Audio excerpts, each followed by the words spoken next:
Salwo Gabriel. Thank you this morning for all what we have, for the leadership of the Army. First Vice President, the press view. We don't have any water, whether it is transboundary water, that is of the White Nile, flows without us controlling it. If it is our rainwater, and when it joins the transboundary rivers, it also flows without our control in it. So to me,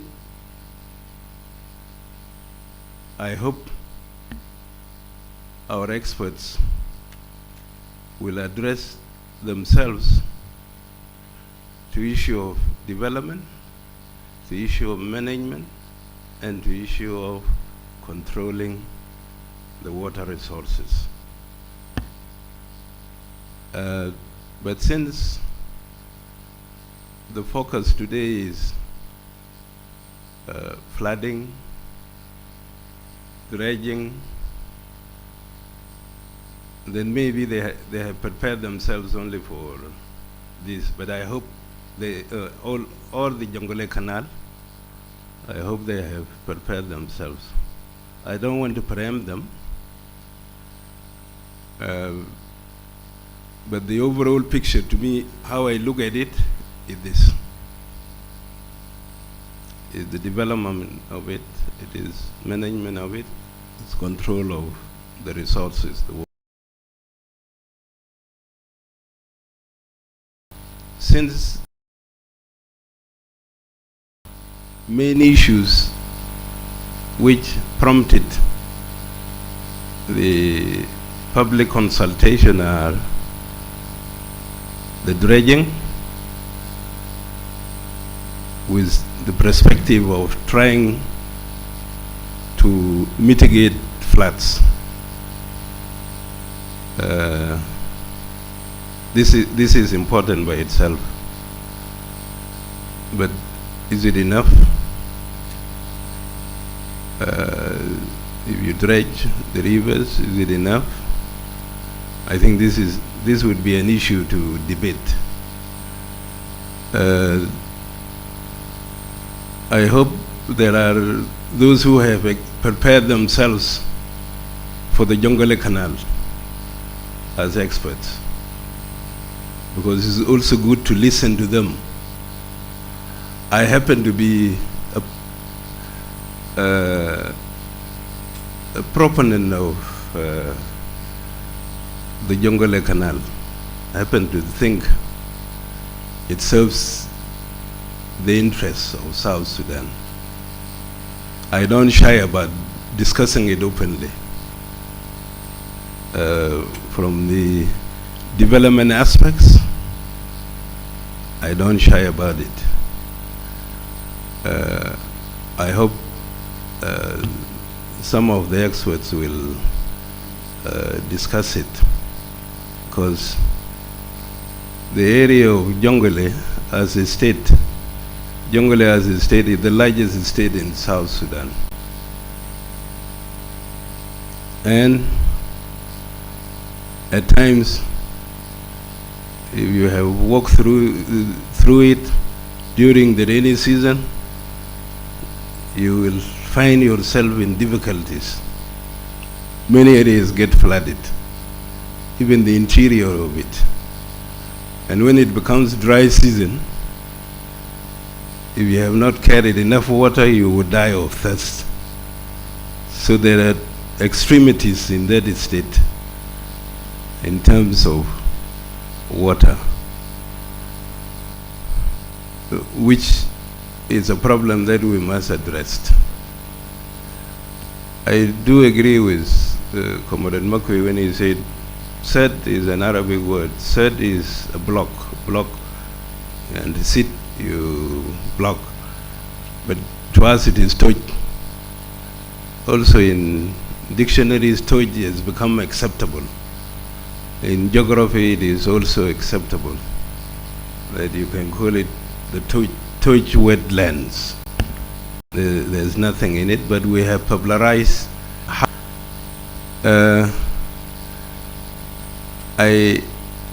I don't want to present my views on all these things currently. Unfortunately, I'm told Professor Taj Al-Khazim is not around. He might come during our presentations, but it would have been good he interacted with the decision makers in the country in this forum. He has done the public consultation, which we thank him very much. He's a very enthusiastic person on the issues of South Sudan. In 2006 he came, we worked with him on the security sector. Some of you, particularly the Ministry of Interior, will know that there is an institution called Community Security and Small Arms Control. This was a creation of such institution, the creation of such institution through the support of the Canadians, and he led the Canadians that came here. We still have that institution assisting the Ministry of Interior to work on community security and also see how we can control the small arms. He might have told you about this. So Professor Taj, we hope he will join us in some hours so that he can give his views to the executive in this.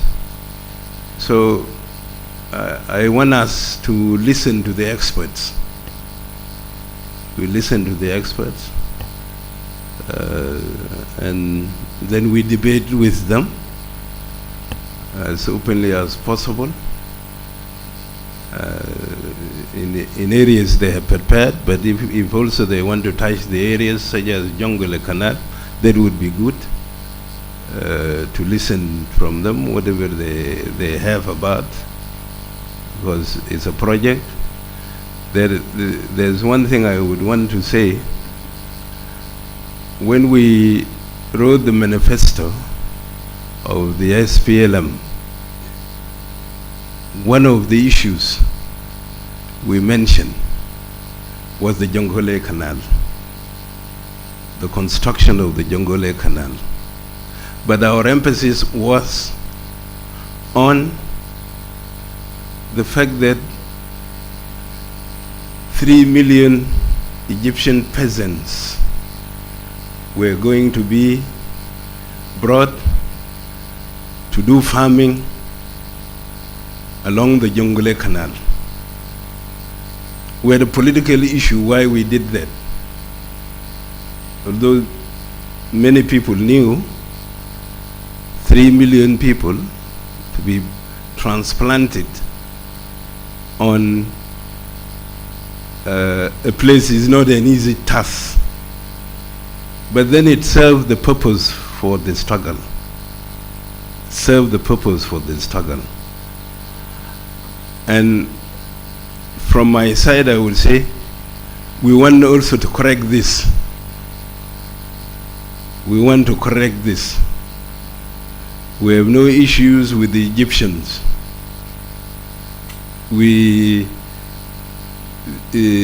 Some of us who,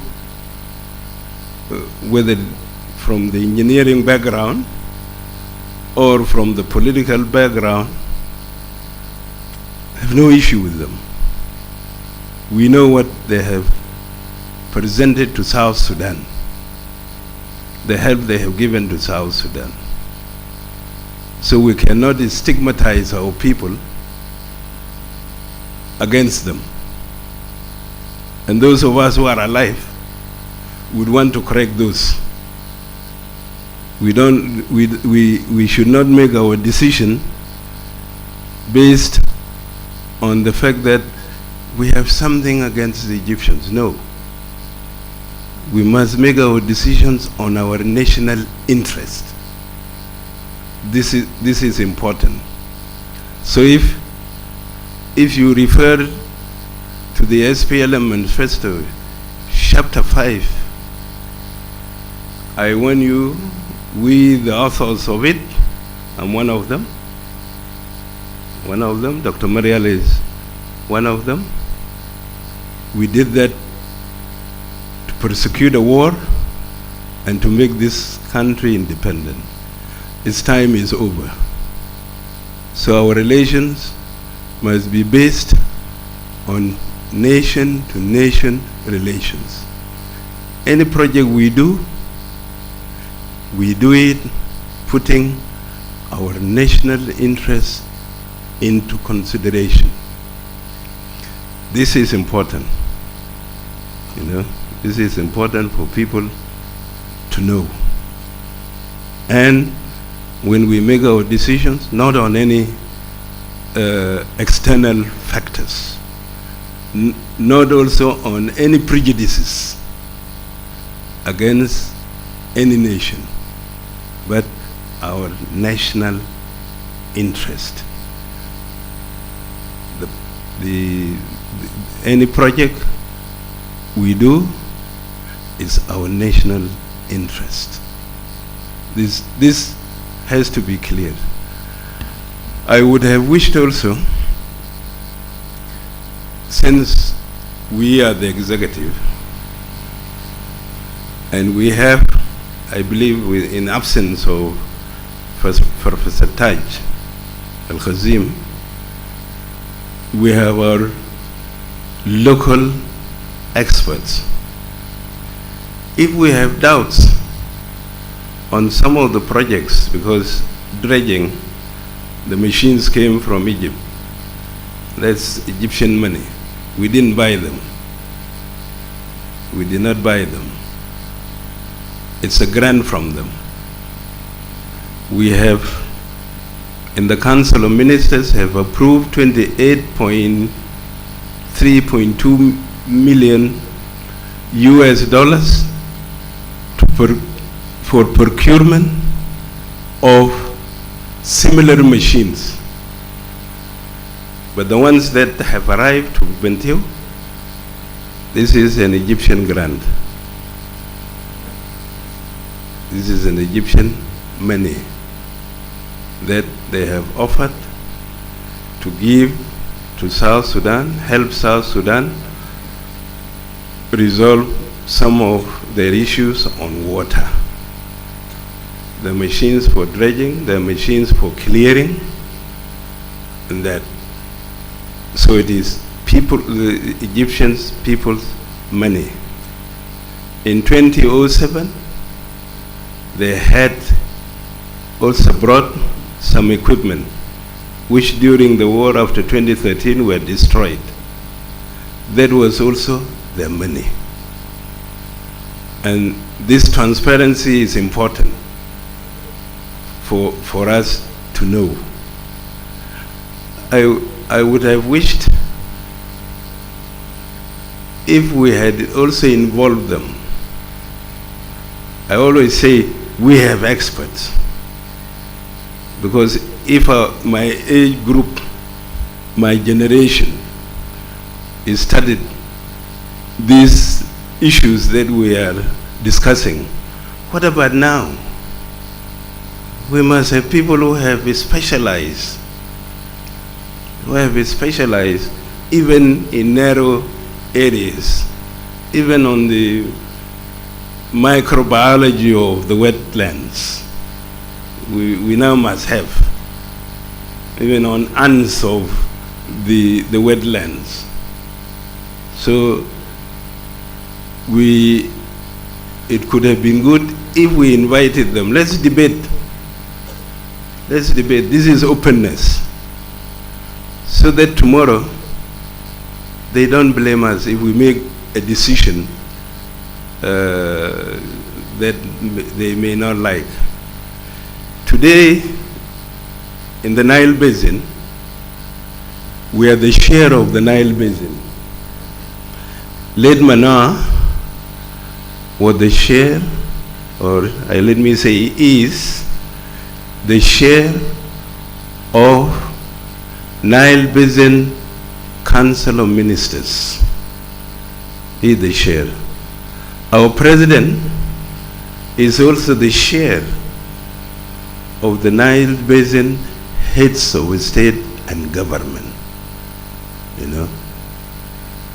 And we have been working to ensure that some of the critical institutions in the Nile Basin be here established, be located in South Sudan. Although we are not the source of the main Nile, the Bahar al-Jabal, we are not the source, but, oh yes, I'm happy to announce that Professor Taj al-Khazim has arrived. We welcome him.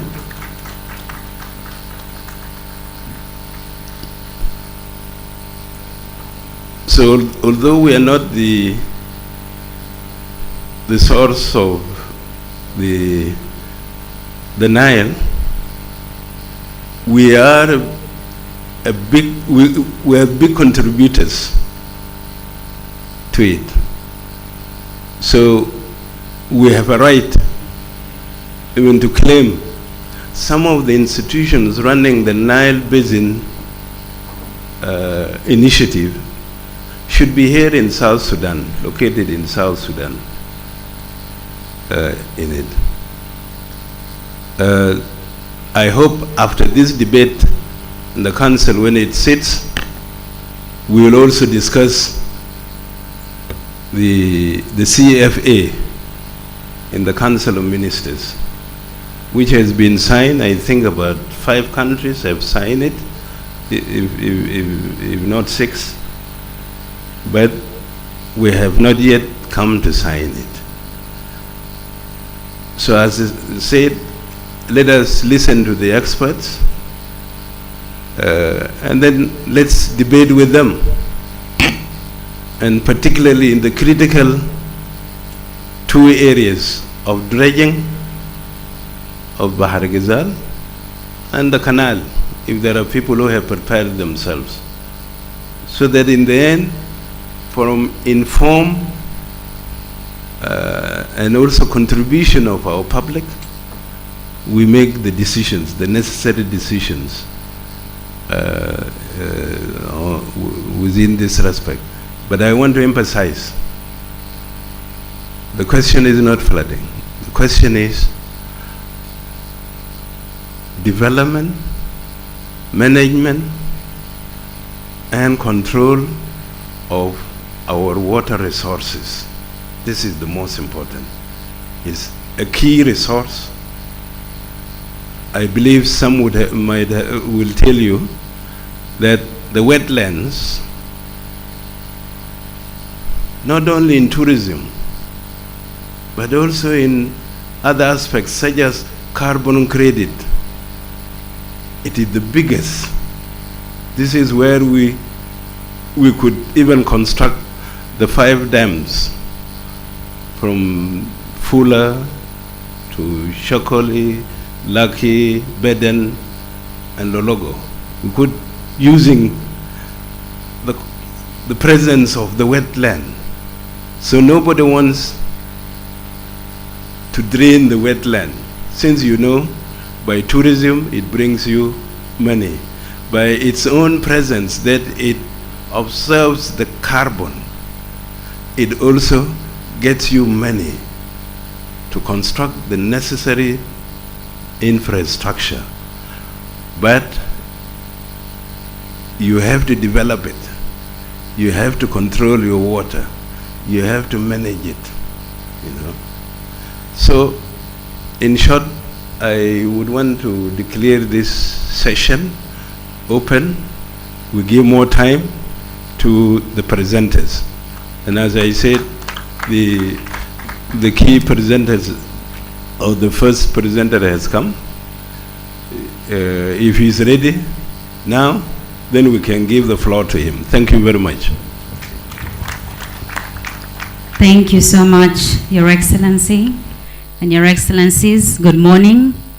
And all the dignitaries from the executive, I welcome you all to this last day of our public consultation and public awareness.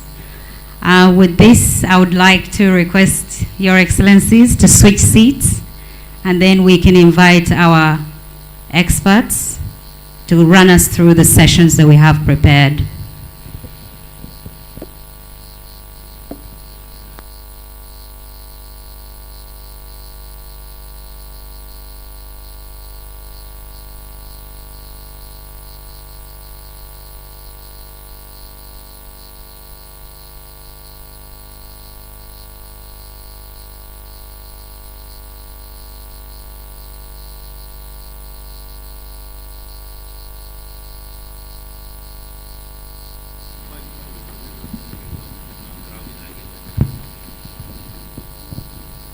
Okay, with this, I'd like to invite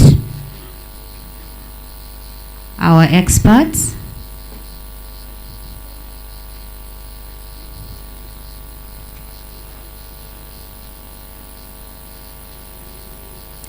So our first four experts, Mr. Deng Majong Chol, Professor Taj Al-Kazin, Honorable Isaac Liebwell, and Dr. Salwa Gabriel Berberi. You're all welcome.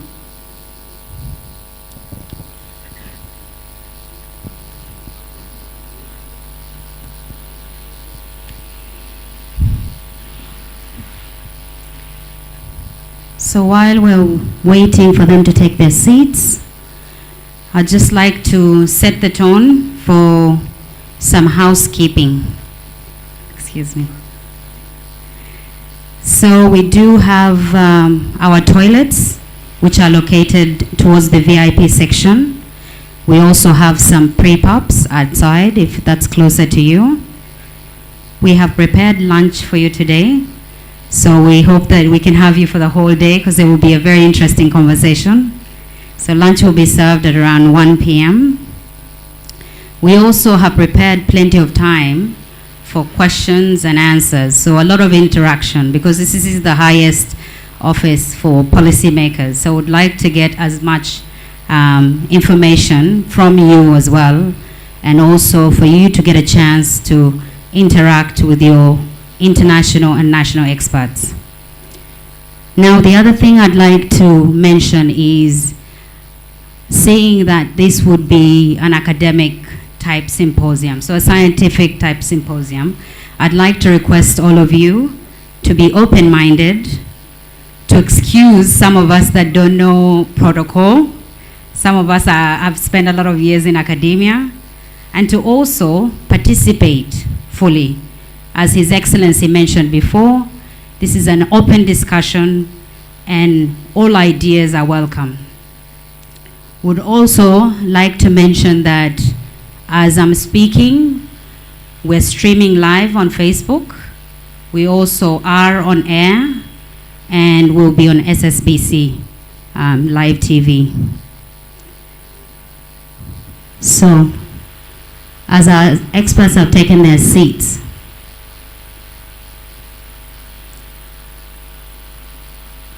I'd like to start off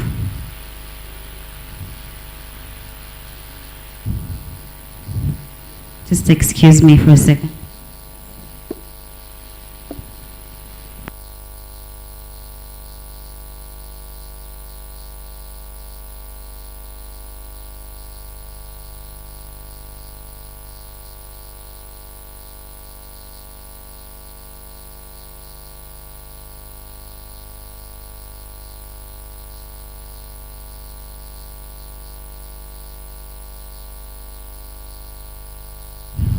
So, To begin with, I'd like to introduce our first presenter. Our first presenter is an international expert. His name is Mr. Deng Majong Chol. Deng Majong Chol is a current PhD candidate at Oxford University, and he is in fact specifically looking at sustaining the Sud under climate change and socio-economic changes. He's a researcher in the Abdul Latif Jamal Water and Food Systems Lab at MIT. He also holds an MBA from Harvard and a master's in public administration. He also does some research for UNOPS and is very passionate about the Sud wetlands.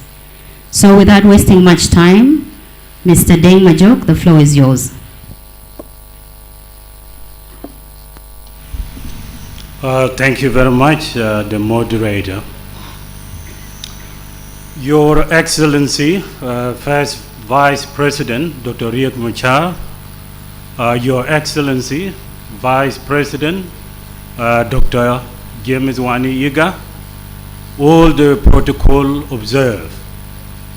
It's a great pleasure to be here in front of you, all the honorable members, and to be addressing the executive. I am a proud seed of the nation that the generation of Dr. John Garang Damabir, Salfakir Mayadit, and all of you are here planted in that vision. Today I represent the Red Army and the generation that you planted across the country. And so I am so happy to be with you and to be in front of you. And I also want to take a moment to recognize the leadership that His Excellency Salva Kiir Mayardit exhibited through the initiation of this special program, and he tasked a committee to follow this. Dr. Marial Benjamin, who is not with us here, or he may be, we are so moved by your leadership, and that all of us, the national experts and international experts, has come together to discuss issues that are affecting our country, issues of water, climate change, that are not only affecting the generation today, but could also affect the generation to come in years. And so, I appreciate His Excellency, Salva Kiir Mayardit, for exercising leadership so that we have a direction as a country. With those few remarks, I'd like to begin my first presentation.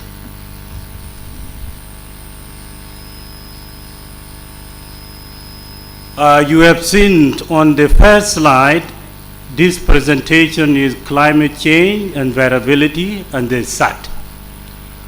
You also noted the kind of title I gave to the overall theme, South Sudan wetland or South Sudan lands.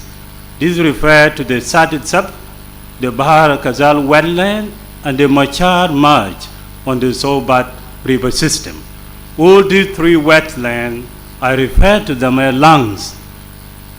And the idea or the depiction, meaning here, is that this wetland breezes into the rivers, to the channels, the streams, and all the other river channels in the country. Without this lung breezing into this river, the rivers may not flow.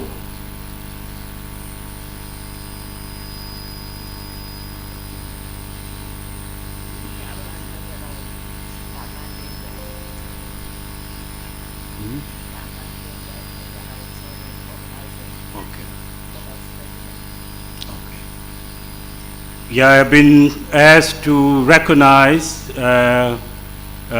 His Excellency, Vice President Taban Dengai. Welcome, comrade.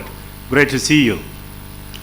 Now, the next slide is the presentation organization. I'm going to look at the global climate and link that to our climate and also to the SAT climate. We will zoom in into the Nile Basin, water challenges, and then we'll look at the climate change and variability that then manifests into the flood. and drought. We will also look at how the sun, for many years from 1800 to today, how it has been responded to variability and climate change, so that we see what we are witnessing today as part and parcel of a long century changes in climatic conditions. I will also look at the current threats or pressure that are actually affecting the South Basin, including the natural phenomena as well as the human activities. This is the global circulation. It is important to see, as this is spinning, you can realize that we have land and ocean in black and gray, and we have cloud in white. This global atmospheric circulation indicates how the weather changes, and the changes of weather over a short period of time, say a day, a 2, a week.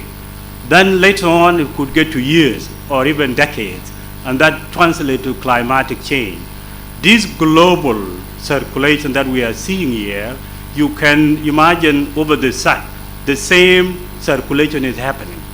And when it happens, it means that the evaporation from the South wetland, for example, will have to be transported through the atmospheric pressure, traveling over the South all the way to the western Equatoria, western Bahar Kaza. It can also, through the north wind. It could also be transported again when the pressure change, the wind pressure, and it is carried over the Ethiopian island and does contribute to the Blue Nile in form of precipitations. This is the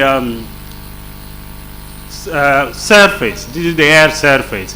You can see on your right hand the number of months. This is October, November, December.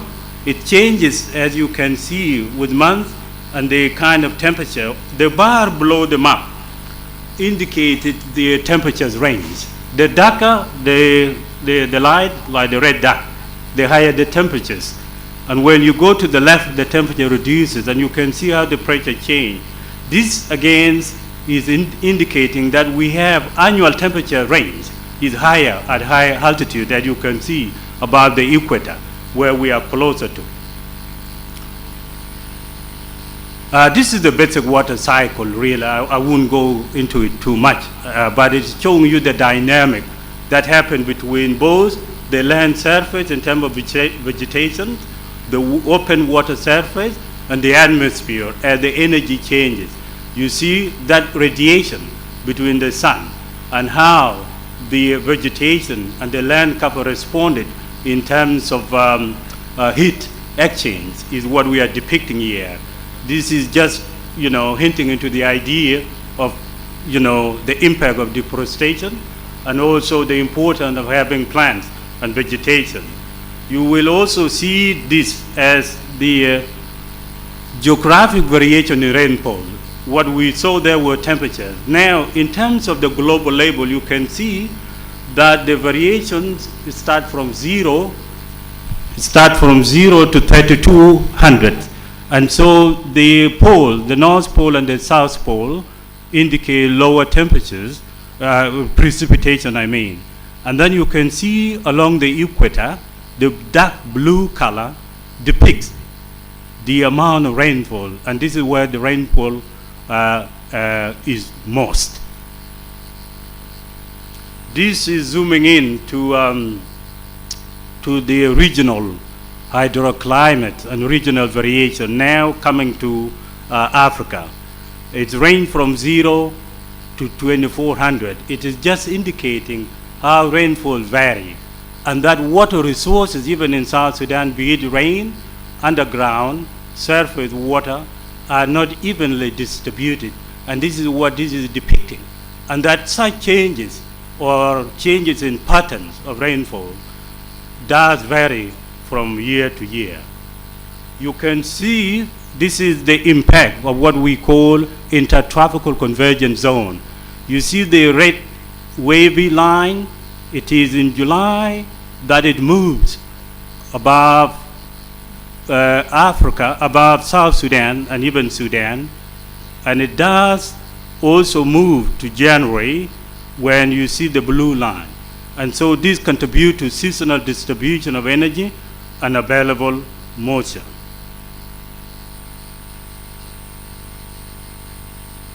We are looking at global context of water challenges. The water global demand is predicted to be 55% between 2000 and 2050. We also noted the water pollution at global scale. 80% of the world wastewater is discharged back into rivers, stream and ocean without any treatment.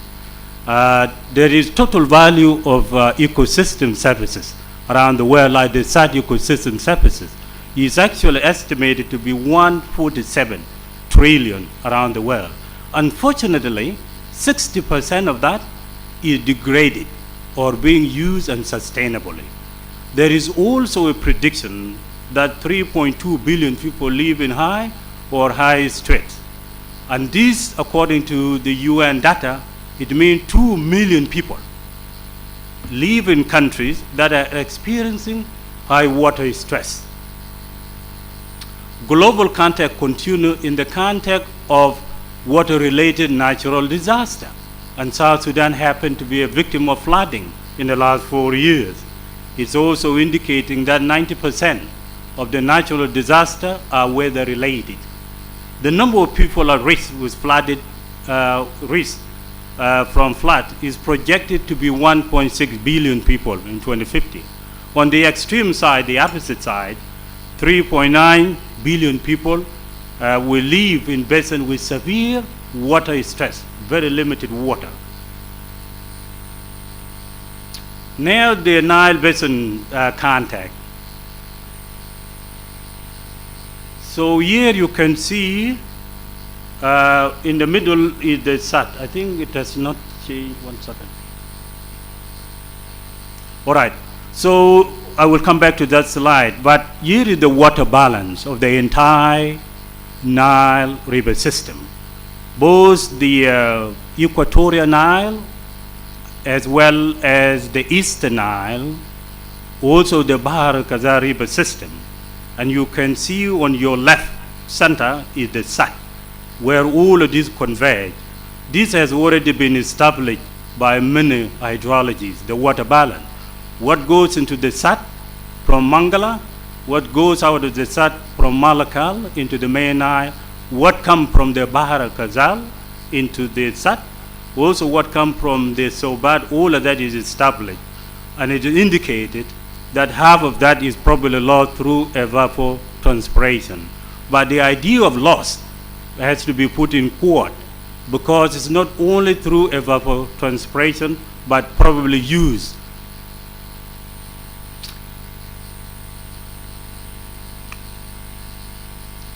The slides are not playing. Yes. So we have the population of the Nile Basin to be 487 million. At least 50% of that heavily depend on the Nile water. And the rainfall varies, as I indicated earlier.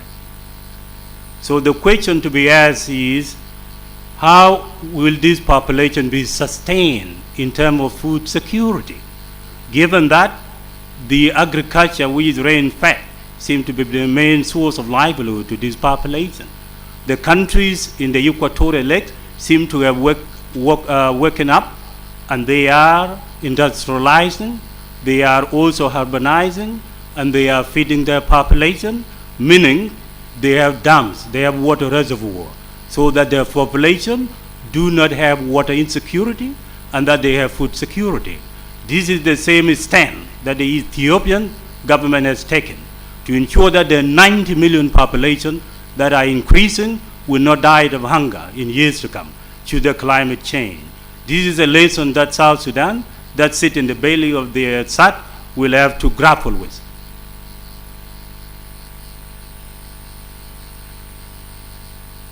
This is showing you where the SAT, the Nile boundary, the Nile Basin is the black line that is cutting across South Sudan. You see that 90% of it, of South Sudan, lies in the basin. This is the protected areas within the SAT. You can see the game park, you can see the SAT itself, and all the places that are protected within South Sudan. This is the SAT.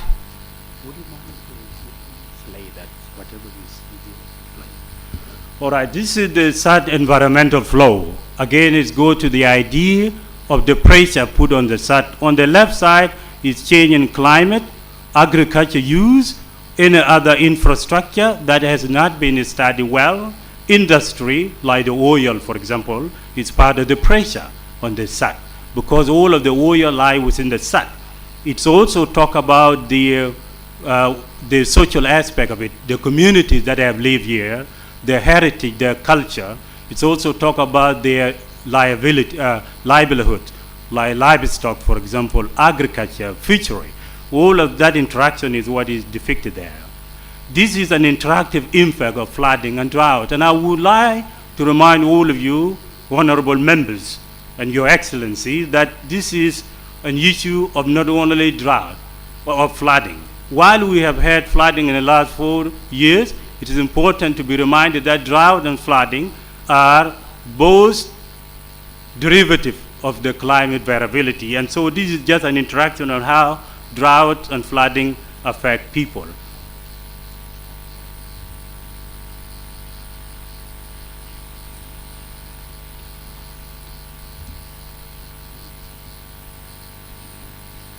Yeah, we will have the IT come and fix the slide so that they can play.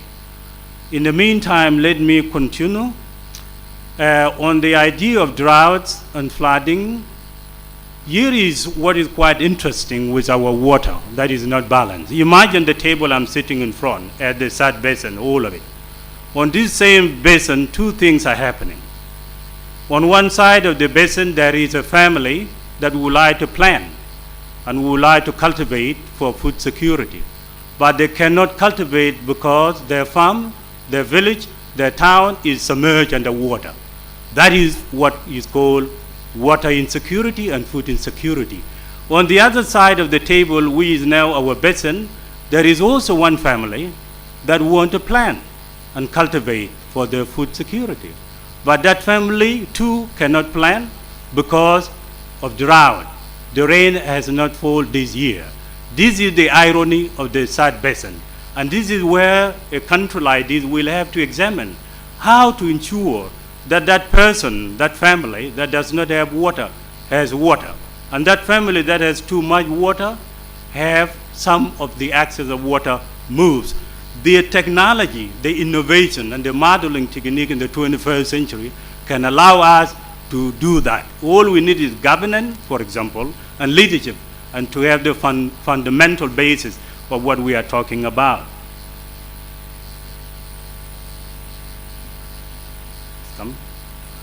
Okay, again, okay, there we go. That is the, that was the picture that I was depicting, how the drought and flooding affect livelihoods.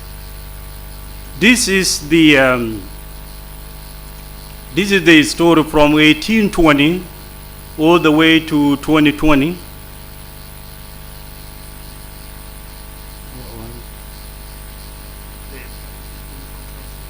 Oh, okay, all right, thanks. So I will not bore you with this, but the story is this. This is the documentation of the major flooding and major drought that has occurred in the Upper Nile from 1800 to 2022.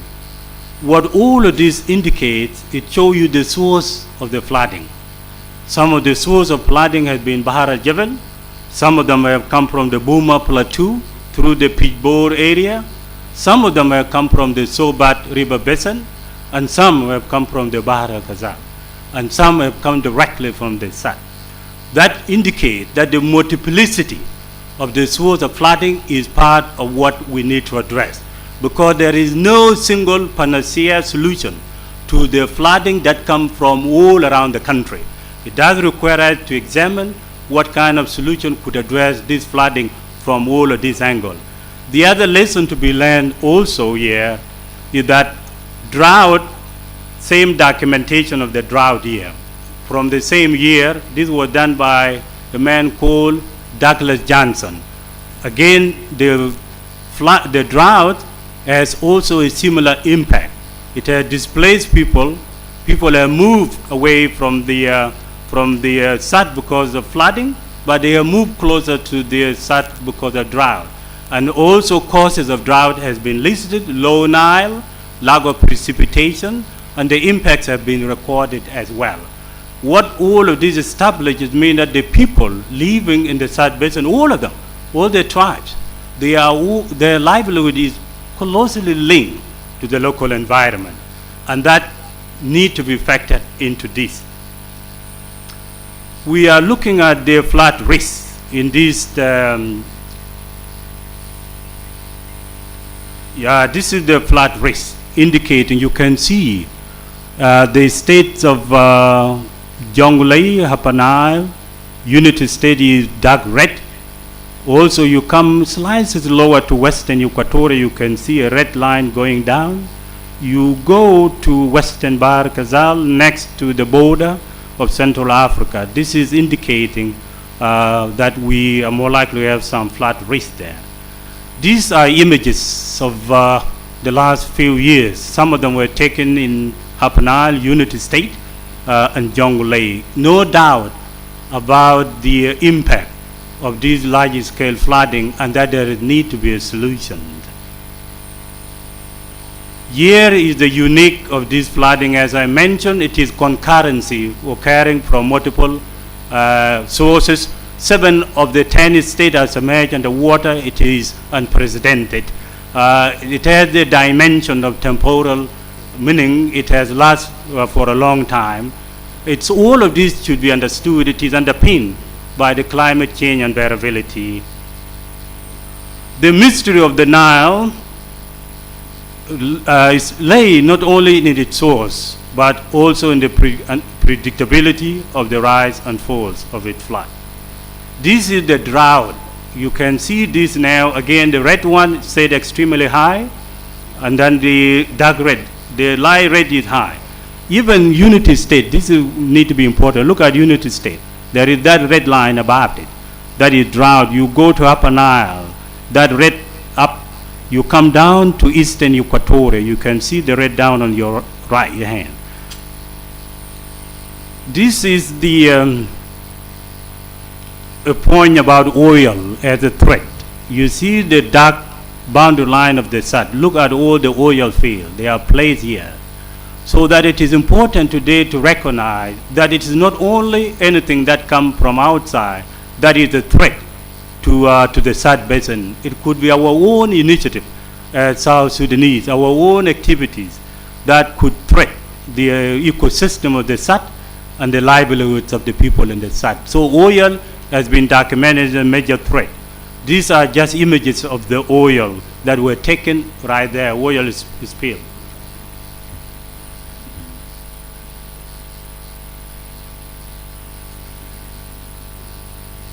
All right, so we are not alone in this climate change and variability. There are lists of countries that have experienced disappearance of water bodies because of the changes in climate. One of them is the Aral Sea in Kazakhstan. You can also look at Lake Chad, not too far from us. And then there is also Owens Lake in California. Some of these lakes have disappeared because of global warming and climate change associated with it. That's why it is imperative to take a long-range planning and a strategic look of water resources, but that has to be based on a study and especially modeling of climatic and hydrological system. There is also cases related to the Aral Sea that I mentioned earlier. An estimated 4 million people lost their livelihood when that sea was gone. About 500,000 Arab people were declared environmental refugees due to the drying up of the lake. Implication to the SAT now, it means that while in the SAT, when it reduces in size, and especially this is the environmental concern, that it could have dramatic consequences of the rain pattern in the country, including the green belt, including the Ethiopian highland. More studies are being done to this effect. Now, talking about drought, Horn of Africa, there is just humanitarian update. Just in June 2022 year, it is showing you that there are 4 consecutive failed rain seasons in part of Ethiopia, Kenya, and Somalia. And this has been recorded as a climatic event not seen at least 40 years, according to recent report. And that this is in record to be the driest month in many years. There are also successful cases of countries or areas that have coexist with large-scale flooding or at least rainfall. One of them is Amsterdam. Their cases is slightly different because they began while they are slightly below the sea level, and all they are trying to do is to claim the sea. But there is a lesson to be learned there in terms of technology, in terms of innovation, and what can be used here. If only the government of South Sudan recognize that water is a resource that is the backbone of economic and potential for socio-economic transformation. You look at Bangkok in Thailand, is one of the places, Venice in Italy, and there are many countries around the world that have not woke up and said, we don't want this water, let's kick it out. But they decided to find a solution so that they can live with water. And it has to be underscored, regardless of how much oil we have, discover or not discover, oil cannot be replaced. But water is replaceable if it is managed very well. And there are countries that are so rich around the world, and they have no oil, but they have water. That has to be underscored. Israel today is creating water supplies right in the Middle East. And this is really changing their outlook. They are even looking at a system that can solve the chronic water shortages nationwide, and looking for option how that can be a catalyst for water supply to the neighboring countries. So water is such precious, it's like gold in this context, especially in countries in the desert. Now, here is, I'm coming to my conclusion, and we need to define what we are talking about, is water insecurity. And there are 4 main sources of the water security in South Sudan. 1, seasonal flooding due to the Nile flow from the equatorial lakes and the local rainfall. Limited access to safe water due to limited and reliable water supply. Families are in the submerged water, but they don't have clean drinking water. The third is extractive industry pollution, leading to serious water quality and public health issues. And then there is transboundary hydropolitics with potential restart of the Jonglei Canal pursued by Egypt with the backing of Sudan. This again is a major threat if it has to be pursued, and we will talk about that later if time is allowed. Conclusion. On this particular presentation, because I will have another presentation later, the one recommendation here is that South Sudan is in a unique situation so that it can allocate 10 to 15% of the national budget, and they can learn from Egypt that prioritize water as livelihood and have a significant portion of their budget. And this has to start with a study. There are institutions that have labs. There are institutions that can give our national expert opportunity and our relevant ministry to collaborate with them, to do a study, a long-range study, to model whether we will have more water or less water. And they can model from the present today to the mid-century, 50 years from now, and even 100 years from now. Once you have the result of that modeling, that you were a co-partner and a co-producer, it means that this data belong to you. It gives you leverage when you talk to all other countries in the river basin. But if they feed you with their own data, they come with their own project, they come with their own operator, they come with their own machine, that is called monopoly. And it reminds us of imperialistic behavior that happened 100 years ago. But if you have your own data produced by your own daughters and sons who are trained and scientists in partner with international organization that does the modeling, and you have the result that give you the leverage as a country. This is the example of the large-scale hydrometeorological model. We can do this throughout over the whole Nile basin, followed by the entire Sad basin. This is just an example of that modeling. Again, I hope that we will have more time to talk about the Jonglei Canal, so many consequences and pros, and so also dredging and many other issues. Once again, thank you for your attention, Your Excellency, and all the honorable members. Thank you very much, Mr. Deng Majongchol. You can see how precise and concise academics are. Your Excellency, Taban Dengai, you are welcome.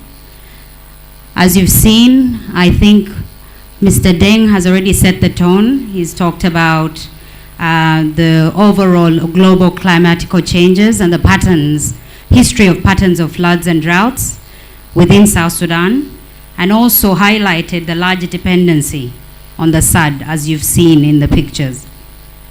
He's also highlighted the issue of water insecurity and put across some recommendations with specific examples. So while we've set the baseline, I think we'll move on to Professor Touch Al-Kazim. I know that changes the tone of the agenda, but we would like to hear from him first because he's a little under the weather before we give him a chance to go and rest. But before he does that, I'd like to just give you a brief overview of who Professor Touch is. Professor Touch is a Canadian citizen.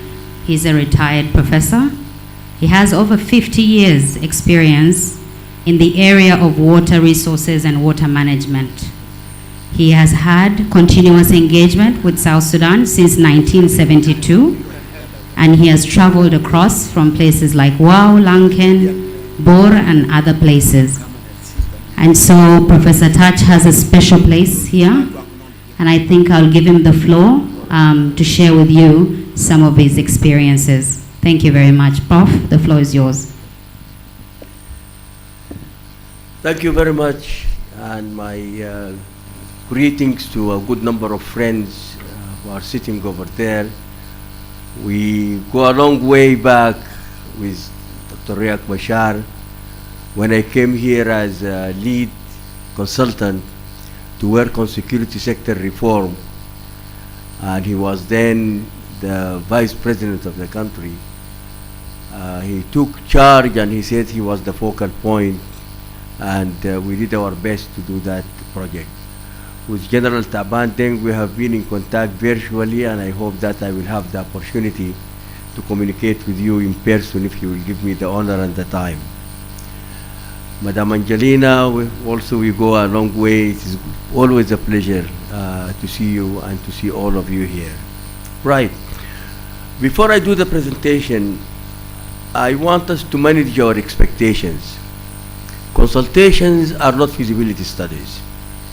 So, as Dr. Riek said, and I came late, and I apologize, I came late. I had a health problem and I had to go to hospital, but I'm fine now. The objective of these discussions and presentations is to lay the foundation and lay the grounds for informed decisions so that the government, the executive and the legislative can make the decisions on sound, solid scientific basis. In the studies of water, there are two main sections of water science: hydrology and hydraulics. Hydrology with a Y is the Q, the discharge, the quantity of water. Hydraulics with a CS at the end, that is the energy in the water. And there are a few other things here and there, but those are the two main bodies. I also wish to mention the spider and the web. The spider is the floods. the spider is Jungule Canal. The web is all the water and the water sciences and the water issues in South Sudan. And you cannot really deal with the spider without dealing with the web. And this is one of the main objectives of these consultations, so that we create a web and then we can zero into the two spiders that we have.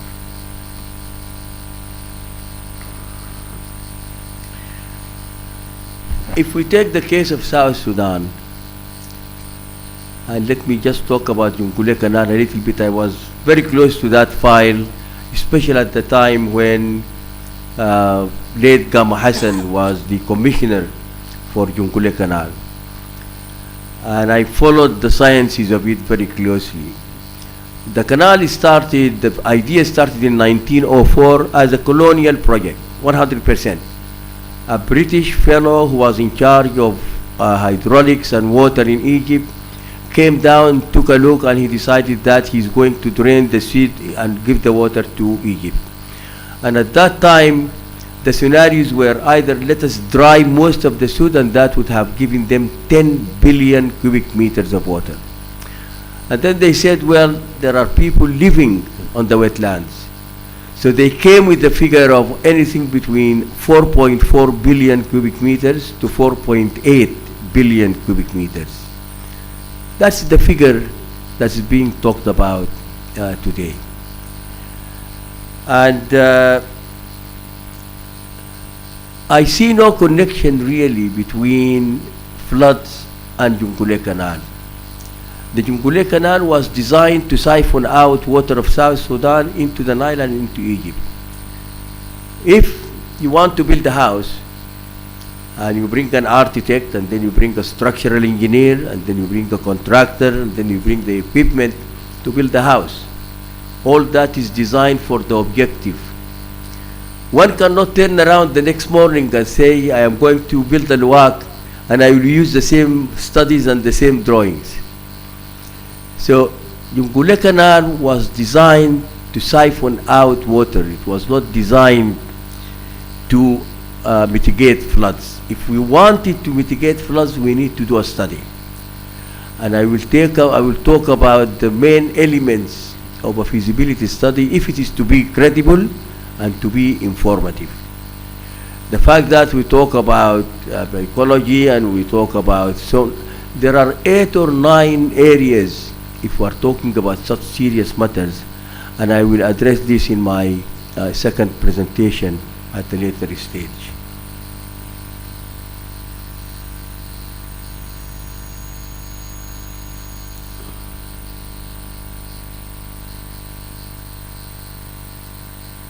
Yeah.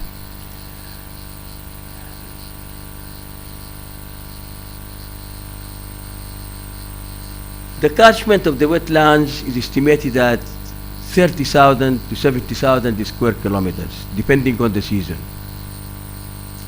And there are different estimates as well. The actual flood reservoir is estimated at 30,000 square kilometers. 14,000 square kilometers of that is seasonal, with peak discharge around August. 16,000 square kilometers of that is permanently flooded with water from Lake Victoria and other sources. The estimated quantity of water in the Sud is 30 billion cubic meters of water. That's 1/3 of the total discharge of the entire Nile at Aswan Dam, which is 85 billion cubic meters of water.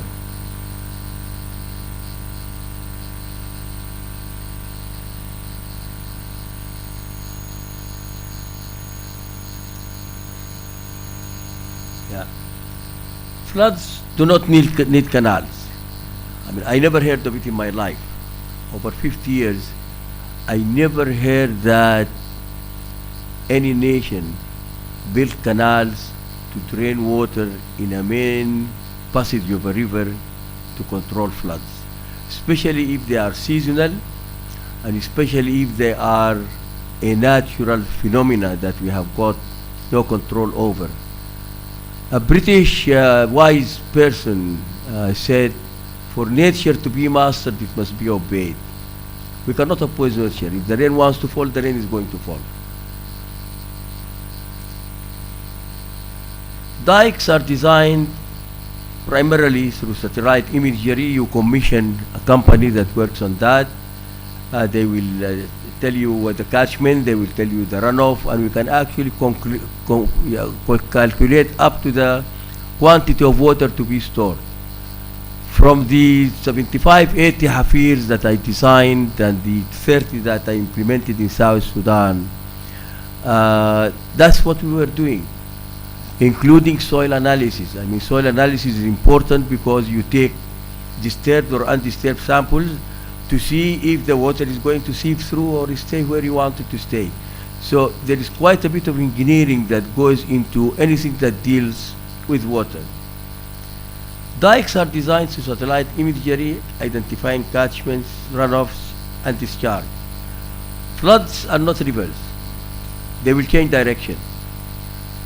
The times that I spent with General Coleman Young in Bor, assigned to him by the World Bank as advisor, the floods, even just during those short periods, the floods were coming from different directions every time. So we also need to know that and study where are the possible different directions. Dikes are not done with a D7 or a D8 and then you just pile dust high and that's it. It needs to be designed, it needs to be done properly for it to be sustainable and to live for a long time. And then it needs maintenance. A little bit north of Bor, there was a dike. It was built fairly well, but through the time it deteriorated. Once you repair it, it will act as a dike. If there is a will, professional consulting and technical advice, funding, expertise, floods can be prevented through dikes.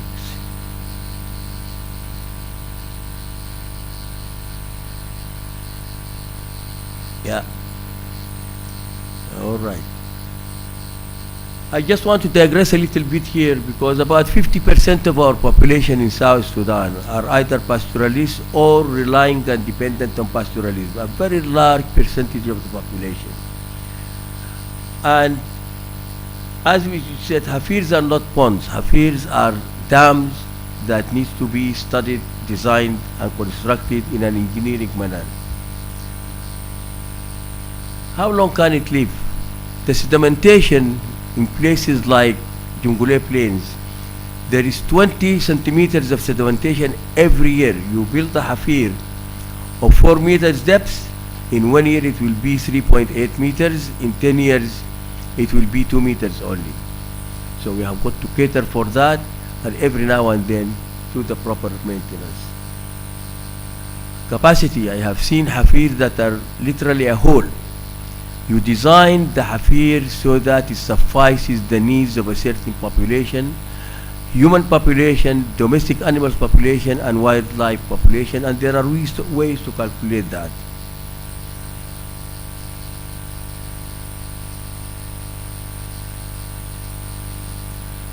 Also, our pastoralists, they follow grass, and there is a term that we use, building hafirs in series.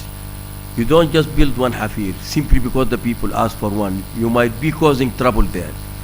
So you need to track where do the pastoralists go and then build the hafirs in series so that as and when the cattle stop for drinking, they find another hafir ahead of them.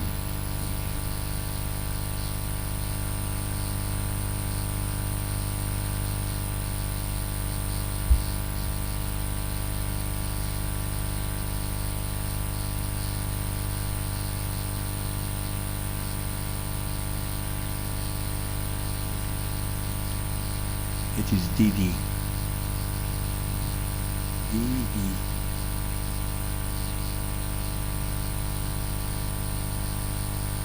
Yeah.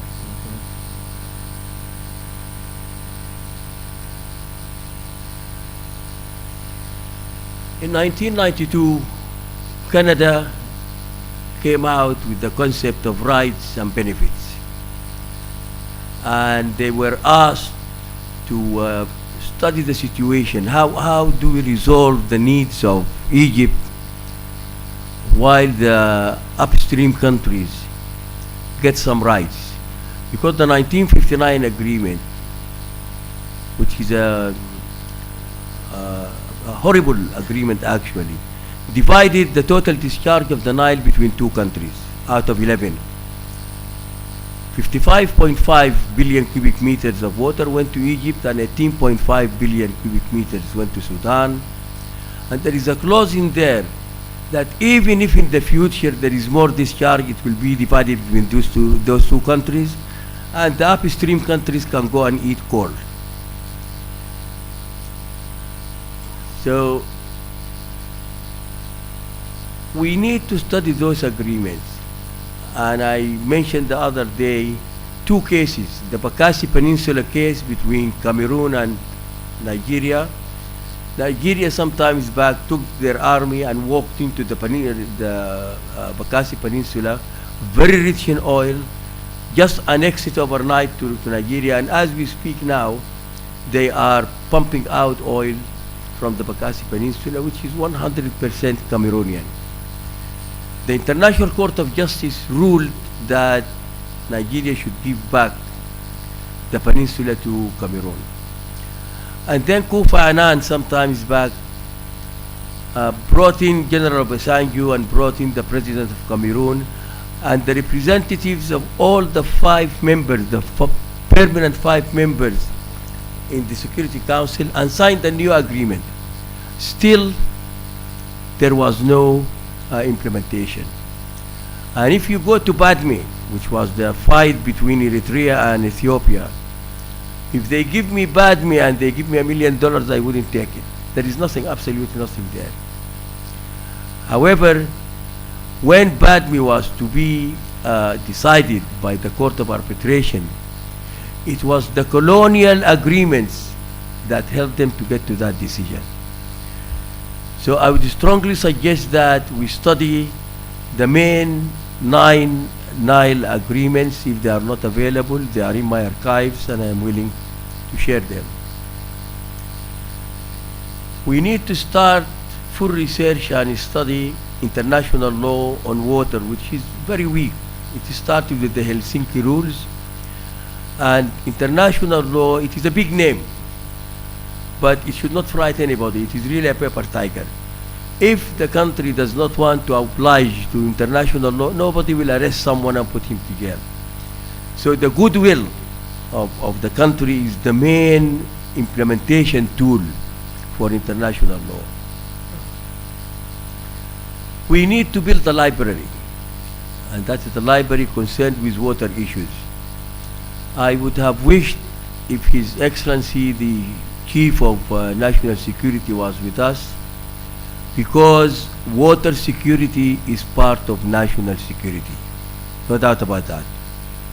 Just look around what is happening on Jordan River, what is happening on the Tigris and Euphrates, and all that mess between Israel and Jordan and Syria and Iraq and whatever have you. So we need to qualify, re-qualify water issues in South Sudan as a security issue, and that water is part of the security of the country. To build a library, the archives are in 2 places. They are in the British Archives in London, which is very close to number 10 Downing Street, and any of us could actually apply to them to get copies. There is a little charge that they charge you, but they will give you what you want. And then the University of Durham, the northern parts of the UK. The University of Durham has the largest archives in about Sudan and South Sudan, outside of the archives of Khartoum at that time. And there are some archives that in the University of Durham that are not even in Sudan, but they are approachable. And I would take this as probably a primary recommendation, because knowledge has value. If we are talking about the water just with these 2 issues, what about the rest of the water? What about the future? If there is any need for help, I did a little bit of thing with Brother McQuay before when I was here in 2008, and I gave a presentation in his office and to his undersecretary, but that was a long time ago. There are also 27 major basins in Africa that have got cooperative agreements.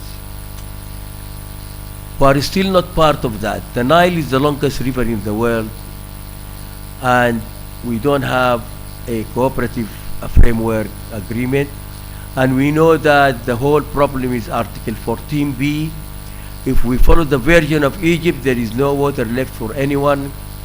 If we follow the version of the other 9 countries, then there is water for everyone. But Egypt has blocked that.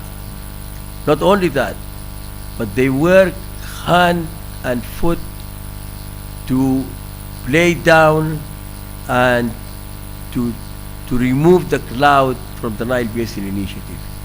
If you go back to their yearly end-of-year report, 2021, 2020, 2019, there isn't a single word about the CFA. Not a single line. How come? How come? This represents 9 countries. If you look at their plans, the CFA is not in those plans. The other issue that I would like to share with you is the 5 countries that have signed on so far are all lakes regions, what we call African countries. 4 of those have ratified. We need to sign and then ratify. If we can get 1 more signatory, and if 2 added to the 4 ratify, the agreement will enter into force. The Egyptians cannot do anything about it. How to implement it is something else. But as an agreement, as a legal entity, it enters into force. And there are questions really, I don't know if the questions came to you or not, but they came to me from different friends in different countries. Where does South Sudan lie? Does South Sudan lie with Sudan and Egypt? Or does South Sudan lie with their brothers and sisters in the Lakes region? The choice is for our respectable government. Yeah.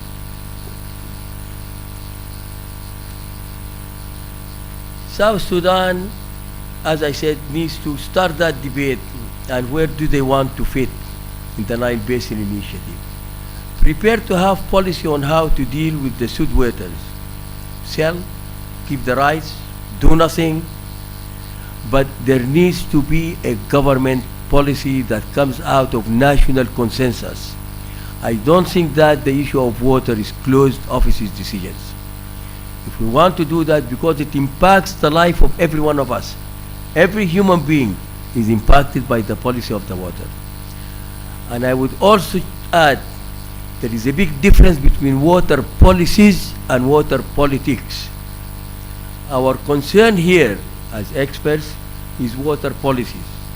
The concern of the esteemed gentlemen and women is water politics after we inform ourselves of the water policies and what does the nation want and need. Also, when it comes to water politics, I would suggest that we look into what we call interdependencies.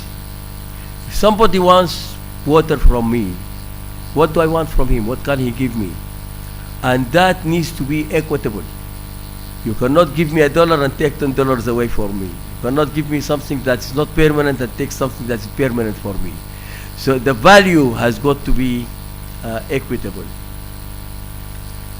My second recommendation to the government of South Sudan is to stop dredging until a credible feasibility study is done. And in the second presentation, I am going to outline in considerable details what do we mean by credible feasibility study.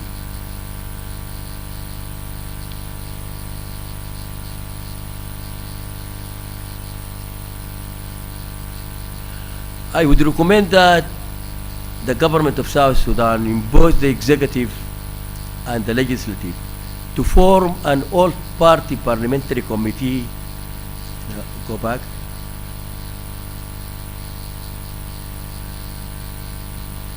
Where did we go? Yeah. Form an all-party parliamentary committee on water resources, environment and ecology. But it needs to be a party that has got teeth. It is not just meeting and talking and discussing and going away. It must be a party that has the competence and has the authority to at least outline policies. I would suggest that the executive is to appoint a knowledgeable legal advisor to the Ministry of Water Resources and Irrigation, but accountable to the Ministry of Legal Affairs, so that he does not become in-house, so that he's, I don't want to use the word watchdog, but that is what it is. He's there to make sure that whoever is taking decisions, that the decisions are taken from the right angle in the interest of the people. And let me tell you a frustration I have. I have been trying since April, since I learned from Brother Mariaba Marial that I am to come to South Sudan. I have battled actually to get a copy of the technical agreement between South Sudan and Egypt for analysis. I could have been told that this is confidential. I could have been told that you only deal with page 1 or 2, but I have failed to get that. And I resorted to the people who are supporting me now, and none of them was able to get that. So we need a legal advisor within that ministry to give the people a beacon, to give them a sense of direction, that the technical is your business. When it comes to the legal, we have got a say.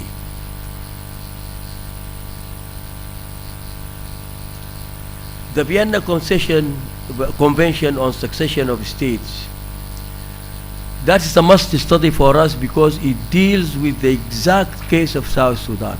What happens to the previous agreements of Sudan with others when South Sudan was part of Sudan?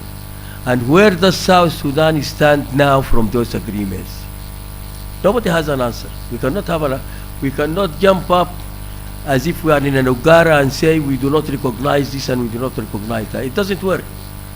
It doesn't work. People will look at the crippling sanctions that we have now. So the world, the global north has got their own ways. They will not bring an army and bombard South Sudan, but they have got their own ways of dealing with these issues. I would also recommend that the government seeks about $100,000 to do both resource evaluation and update, modernize, and complete a water policy document for 10, 15, 20 years. Let us project to the future. I studied the 2007 agreement. One of the loopholes there, Sobat River was never mentioned. Not a single word. And Sobat delivers 15 billion cubic meters of water. That's about 17, 18% of the total discharge.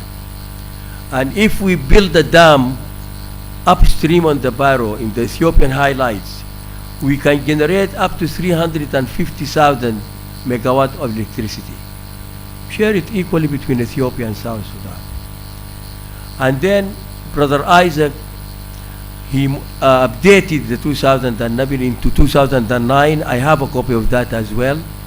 He did a great effort in that. He plugged gaps, but still it needs more work. So my pledge for the vice presidents and for the ministers is to commission a body, get the people that you want, national, international mix, but do a targeted, medium-term, longer-term water policy so that we have a trajectory, we have a roadmap. Where are we going from here forward?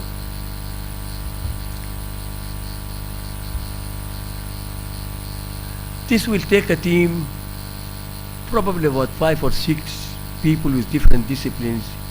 It will take them about 2 years. And I'll conclude by telling you a little story that not many people know about the Rupel. This machine is called the Rupel, R-O-P-E-L-L-E, which is a French word.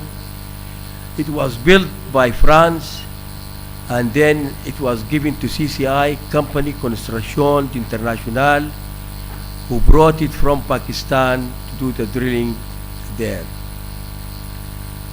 And then those who went into mutiny and became freedom fighters from platoon 104 and 105, those are the ones who disabled this machine. They did not only disable it, they had instructions, orders to capture the Khawajas. So they captured 5 Khawajas and took them to Ethiopia. At that time, the late brother Justin Yaj was representing the SPLA in France. So he called me quite concerned because the French were pressuring him. And I acted as the liaison between Addis Ababa and between Dr. Justin. And Dr. John had a very brilliant condition. Yes, we disabled the machine. However, I think there were about 50, 55 Caterpillar pieces. A good number of them are D9s. The D9 is like a tank. It's like a T-62.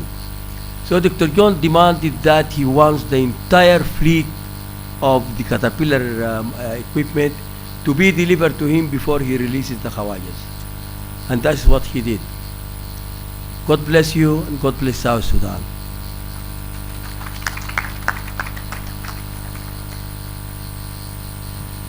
Thank you, Professor Touch. I think the follow-on presentation, he has presented some of the concerns and some of the questions that His Excellency raised in his remarks. So he touched on the Jonglei Canal, and he also mentioned that floods do not need canals, I think if I heard it right.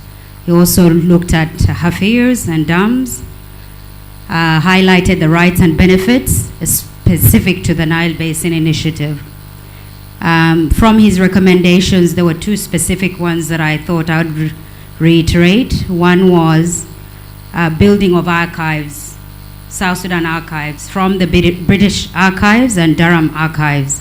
And I think he has his personal archives as well that he's willing to share. He also talked about the cooperative framework agreement that he says hasn't been signed yet, and recommends that it should be looked at. And then, of course, he reiterated that there's a need to fund the development of a water policy, but with a long trajectory, 10 to 20 years. So I think he also touched on rights and benefits and the international law, and I think that falls right into the area of expertise of our next expert, Dr. Salwa Gabriel Berberi. So before Dr. Salwa comes in, I just wanted to give you a brief bio. Dr. Salwa is a lawyer by training with a PhD in international law. She is currently a CEO of Berberi Academy for Training and Learning. She has been one of your colleagues previously, a former Deputy Minister of Cabinet Affairs. She has worked in the Office of the President as a national expert. She has also worked as the Undersecretary for the Ministry of Regional Affairs. But she has specific experience and expertise within the White Nile rivers, and I think she'll elaborate later. And with that, I'd like to invite Dr. Salwa to give us an overview of the international law in relation to the Sad wetlands and the White Nile rivers. Dr. Salwa, you're welcome.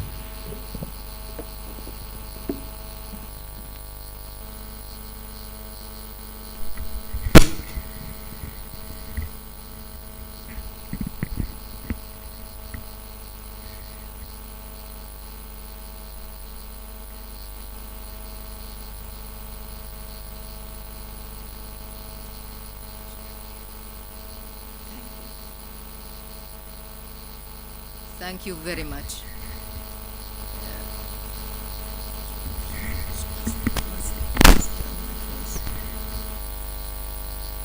Your Excellencies, the first Vice President, Dr. Riak Machar, Dr. Waniga, and Comrade Taban Dengai, always pleasure to see you. The honorable ministers, the honorable governors, former governors, and the honorable heads of the security sector, the deputy ministers. Good afternoon. I would like to begin by saying we have now come like a full circle on the issue of the White Nile waters. When all this started sometimes in November, I think with the visit of His Excellency Taban Dengai to Jongle, it started as an attempt or a plan to address the flooding that overwhelmed the state. And it started as an infrastructure approach on how to solve the floodings. And today we are talking about the White Nile waters. And thanks to the wisdom and good work of the President, that we have come to do this in a consultative approach, raising awareness, consulting one another, and looking at the issues that face the White Nile water resources. So from talking about the Nile, we are now very closer at home and talking about our own, which is the White Nile waters. And I think with that, if this exercise has only brought us to use the terminology right, that this resource is the White Nile, I would say that we have really succeeded. Because for all the last 17 years, when every time we talk about the waters, it is the Nile. Professor Al-Khazin says these are semantics, and he says that the Nile is a continuum. And I agree with him, but for third parties, not for South Sudanese people nor the South Sudan government. When we talk about the body of water that traverses South Sudan, it is the White Nile. And the White Nile in the form of its three mighty tributaries, the Bahr al-Jabal, the Sobat, and the Bahr al-Ghazal tributaries. And these three also have their own systems. And I think with that, I would like to begin my my presentation. Why are we talking about international law? International law is body of principles, norms, treaties that govern relations between nations. And in the area of waters, it has done a lot of work to absorb tension from relations among nations.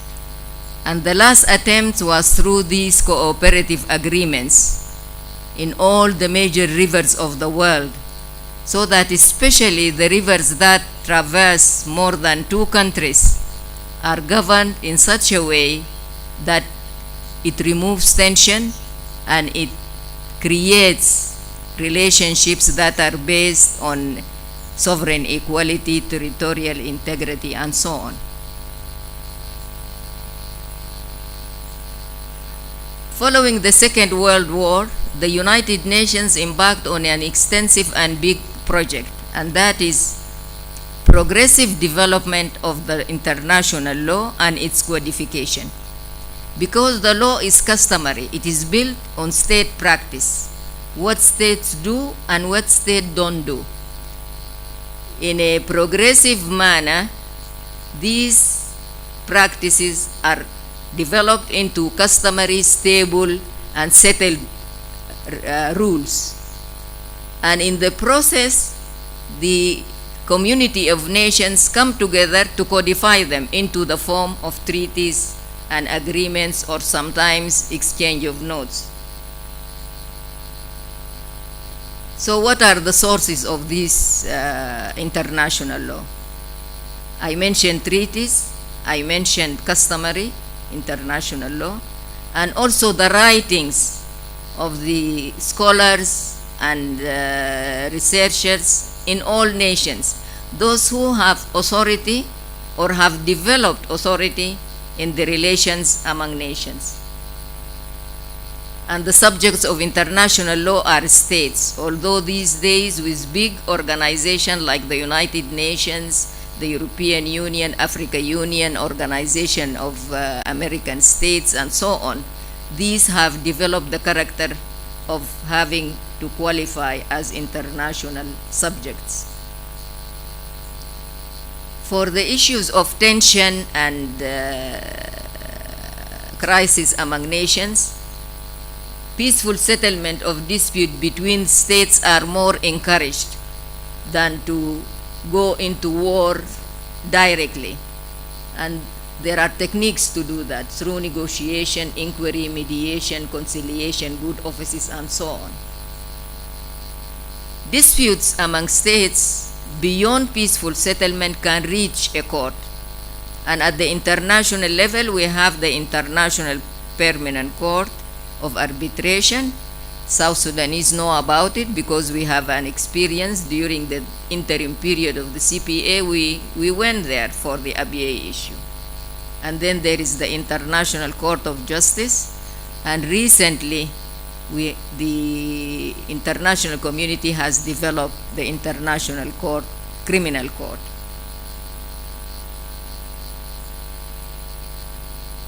Decolonization impact on international law. The 60s and the 70s witnessed huge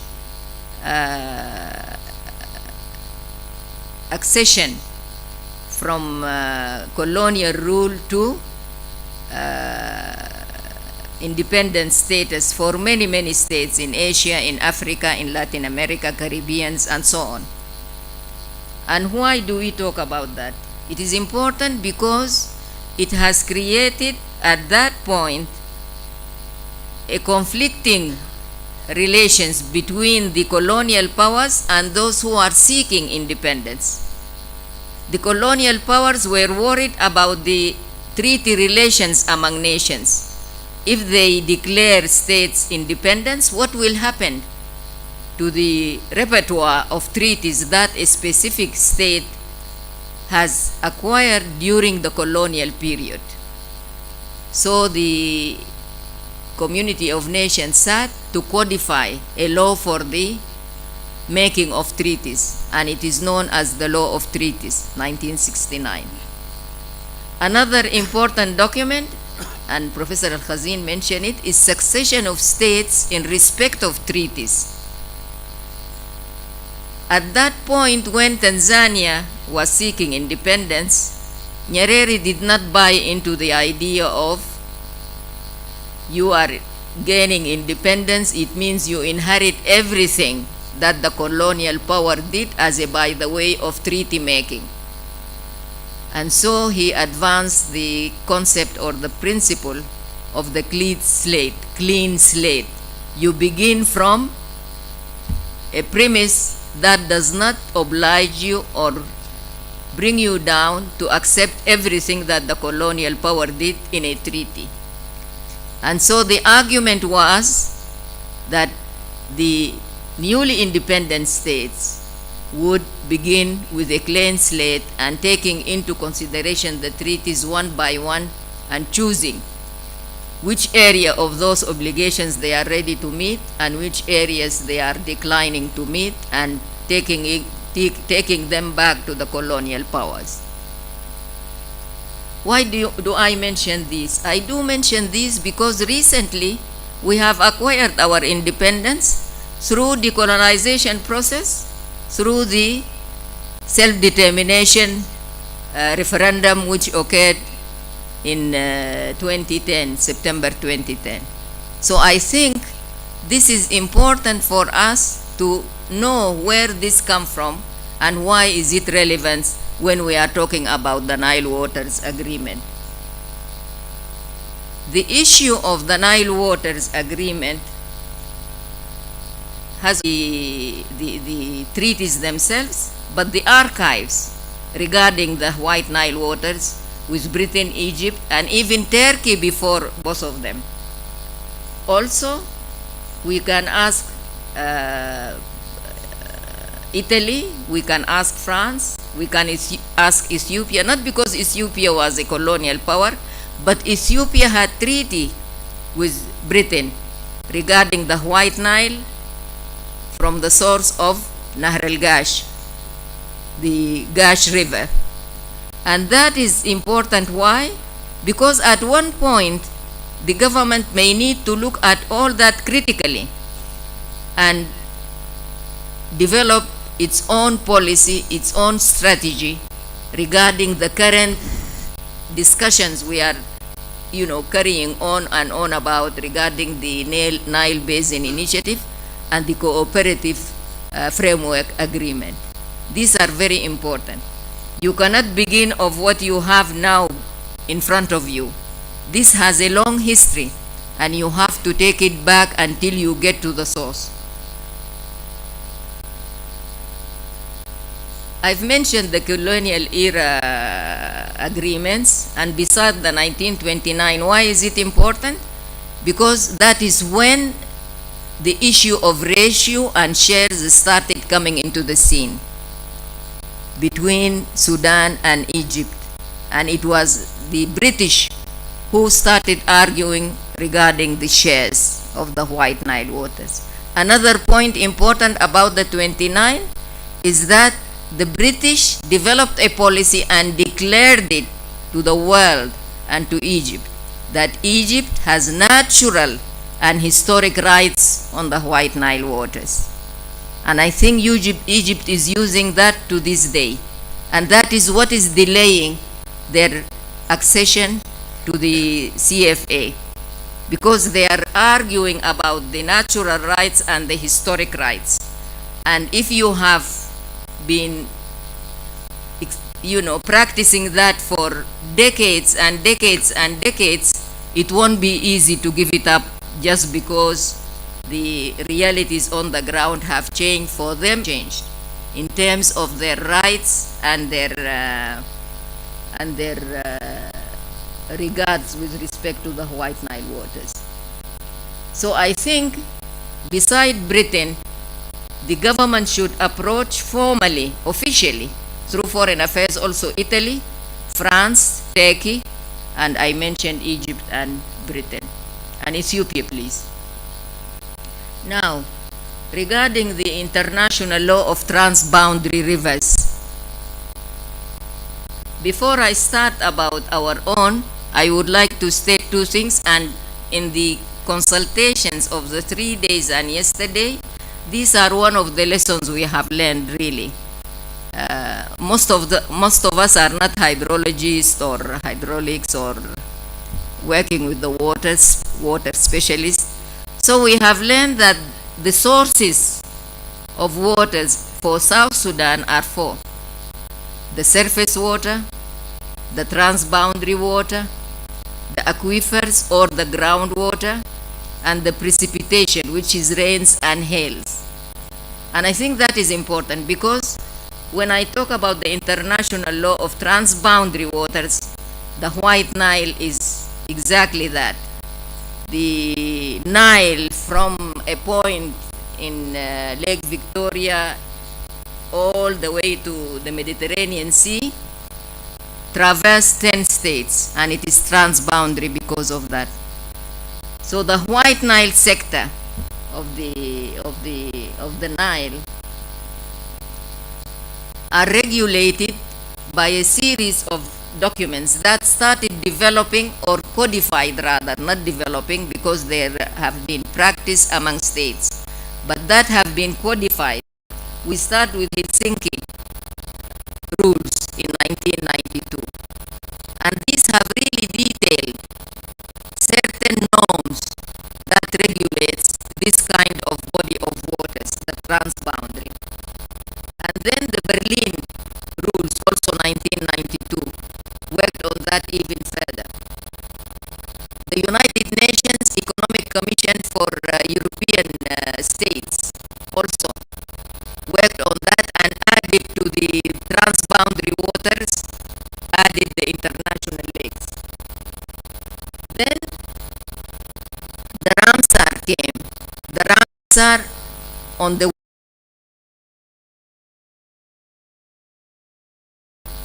in 1971.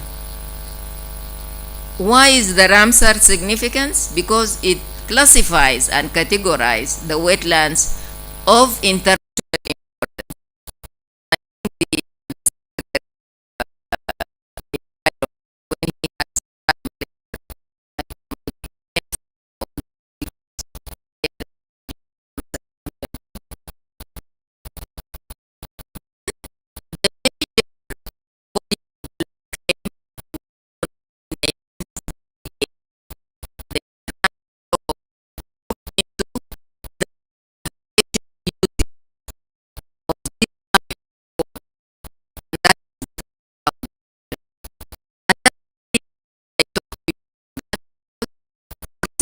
Yes, while the International Law Commission was working on this body of laws, I was representative of the Sudan in the 6th Committee Legal Affairs of the United Nations when I was a diplomat with the Ministry of Foreign Affairs of former Sudan.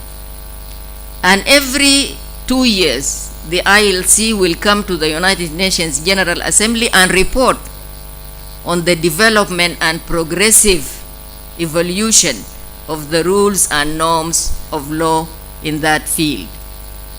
And I have witnessed the thorough and greater and detailed arguments and discourse among different nations, be them members of the transboundary or the broader community of nations, because they feel it is true they are not a ribarian state, but it is also of interest to their countries and to their peoples. So that is what the International Law Commission did, the non-navigational use. What we should underline here is that the navigational uses are within your sovereign rights.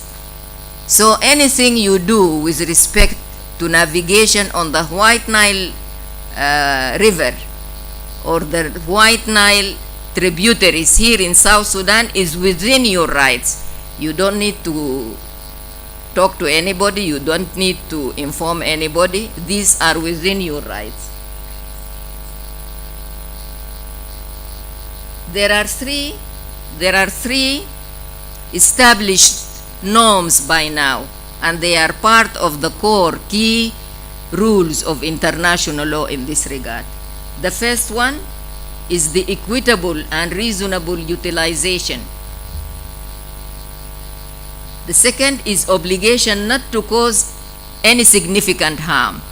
You are not going to build any chemical industry factory along the river or in the river.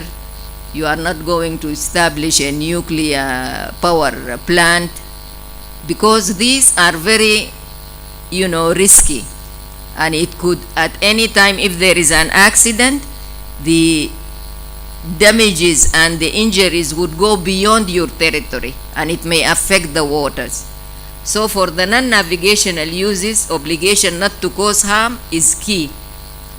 The last, and which is very important, is the obligation, the duty to cooperate on the basis of sovereign equality, territorial integrity, and mutual benefit and good faith. I think this is what brings us to the critical area of relations between South Sudan, North Sudan, and Egypt. Not only because these are downstream, but we also have obligation to those who are upstream, the other states. And this is where we need to talk with them, with Egypt especially and Sudan, on the issues of ratios and shares. It is true, if we go to the Nile Basin Initiative and the Cooperative Framework Agreement, that will be a clean cut, and it means that we are finally home and free. But from their point of view, especially if they don't join, and especially if we have not followed up on storing reservoirs and water for our own use. The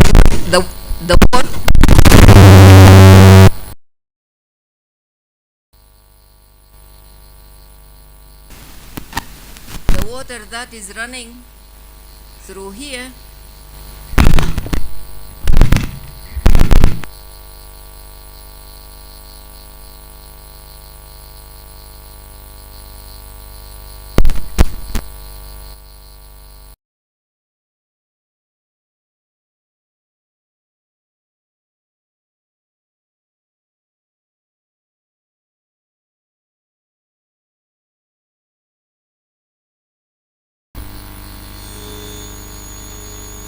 we can have a clean cut by ratifying the CFA.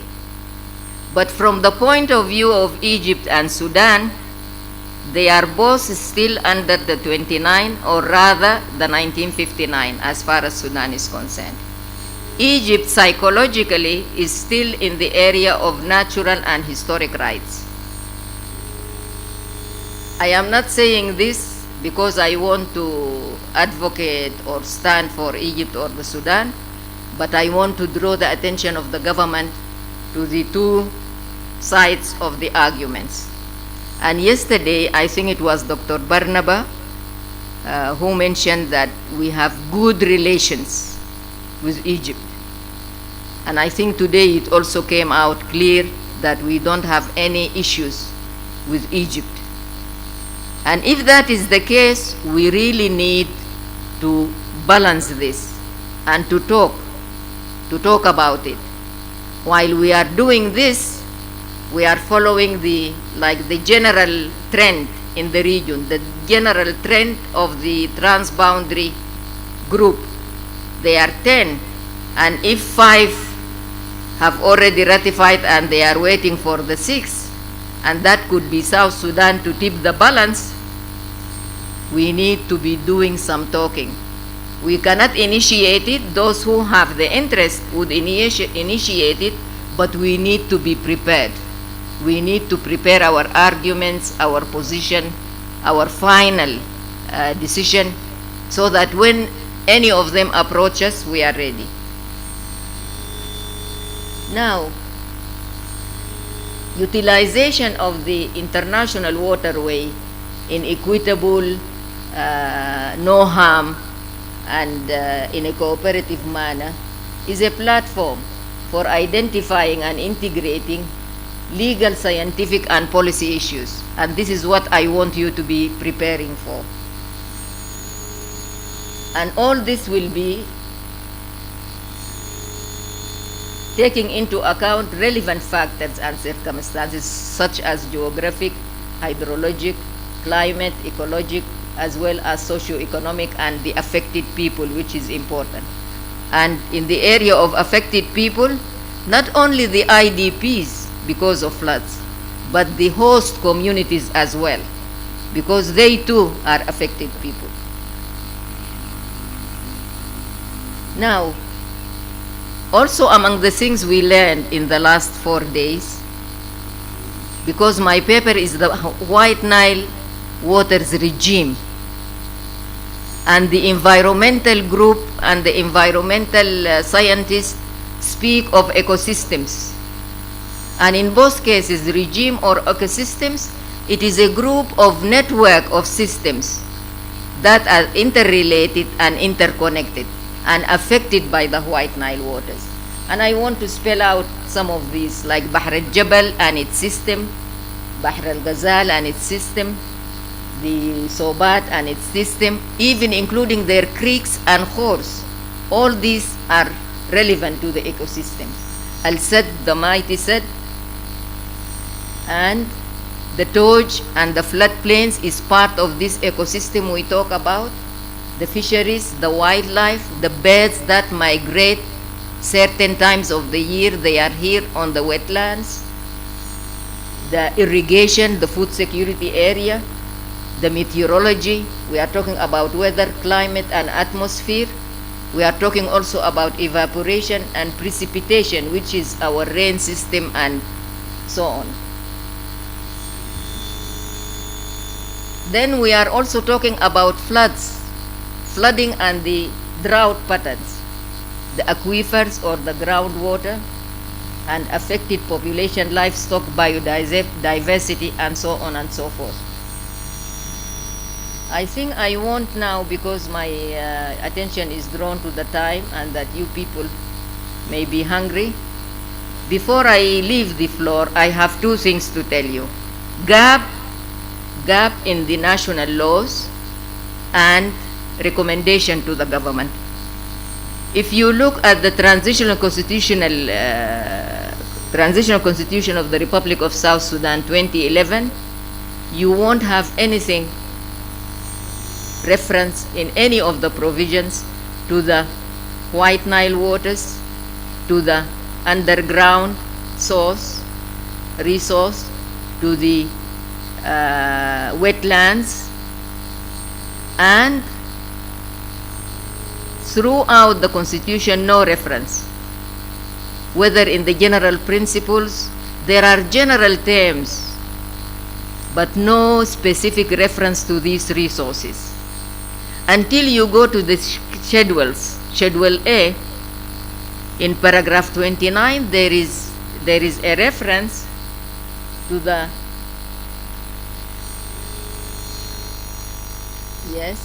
national, to the management of the Nile waters, transboundary waters, national rivers and lakes. That is the only reference, and within the meaning of the competent powers of the national government. When you come to the Arctis 2018, there is a reference, clear-cut reference. The Artigono shall develop a comprehensive policy for the use and management of South Sudan's water bodies, including but not limited to the River Nile. That is where we find.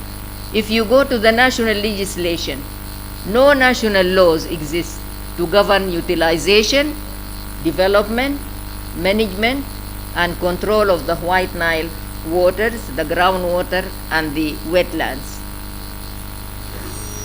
Now we have embarked on preparations and drafting of the permanent constitution. The process is going on. I think this is the right time that the law gap can be bridged so that it includes clear constitutional provisions on the White Nile waters, the groundwaters, and the set and other wetlands. What can Artigono do?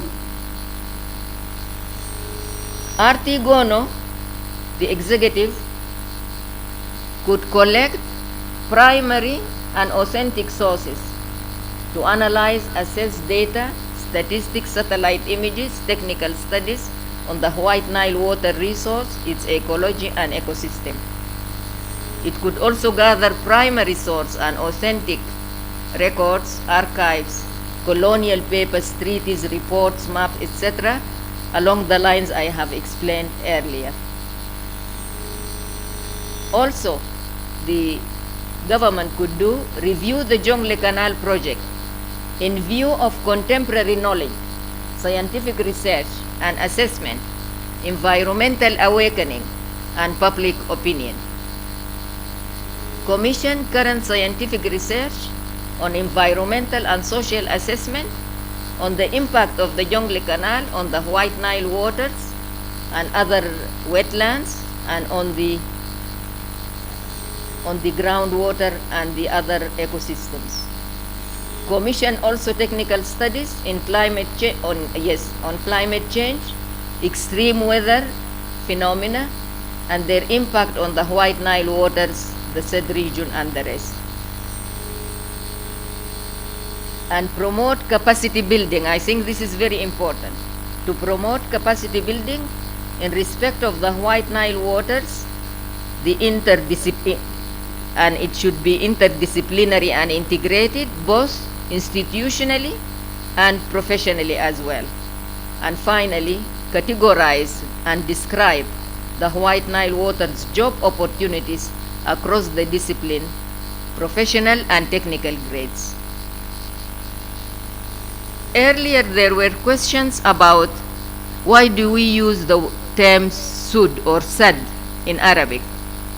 I want just to say that the sad is now has transformed itself into a term of art. It is now on the dictionaries, the Oxford Dictionary, which is the English lexicon source or resource. You will find the sad defined. The same in the Merriam-Webster dictionary for the Americans. You will find it also defined. But if you don't want to say the sad, yesterday one of the experts said he's transforming himself from calling it the sad to the sud, because the sud is the word in English. But I think this is not a serious matter, but let us agree that it is the sad. I tried to Google the Toj. Toj have passed from the national language into the anthropological environmental fields. If you go to any book or article from the environmental science or studies, you will find the word Toj. If you go to any anthropological books or studies in South Sudan, you will find the word Toj, I mean, but you will not find it yet in the dictionary. And with that, I conclude. Thank you.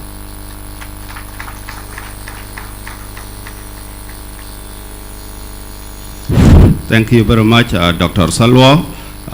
To this point, Your Excellency and the Honorable Ministers, we are going to take our lunch break. Of course, we have got three other very important presentations which revolves around the environment and the environmental issues and its impact on the society, as well as the hydraulic patterns of our country. It's getting more interesting. That one will be immediately after lunch. We hope that some minute, 5 minutes to 2, we all are coming back.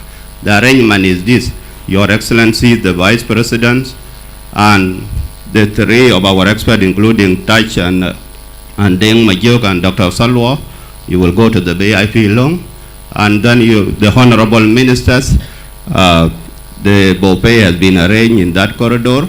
We are aware of the space. The rest of us, Under Secretaries and everyone else, ours is behind the hall there. So you are welcome. Thanks for your patience.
The Nile, the world's longest river, a 7,000-kilometer lifeline for almost 400 million people.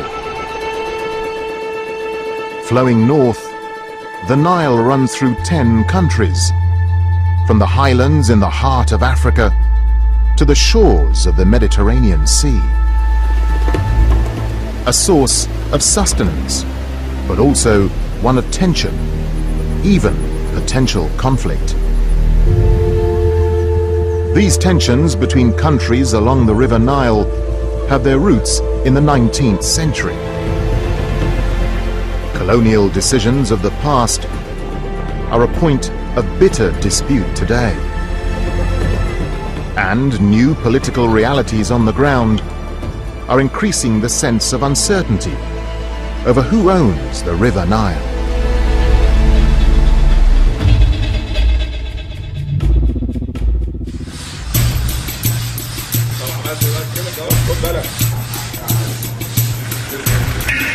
In September 2005, a team of explorers set off on a unique journey up the Nile River.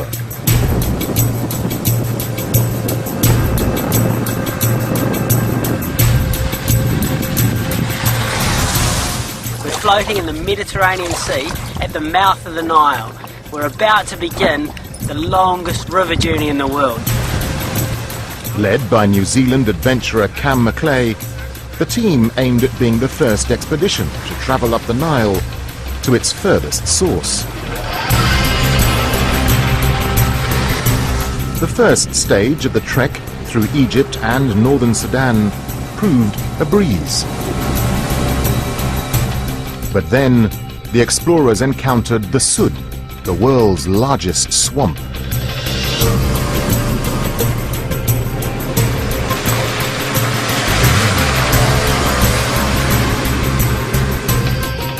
In southern Sudan it goes into this massive swamp area.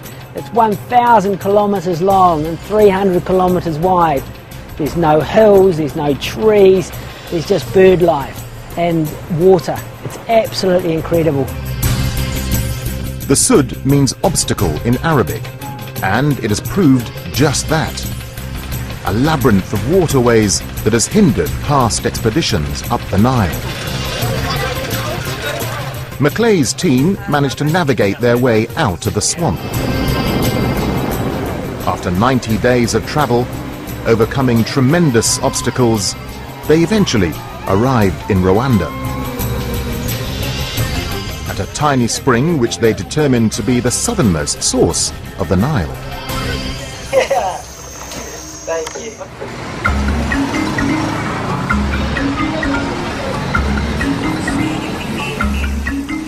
Today, Macleay is settled in Uganda, where he runs a whitewater rafting business in the city of Jinja, here on the Nile. So when you put on your life jacket, it's good. It might not fit you to the people. 1, 2, 3.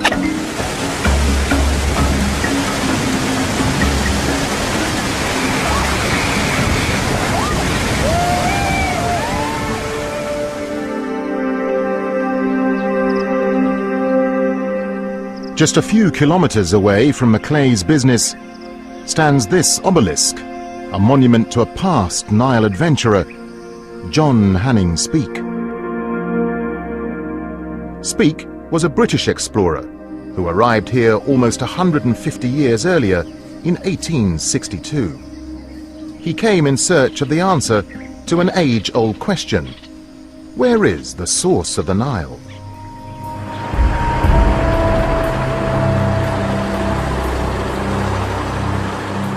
The Royal Geographical Society in London was established in 1830.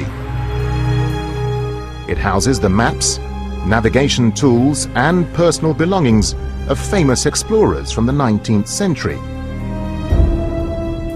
Men who were in the grip of a romantic obsession to discover the source of the Nile.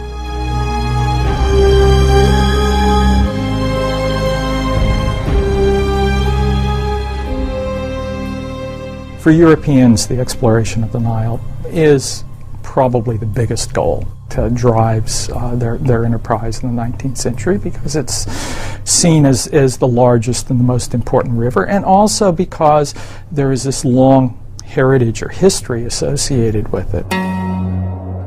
Rather than trying to cross the Sud area in southern Sudan, explorers in the mid-1800s chose another passage via the island of Zanzibar. During the 19th century, Zanzibar was an Arab kingdom, controlling the trade route from India into Africa's interior. These Arab traders facilitate European exploration. It's the Arab traders, for example, who begin first to report that there are Great Lakes or a Great Lake in the interior of East Africa.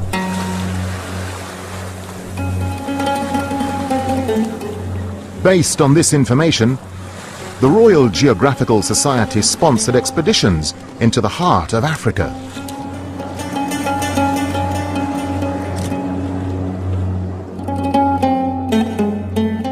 In 1857, using Zanzibar as a starting point, John Hanning Speke crossed to East Africa and ventured into the hinterland, where he found a huge lake stream countries.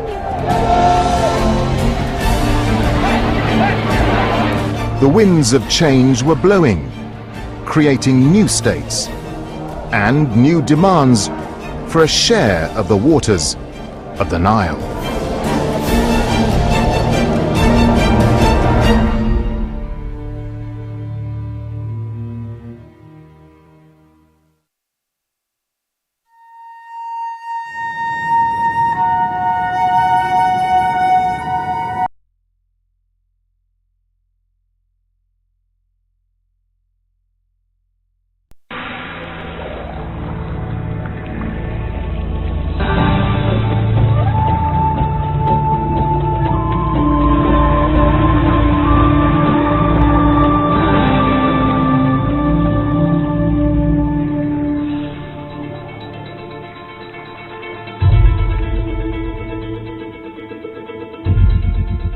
The Nile, the world's longest river.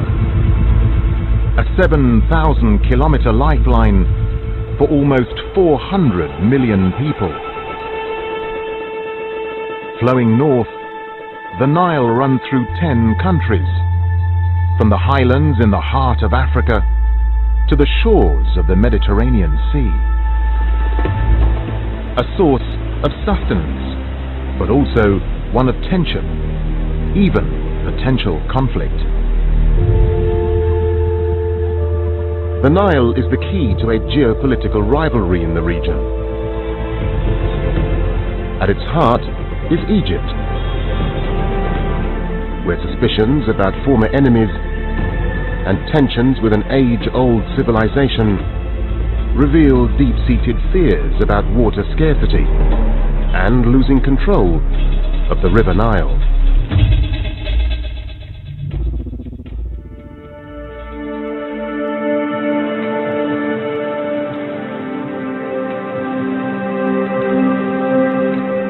Alexandria, Egypt's main city on the Mediterranean.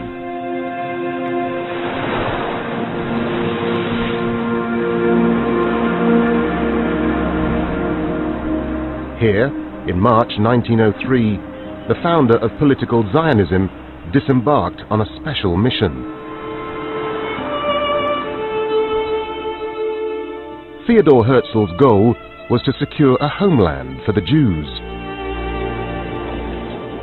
1 year earlier, he had petitioned for such a homeland to be allowed in Palestine, then part of the Ottoman Empire.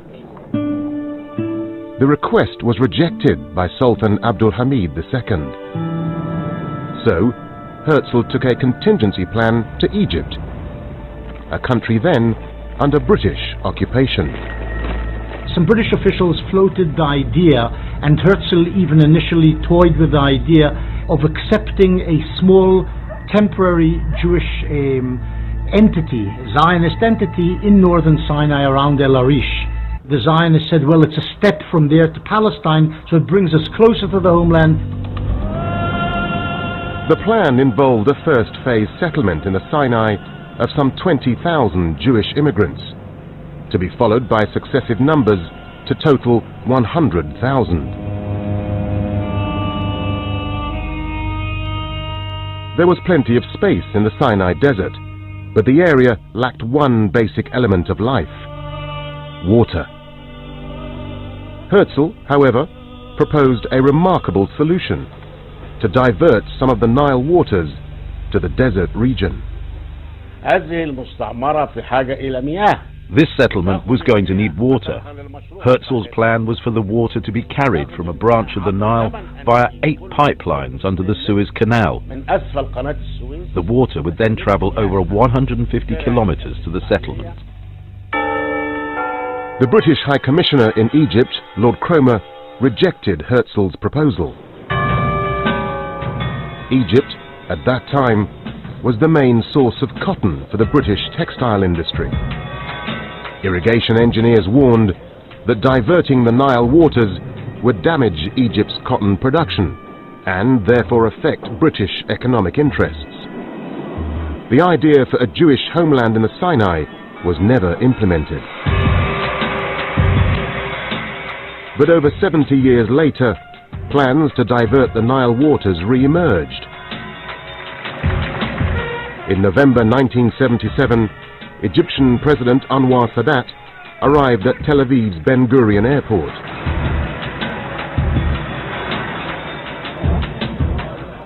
The visit marked the start of peace negotiations between Sadat and the Israeli Prime Minister Menachem Begin. Israel was in a strong bargaining position, occupying the Sinai, Jerusalem, the West Bank, Gaza and the Golan Heights. Sadat wanted the Arab land back, but had fewer bargaining chips. He definitely wanted a comprehensive peace. But I think two things affected the result. Begin followed a very devious policy, procrastinating, time. And President Sadat was under pressure. In the ongoing negotiations, Sadat, aware of Israel's water needs, knew he held at least one strong card, the River Nile. In December 1979, the Egyptian magazine October, known to be a mouthpiece for Sadat, published a sensational report.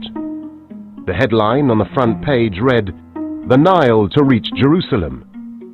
The article reported that Sadat had ordered blueprints prepared for the construction of a canal to carry the Nile waters to Israel in exchange for a comprehensive peace agreement in the Middle East. Well, there were these dreams about, Egyptian-Israeli cooperation and peace that will be prevailed in this region, and, people thought that there are no limits. So some people start thinking in these terms, that the Nile should be used for Sinai Peninsula and maybe also to Israel. To the friendship between the peoples of Egypt and the peoples of Israel. The two countries made peace, but any plan to divert the Nile to Israel never materialized. To this day, many Egyptians believe the reported offer was more a negotiating ploy than a meaningful proposition. This was a good trick played by Sadat. He gave the Israelis false hope in order to secure the signing of the peace accord. But he never planned to implement the Nile offer. But the Nile waters were eventually diverted. In January 1997, Sadat's successor, Hosni Mubarak, officially opened a tunnel carrying Nile waters under the Suez Canal. The waters flowed into the so-called Peace Canal, extending into the Sinai. Some Egyptians suspected Israel might be the ultimate destination of the canal. At the inauguration ceremony, Mubarak seemed to address such suspicions. ده مشروع مصري والمية يا دوبك على قدنا ما بنديش حد مية. لو حد عاوز يدينا مية ما عندهم معلش أهلا وسهلا. Today, the Peace Canal runs 80 kilometers eastwards into Sinai.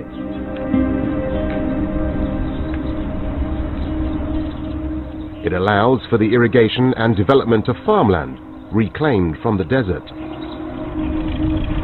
The idea of diverting the Nile to the Sinai, first proposed by Theodor Herzl, is now a reality.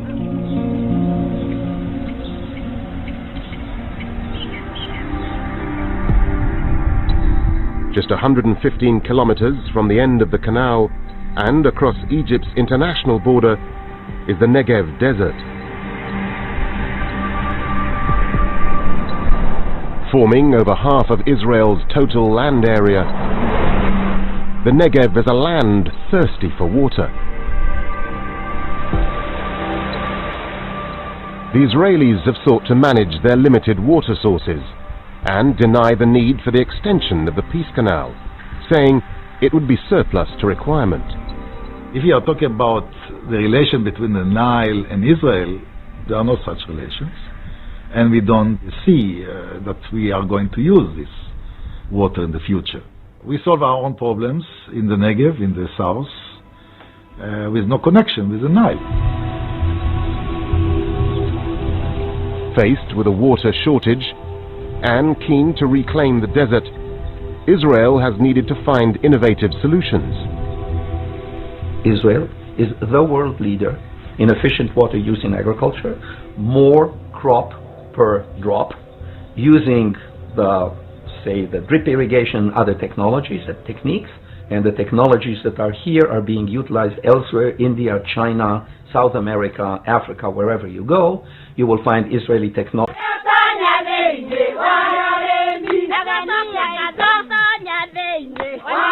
Israel's ambassador to Kenya, Jacob Kaida, arrives to a warm welcome from local farmers in the village of Gorati on the outskirts of Nairobi. He's clear on his assignment. The basic idea is to assist communities of farmers to achieve much more yield. Israel built relations with newly independent non-Arab states. Egypt grew increasingly concerned about Israel's activities on the continent. They suspected the Israelis of trying to politically outflank Egypt by befriending countries that could influence the flow of Egypt's lifeline, the River Nile.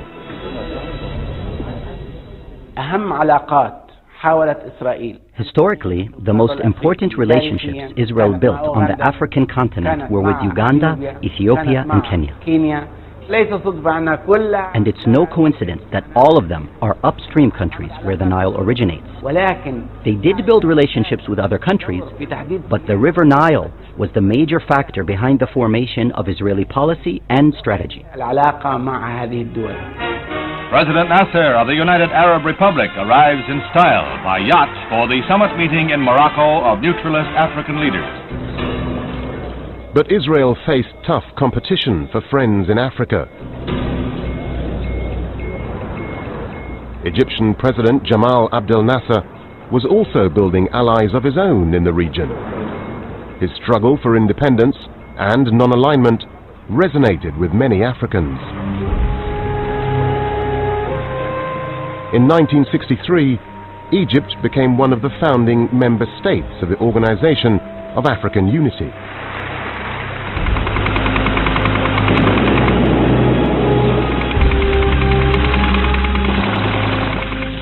Following the 1967 war, the organization condemned Israel's occupation of parts of Egypt and other Arab countries, and demanded the withdrawal of Israeli troops from all occupied Arab territories. The African view of Israel as a small, struggling country that posed no threat began to change. Israel was very weak at that point, and clearly it couldn't do anything about Egyptian role in Africa.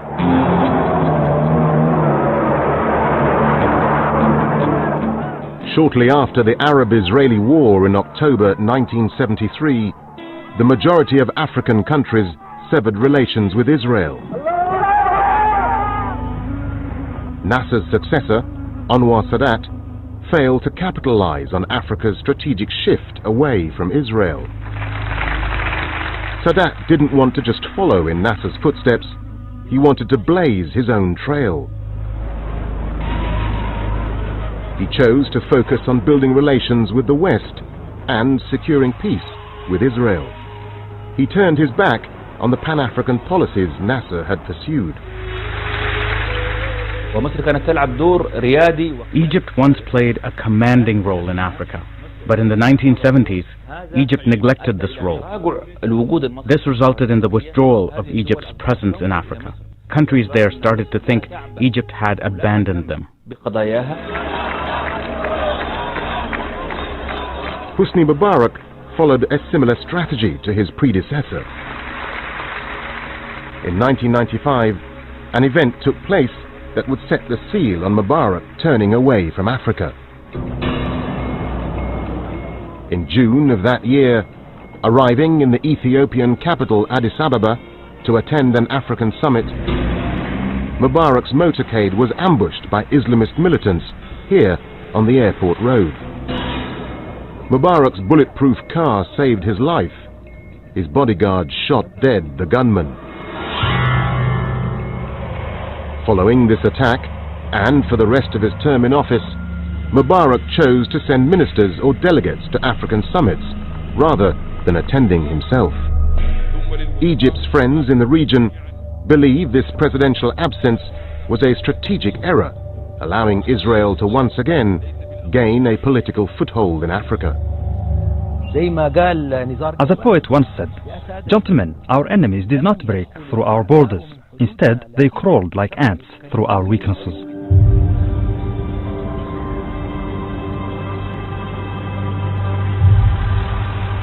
By the 1990s, many of the upstream Nile Basin countries had re-established diplomatic relations with Israel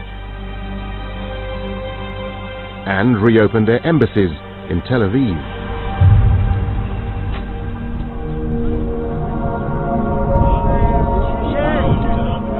Today, Israel is building on these relations. Here, on the outskirts of Tel Aviv, these trainees from Africa are learning innovative agricultural techniques to take back to their countries. Training is sponsored by the Center for International Cooperation, known as Mashav, part of Israel's foreign ministry. But we are focusing, and most of our work is really in Africa, probably about 40% of our resources, and mostly is towards food security, agriculture and water related issues.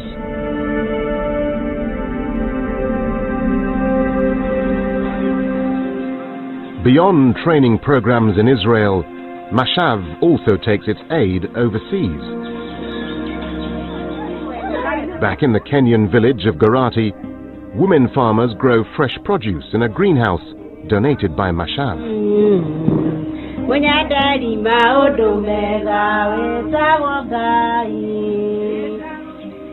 The greenhouse, which enables the women to earn a living, was officially donated to them by Israeli Foreign Minister Avigdor Lieberman.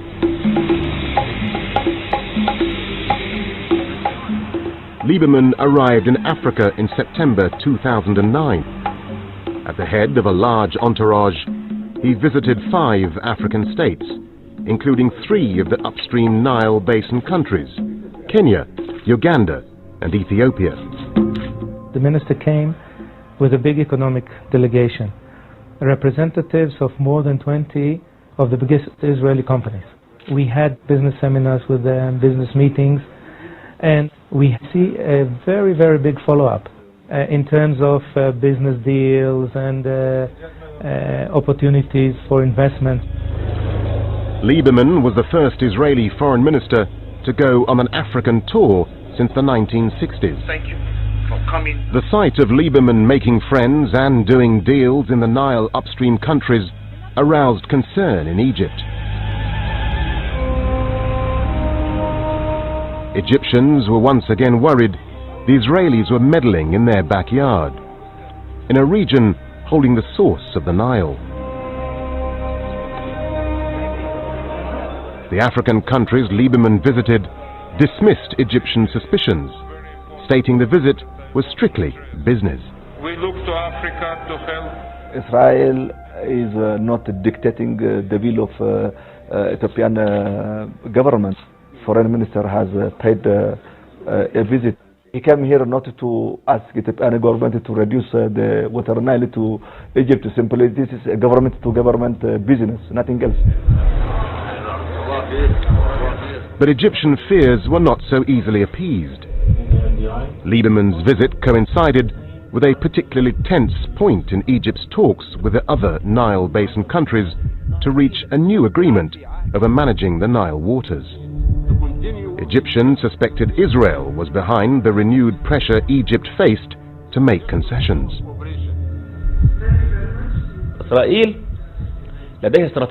Israel has had a clear strategy since it was established. So it focuses on having a presence in the upstream Nile countries to create problems for Egypt on the issue of water, to encircle Egypt and create internal difficulties. Because if Egypt has a water crisis, then it will have a development problem and a national security issue. It will not be able to guarantee a better life for Egyptians, and therefore it will be preoccupied with internal problems. That is Israel's goal.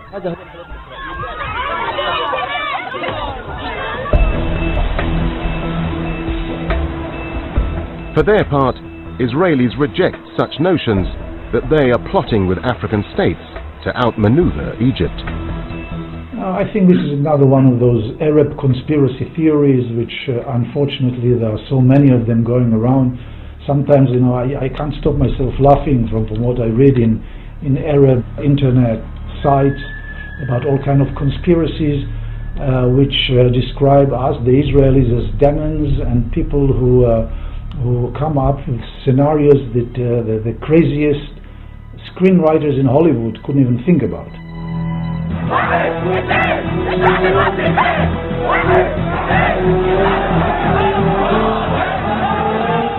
In early 2011, Egyptians took to the streets in open revolt against the government of Hosni Mubarak.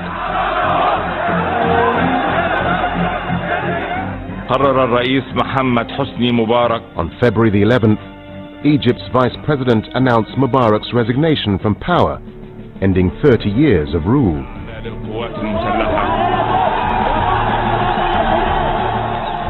Egyptians were exultant.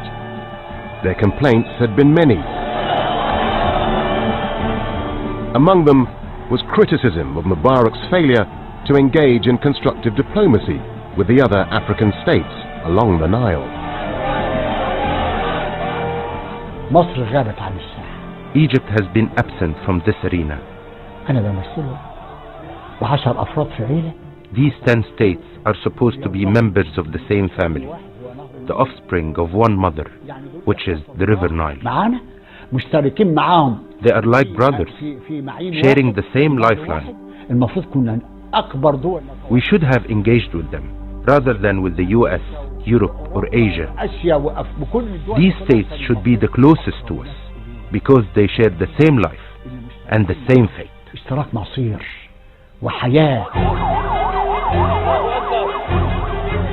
Significantly, the first foreign trip of Egypt's new Prime Minister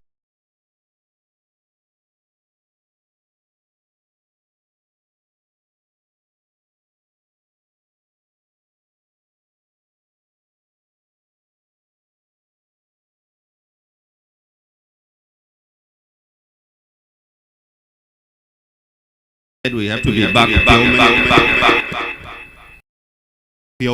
two.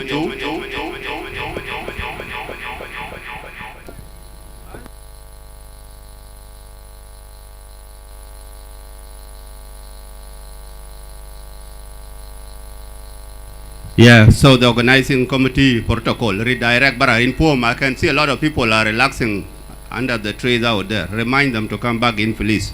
Let us take our seats. And the majority of the people there, I said before, many of us have to take seat, including the security and the protocol personnel who are in here. Random movement has to cease now. Let us take our seats.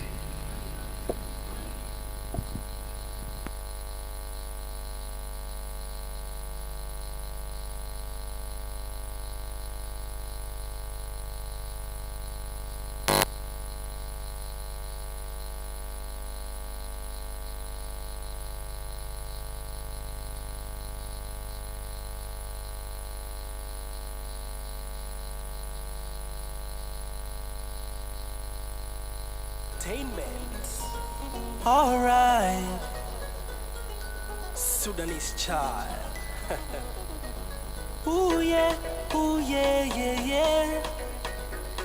Ooh yeah, Ruka music. Auma.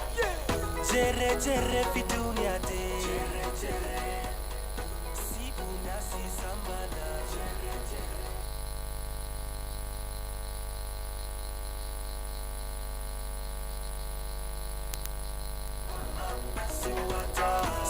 Sunu batal fi dunia te mama. Sunu batal. Nasi maderu geni sawa. Sunu batal. Wenu salam takulio. Wenu salam. Nasi maderu geni sawa. Wenu salam. Jiran bada mashaki. Jiran bada mashaki. Asana nami lotuko. Lotuko yeah. Do you fabaja fibe? Fibe. Asana nami loko ya. Loko ya ya. Jere jere fi dunia de. Jere. Sibuna si sambala. Jere. Suata ta dunia de mama. Suata. Nasi mutu sambala. Suata.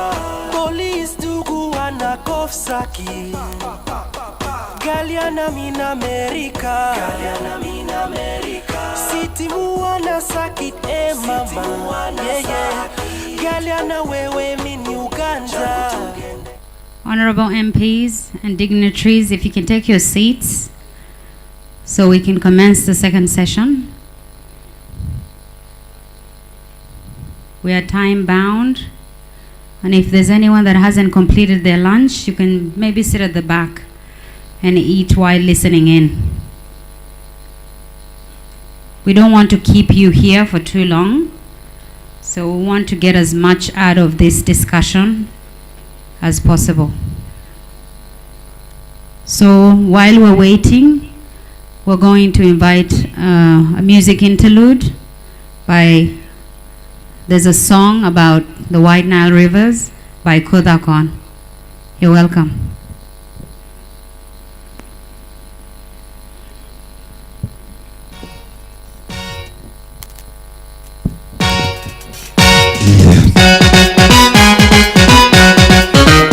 Records. Yeah.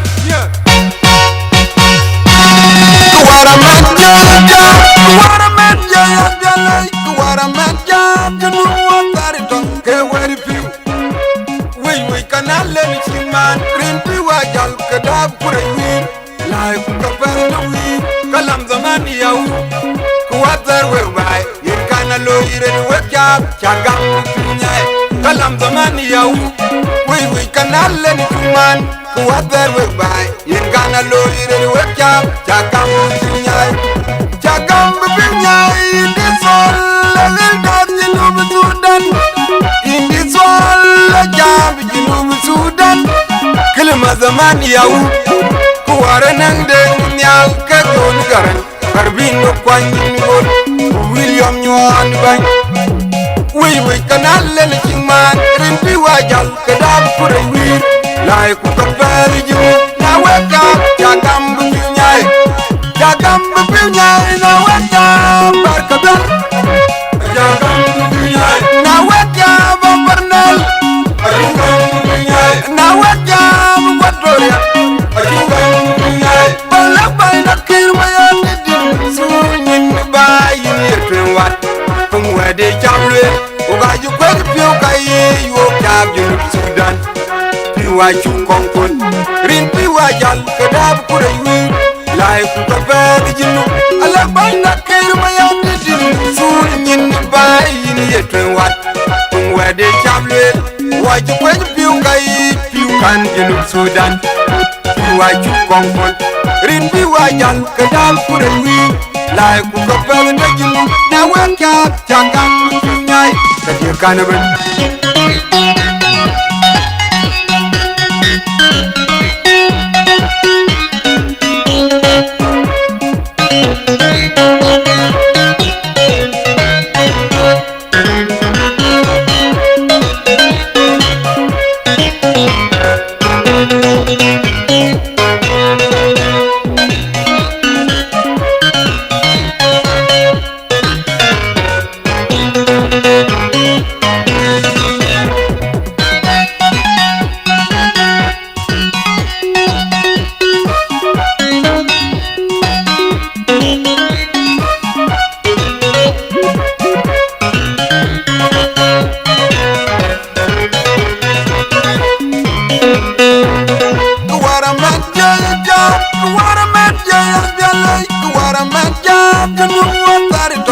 wari piu we kana le chiman rimpi wa jal kada pura yir lai ku ka per wi kalam zamani yau ku watar we bai yin kana lo yire ni wajab chagam nyai kalam zamani yau we kana le chiman ku watar we bai yin kana lo yire ni wajab chagam nyai chagam nyai this one la dat ni no budan in this one la jab jinum Sudan kelma zaman yaw kuwara nande nyal ka don garan harbin no kwanin gol William Nyon bay we kanal len chingman rimpi wajal kadab pure wir lai ku ka berju na weka jagam bu nyai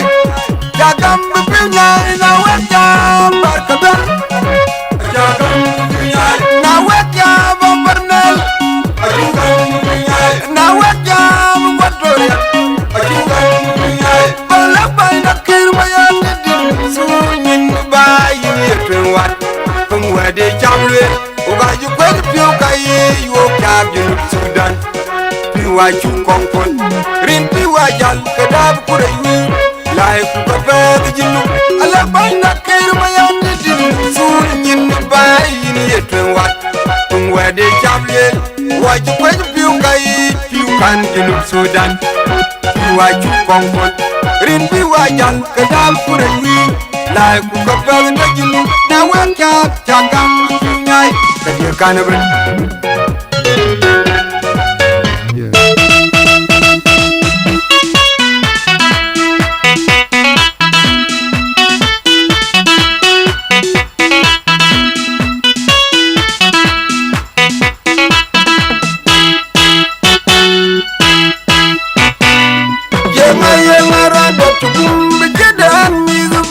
Apologize, my brothers, my sisters. The one who bad number one in the loom in the UK. My loom band is of and the well boom, ay, what you're running and the well boom, what you're running. Where are you? Will you hear my argument? Now, the song is you know. Go with Salmakir, my adin, cabin when.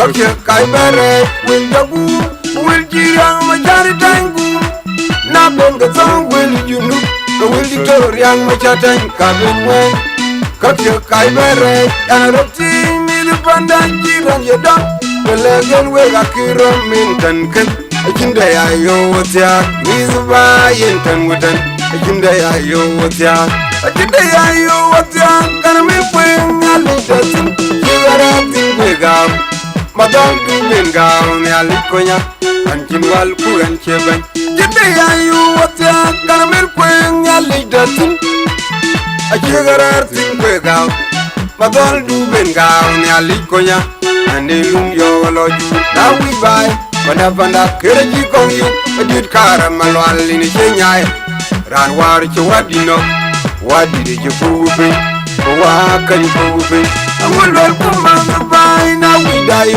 kama fali non bi lo godirian kuman panatan kan kinda ayo watian biba yentan wutan kinda ayo watian akinda ayo watian the one ban number one na lalu you lumpi bi ingalang man bay ran tuli jegem yubi ngoye yin lagan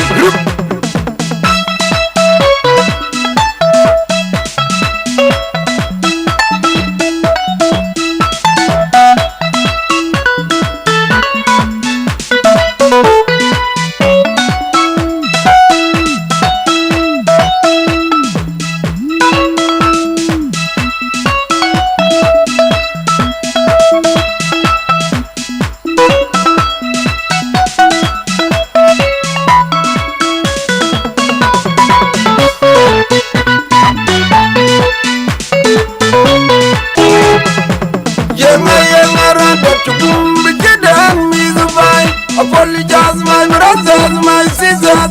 The one who bad number one in the loom in the UK. My loom band is of and the well boom, ay, what you're running.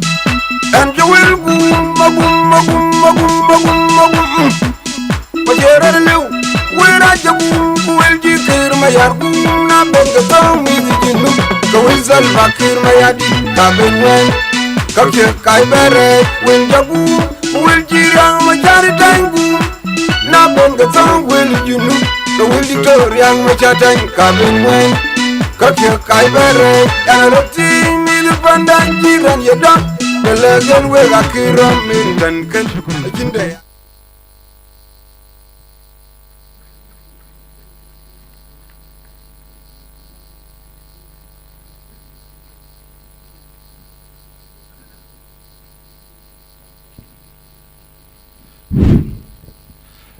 Welcome back again, Your Excellencies and the Excellencies, Vice President and Honorable Ministers.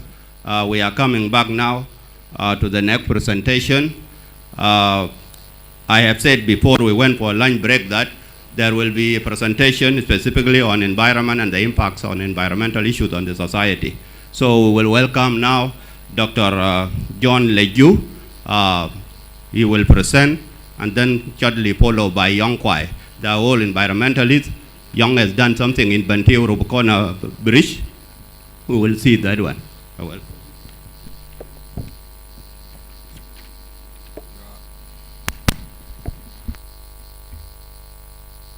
Your Excellencies, Dr. Machar Teng, Your Excellence, Dr. Waniga, Your Excellence, Tabandengai, I'm called Dr. John Leju Celestino. I'm actually going to present brief presentations on the environmental impacts of river dredging. My presentation is so brief, just giving a basic about the environmental impacts of river dredging. So, to start with, my heading is saying, environment treats us the way we treat it. If we treat the environment badly, it will treat us badly. If we treat the environment good, it will treat us good. Starting with the definitions, because that is very important. I will be very fast today because some of the presentation I presented yesterday and some of you have attended through online. Dredging. When we talk about dredging, we means it's the process of removing accumulated sediments and unwanted materials from the water bodies. These water bodies can be rivers, lakes, streams, creeks, and so forth. Then the equipments or the machineries that are used for taking this process of dredging is called dredges. Then when we do the dredging, we said it actually deals with the removal of the sediments and unwanted materials in the water bodies. And these accumulated materials, the silt, these are the sediments. And we call it the process of the settlement of the sediments in the water bodies is called the sedimentations. And this has come as a result of the climate change that have aggravated the erosion agent. Now, the importance of wetlands, or in general, the importance of water bodies, so that we come to our point. We said healthy water bodies, that includes rivers, streams, and so forth, are vital because they actually provide a habitat, aquatic habitats for the aquatic organisms. It also filters the pollutants, absorbs water that comes from the precipitations. So, because of this importance of the water bodies, these bodies of water are very essential for the survival of us as human beings, for the survival of animals, as well as for the normal functions of the ecosystem, which is the environment. Therefore, caring for these water bodies, whether river, streams, or creeks, are very, very, very important. And this caring is through the management and restoration. When we talk about the management, our Vice President was saying about the management and the control. So when we manage the water, how do you manage? Through the restoration. through cleaning. And when we manage this one, we will try to fight the climate impacts.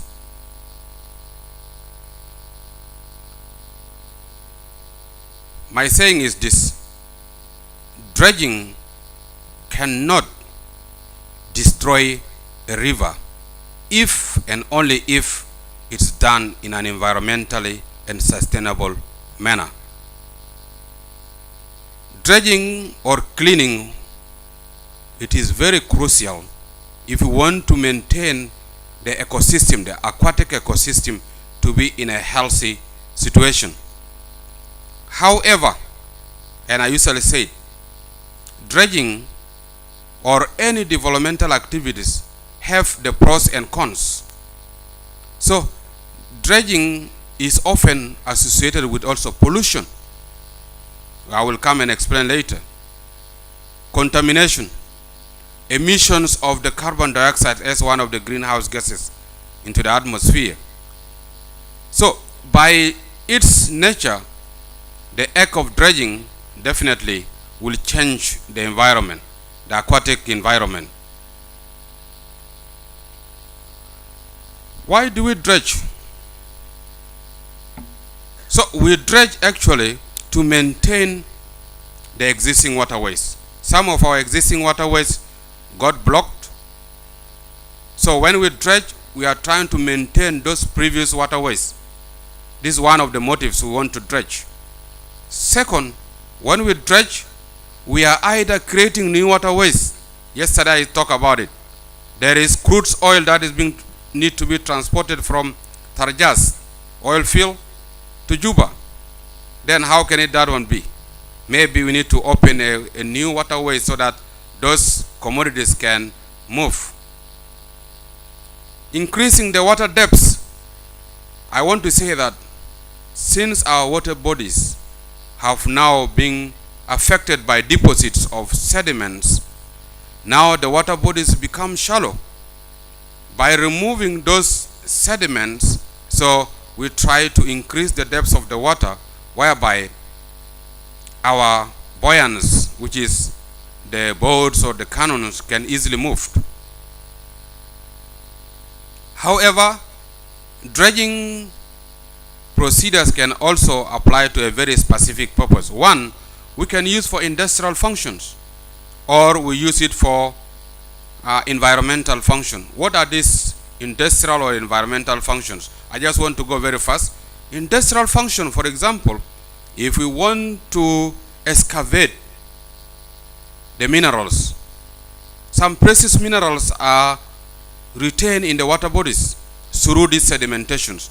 So we can excavate those sediments so that we try to mine those precious minerals. If it is not about the precious minerals, even the sand that we are going to excavate from the water bodies can be used for the construction. And I gave an example. I went to Upper Nile, whereby it is rare to get sand. What they do, they sometimes get the sand from the water body, which is the river. So in the process of dredging, we can get use of that. Second, it can be for improving the environment. How?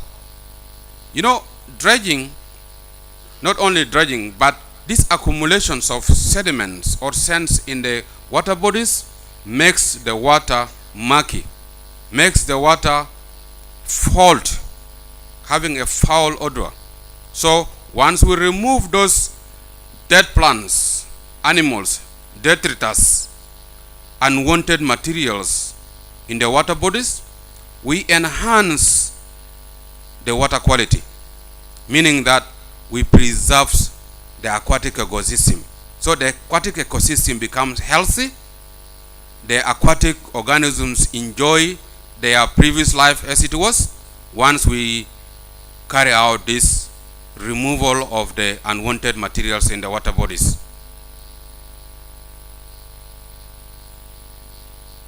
So, just to go very fast, because I have explained yesterday so much about it, I will be going very fast. Now, apart from the positive impacts, let me also go into the negative impacts. some people yesterday told me I have talked much about the positive impacts. So people may think that I'm just for dredging. So I have to balance, because I'm here to talk about the positive impacts and the negative impacts. What are the negative impacts? Endangering the water quality. Now I talk about enhance the water quality, but again, it can also endanger the water quality. How? You know, in the process of excavating or dredging, removing those accumulated sediments or removing the unwanted materials in the water bodies, it steers those settled silt or settled sediments into the rivers. You steal it, now the water becomes turbid. And we know from the water chemistry, when the turbidity of the water is increased, means that water is not suitable for drinking. So the quality of water is being tampered with. This is one of the negative impacts of dredging. Changing the water level. We said dredging can reduce the level of water or water bodies at some locations. It is also case specific. When you dredge here, it of course changes the water level. Increases the pollution. How? I talk about in the process of sedimentations, the movement of those pollutants from the terrestrial environment to the water bodies, which is the aquatic environment. All those waste, let's not forget, the water bodies is a sink to the pollutants. So once those pollutants move and settle into the water bodies, it slips. But once you temper by dredging, you start to awaken them up. So means now those pollutants, the heavy metals, the PCBs that has settled in the water bodies emerge or churns up and then makes the water so polluted, and other negatives. It also threatens the infrastructures like bridges and other infrastructures once the dredging is done unsustainably. I want to say this. At the end, I'm not against or not for, but the dredging should be environmentally sustainably. It also increases flood downstream, because once you remove those accumulated sediments from the water bodies, now the flow will flow, of course, very fast, which may also cause some inconveniences into the downstreams. But if it is done environmentally sustainably, there must be some management or mitigation measures, like for example the control, then that negative impacts can be minimized. It may also impact on the ecology, the habitat of the organic, which is the aquatic organisms or the terrestrial environment. It endangers the habitat, changes the topography, because once you remove those accumulated sediments or unwanted materials, you deposit it into the terrestrial environment.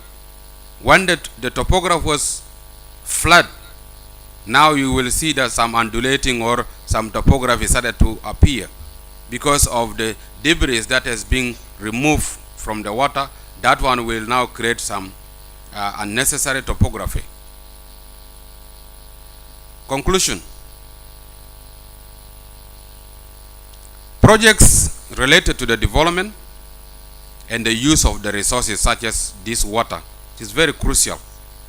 But these projects can often lead to creation of tension between communities themselves. One of the projects, always projects may lead into conflict if it is not handled environmentally friendly. It can lead to conflicts between communities themselves, or between the communities and the promoters, the project promoters. And I'm also feeling that in many cases, if the conflict is not controlled at an early stage as a result of projects, whatever projects, whether it is oil exploration, dredging, if it is not controlled at an early stage, at the birth, it can degenerate from the limited and peaceful forms of protest to a violent opposition, sometimes supported by a white public. There are documented evidence showing that rivers which have not been conducted in an environmentally sustainable manner return to their pre-dredge. Meaning what?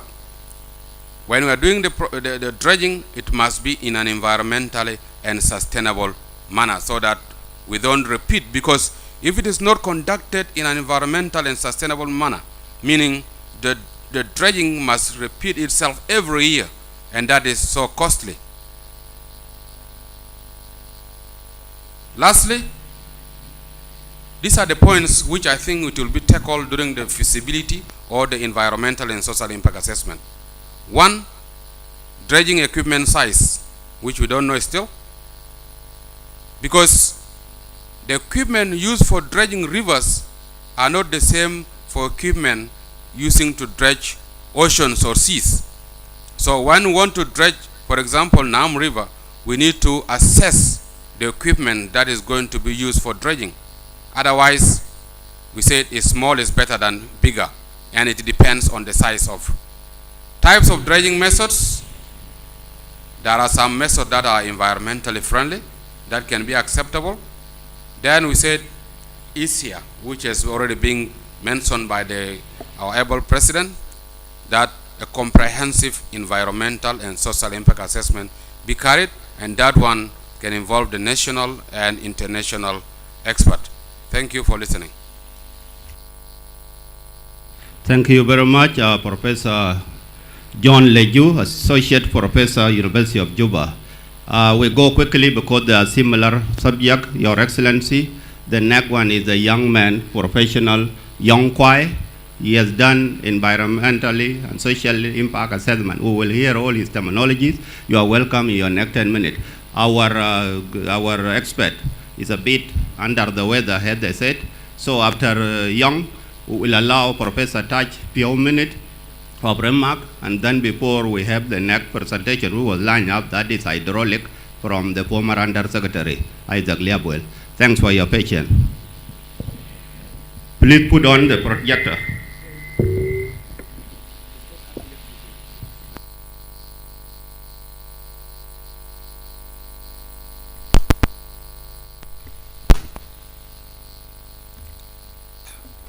Hello.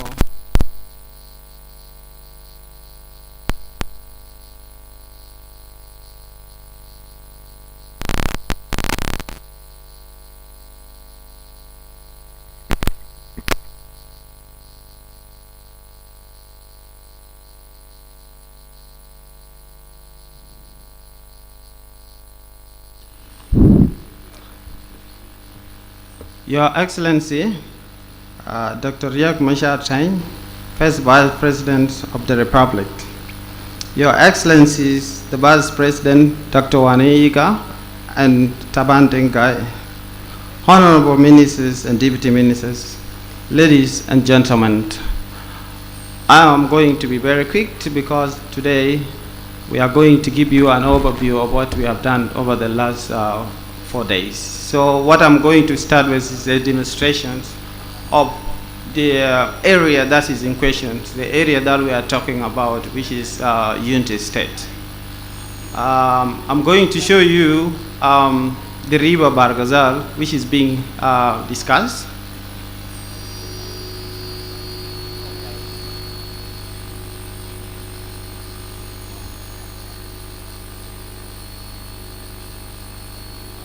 It is a live video, so let's wait, it's coming back up again.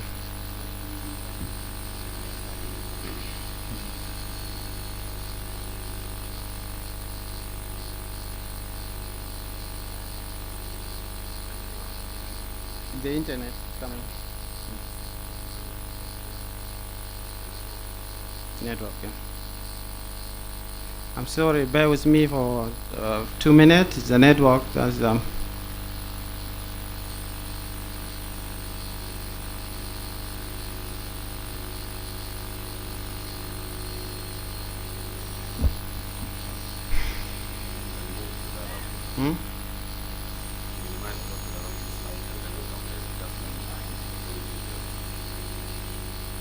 Let's get it again.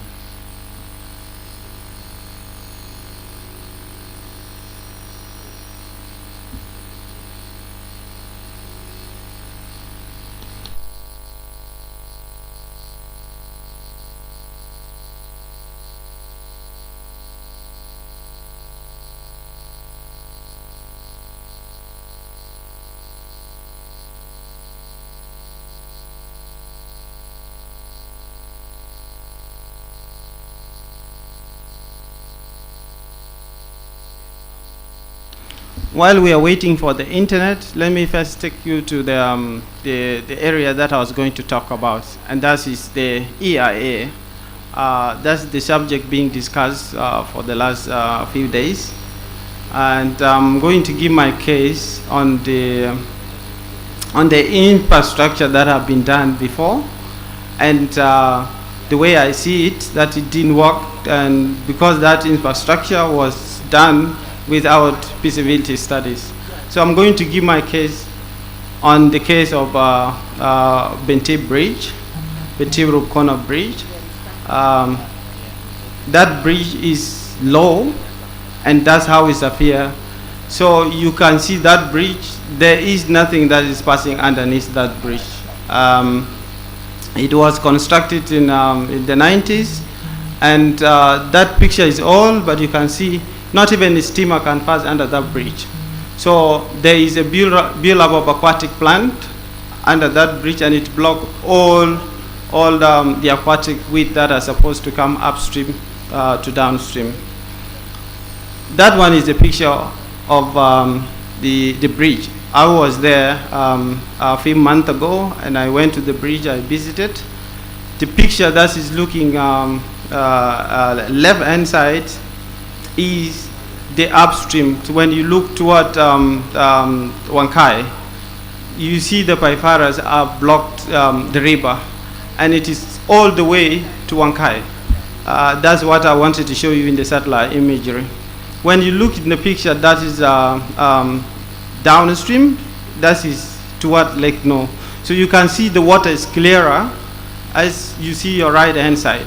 So all the aquatic weed that were supposed to be passing, because aquatic weed accumulate, they did not pass, and then they blocked all the ways. I don't know how many years were the clearing of the river down here.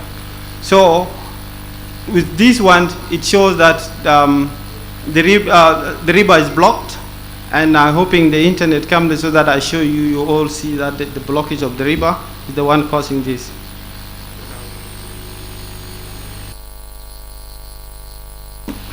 These are the pictures of what is happening in Bentiu. It's flooded all the way, and we understand that there is something need to be done in Unity State. The only difference is that how to do it, that's where people are different. So I'm going to talk about the EIA, the importance of environmental, social impact assessment before the project implementations. Giving you the case of that bridge. The EIA is supposed to be done before anything is done. And it is not only that bridge. We know very well that there was a wash away of the Barghazal River. It's because there was no proper studies. So the EIA is a process that's supposed to be done before anything is done. And then what the EIA does and how it helps us is that if there is anything that is not well designed, the EIA redesign the project. So there is a recommendation that come up and say, you have to do this one. The EIA also recommend further studies if there is a need of what need to be adjusted. And if you haven't done EIA before any project is done, then there will be a delay in the project approval. So I want to be very quick. This is how the EIA process goes. The EIA, which is the feasibility studies, in this case, is supposed to be triggered by the proponent, which is in our case here, is the Minister of Water Resources and Irrigation. They will do the project brief and give it to the Ministry of Environment. the Ministry of Environment is going to conduct screening. They will go to the site, see the site, and then talk with the public. It needs to involve everybody. They can do a session like this. They go to Unity State and then talk to the people. Here, it will determine what needs to be done. If there is no need for EIA, then the project will be approved. And then the work will go on. And if there is a need for EIA, then the scoping work will start. And then that will determine what needs to be done. I referred in the last 2 days that the project scope that was mentioned was the 30 kilometers from Bentiu to Lake No. And in my opinion, as I've seen it, the clearance needs to be done between Wankai all the way to Lake No. So this is why it is very important that scoping needs to be done by the Ministry of Environment, and then they advertise, the consultant come, they are well vetted, and then they go and do impact assessment, and then put down mitigation plan. And later, before they submit the report, they will call the public again. That is called public involvement. Here, that's when they will submit it to the ministry concerned. And if this one is submitted to the ministry concerned, they will go and see whether to approve or not to approve. If it is not approved, it will be redesigned again and resubmit. But if it is approved, that's when the project implementation starts. So what I want to say here is we actually need to choose now because we want to help the people in Unity State. There was a good question raised here yesterday by Madam Rebecca Joshua, that how long does the EIA take? Because we want to help people here. And this is why I want to talk about choosing between clearing the river now and dredging the river. Because clearing it might actually give approval at the screening stage, and it may not take long time. There was a work already done by the agencies. I think UNOP did that one. And this can be supplemented if it is a mere clearance that needs to be done. And that can be the quickest. The clearing is a use of, these light machineries. And that one does not actually need proper study. While the drainage involves the use of heavy equipment, that's the one disturb the soil and all the aquatic, and then all the whatever live in the river. So this is what I want to mention here. And I don't want to dwell on a lot of things. Let me try to see my map if it is back so that I demonstrate. It is here, it is here. So now, this is the most important that we want to see what is happening there. Looking at these 3 points, the point up there is the Lake No. The one in the middle, that is the bridge between Bentiu and Rupkono. And the other point, the red one at the left hand side, that is Wankai. That is the confluence between Ju River and Kir River, which is Baralara. So if we zoom it in, let's start it here where the bridge is. And this is what I was showing you before. I was standing here in the middle, and I took the picture that I showed you at the left hand side. It is blocked. You see, these are the aquatic plant. When you look at the other picture, there is a little bit of, it look a little bit clear. But it is not clear enough, because when you go a little distance ahead, the aquatic plant have started. The aquatic plant have started actually to build up, because there is no inflow, there is nothing pushing it. So if you go all the way to what Lake No, you see all over the east, it is green. When it is green, that river is stagnant. So we keep going, and I want to show you, there's a point that I want to make here. So here, now, it started to be clear. When it is clear, that means there is water going. This water, it is not coming from anywhere else, but from Lake No. So there is a backflowing because there is no inflow. So the backflow from Lake No is also affecting the situation in United States because there is nothing is pushing. So let's leave that point because I want to be quick. So the other point that I was talking about, and that's the area that was left, is from the bridge to Wankai. Let's see it together. Wankai is here, and the river coming up is the Barararab. The one down here is the Ju River coming from Kwajuk. And it is a little distant, and the river started to block. So the aquatic plant are the one living in the river here. So my recommendation, if we want to save the people in Unity State, is to clear this one instead of dredging it. Because the stagnant water are always deep. So when you clear it here, then the river will start moving. And you know, when the river is running, that's when the siltation starts a lot, and then there will be a lot of soil because of the runoff. But now, since this river is stagnant, I believe it's still deep. So for us now to get a quick help to the people down there, let's clear the river first, and we see if it is not moving later, while the EIA will go, if we still need dredging. And that's where I want to end it. Thank you so much. Thank you very much, Yong Kwai. Your Excellency, I'm mindful of time and we are rushing.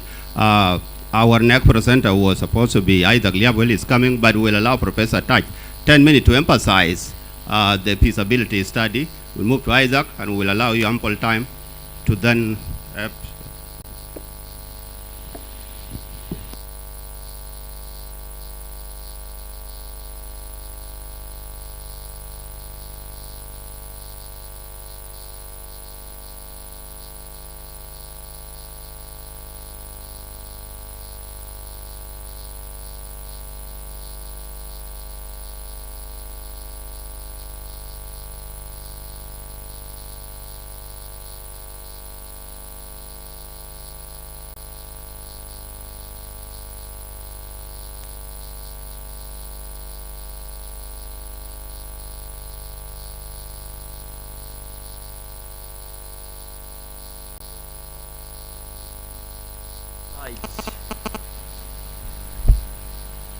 about what do we mean when we talk about feasibility study. It is not really economic and social only. There is a herd of them others. And for our senior leaders, anytime you command a feasibility study or you are given the results of a feasibility study, this will be what we should be looking for.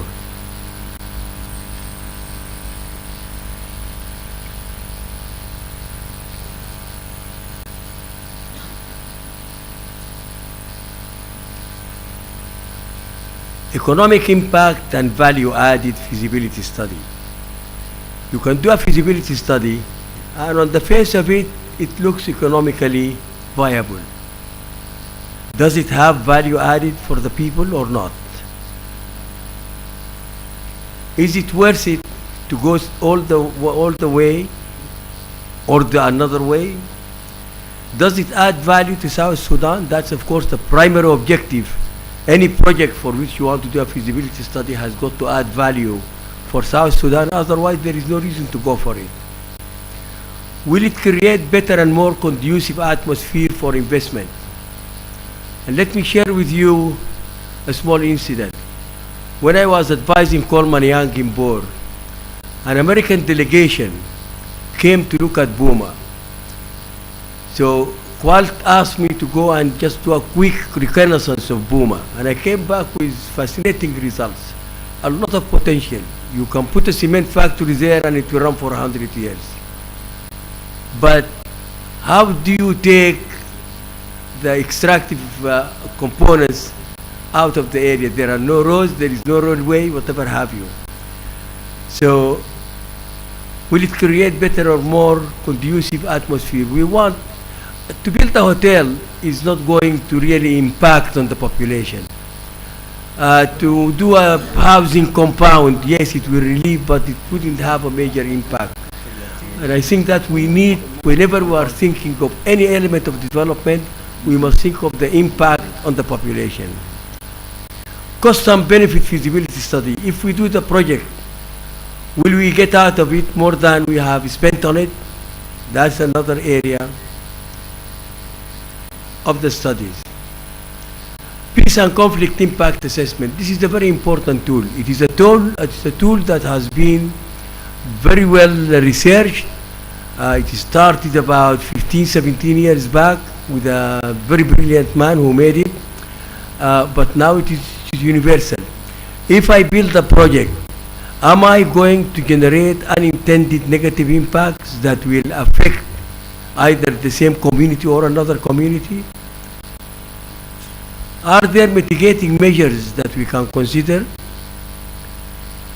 Are there legacies of conflict we need to consider?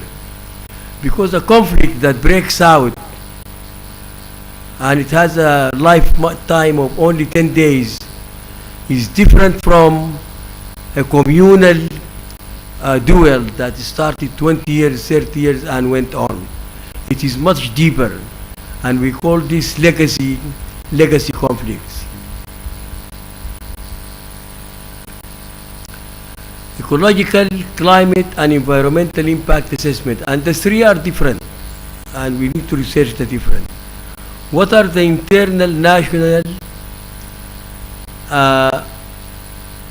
factors? What is the unavoidable? Is there anything that we cannot avoid? For instance, if the floods are due to rains, you cannot avoid the rain. The rains are going to fall. If the problem is due to drought, the drought is going to happen. You cannot avoid the drought, but you can mitigate. What are the best practices and lessons learned from other nations?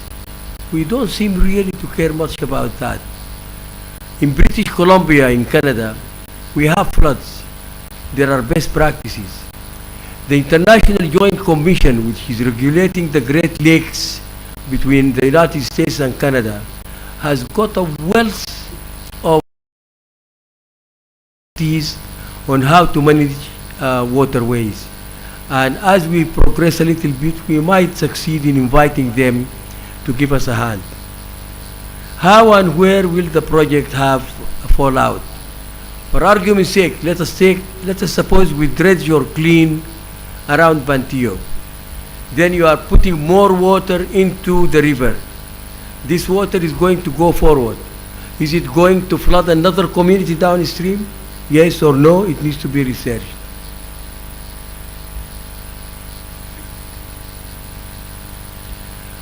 Women's lens. It is a lens that is always underestimated, and I would dare say most of the time it is forgotten. Women are impacted differently from men, especially in communities like ours. And whenever there is a feasibility study, I would advise my brothers, my colleagues, our readers, always ask for and look for and make sure that there is a women lens in any feasibility study done, so that we give them their due right. Have the women been consulted? What I call indigenous population, Barnaba corrected me, or I think Brother McWay, to using indigenous. But there are people who have been there for thousands of years. They have got rights. They have got rights by virtue of the fact that they were there for thousands of years. We need to consider their wish when we are doing the study. Political risk impact assessment, and of course that is the major issue for the government. And that's the unintended impact. Will the dwellers of the Sud be agitated or aggrieved? If not properly consulted, would they feel that their government is ignoring them? We just cannot take, regardless what to do in the way of studies, regardless what decisions take, we are dealing with human beings. We have got to respect their dignity and we have got to respect their rights. Who will or will not their support for the government be changed. Will or will not their support? Yeah. If they feel that you are doing something they don't like, they're not going to like you. They're not going to support you. And any government wouldn't want that. And then we need to look into what we call the exogenous and the endogenous. Exogenous is what is coming from outside, NGOs, what consultants, whatever have you. Endogenous is what is the inside. May political alliances possibly shift due to the project?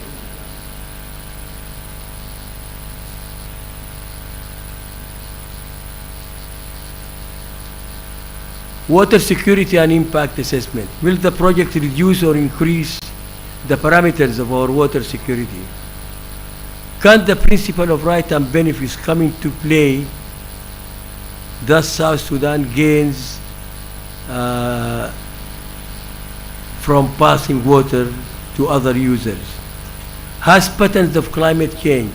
Had the study modeled a trajectory of water security for the next 50, 100 years?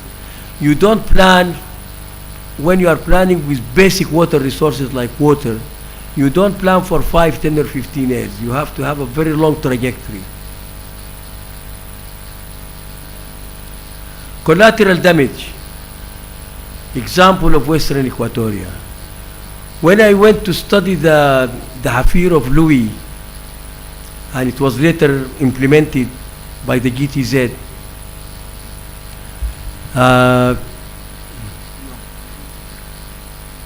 I found that Western Equatoria is lush, rivers, greenery. The reason is that Western Equatoria falls within the green belt. The green belt is Western Equatoria and Northern Uganda. Why is it like that? We never hear of a drought in Western Equatoria. We never hear of a famine unless people don't cultivate. The reason is that evaporation from the south goes up, the northern winds take the moist air and drop the rains in Western Equatoria. You dry the south, you can kiss the lush plantation in Western Equatoria goodbye.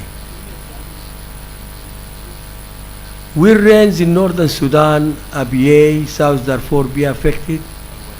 Will Rawaba series in South Sudan be affected? Yesterday I brought the geological map of Sudan, very large map.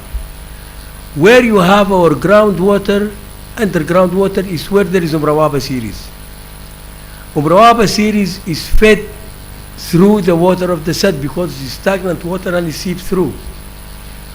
When I went from Kapoita to Narus, there was a number of boreholes. There is a difference between a borehole and a deep bore. The borehole has a karjaka, and give it 2, 3, 4 years and you will find that the water has completely disappeared. I found 5 or 6 that were just standing there, a piece of junk. Will communities upstream or downstream be affected? Impact on wildlife. Social impact assessment. Will human relations change? Will coexistence be affected? You have got border lines between tribes. Will the delicate tribal unwritten agreements be affected? Will there be migration into the land from hostile communities? Whatever we do is, at the end of the day, is for human beings. You don't do a project just to wake up in the morning and look at it. Everything is for the welfare of human beings, so they have got to be at the heart of any feasibility study that we do.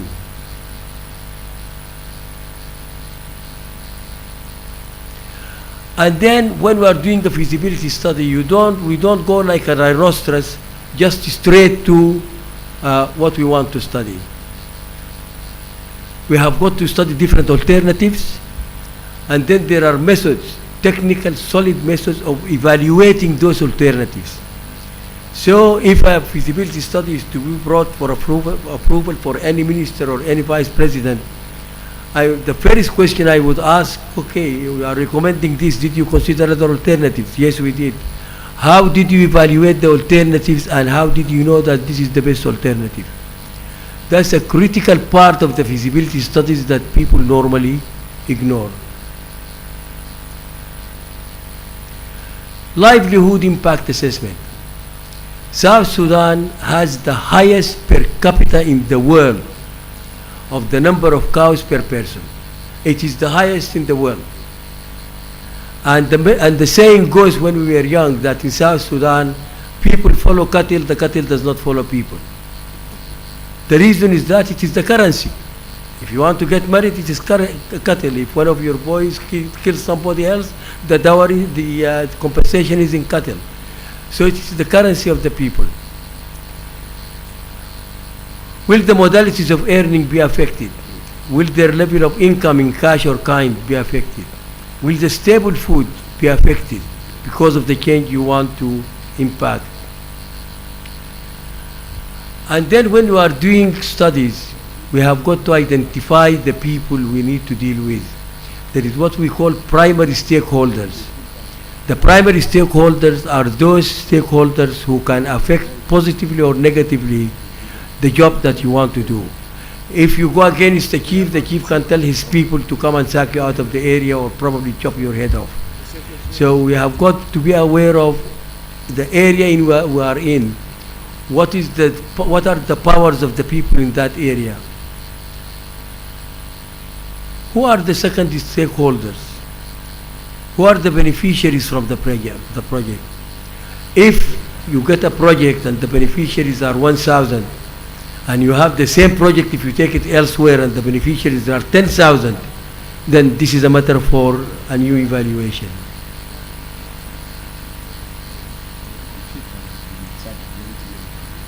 Land ownership, which is very sensitive in South Sudan, people can die for it. Any feasibility study has got to dig very deep in the issue of land ownership. And then impact on what I call the indigenous population. Barnaba did not like that term, or Brother McQuay. But what I mean, the people who have been there for a long time. Health and human and animal impact assessment. Any hafir that I surveyed and designed and constructed, one of the main objectives was to care for the veterinary services for the animals and for the dispensaries for the human beings.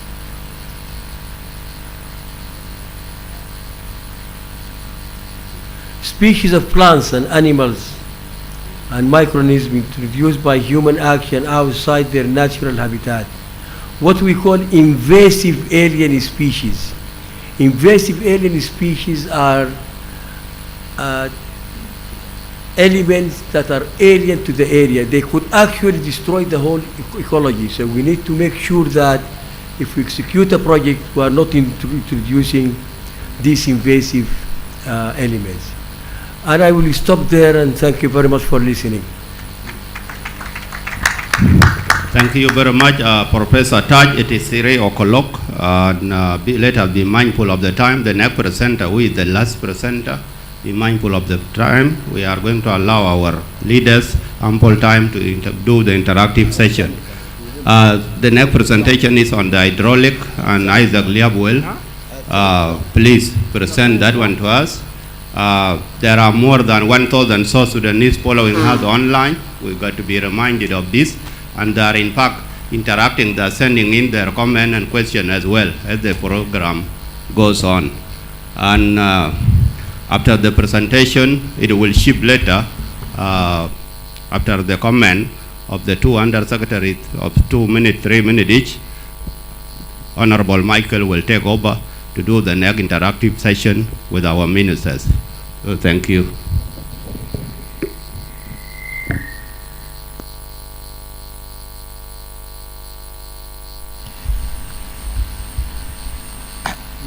Good afternoon, my leaders. Happy again to be back to brief the executive from GOES to GRSS. I was there, and then I want to start to acknowledge the people who will do this presentation to me. They will not come here but they will realize thy work as I present. One of them is Nyaltin Mamer from Third Institute, who investigated with me together the watch out Baragazal or Juba Baragazal Road, when Honorable Mijak appointed a committee to see what happened to the road. So he is the contributor. Lear Ngong Oka is another contributor who was my successor, a long-serving technical advisory committee member to the NBI for South Sudan. He has the contribution. Also, Mr. Young, who have already presented, and Joy Leju, who presented, are part of what I will submit to you later on. And we should not forget that our presentation of national expert was already started in the morning by the first vice president. That is a great pleasure to be under your mentorship again in issues related to water resources management and development in South Sudan. The remaining protocol is observed. We are not there yet.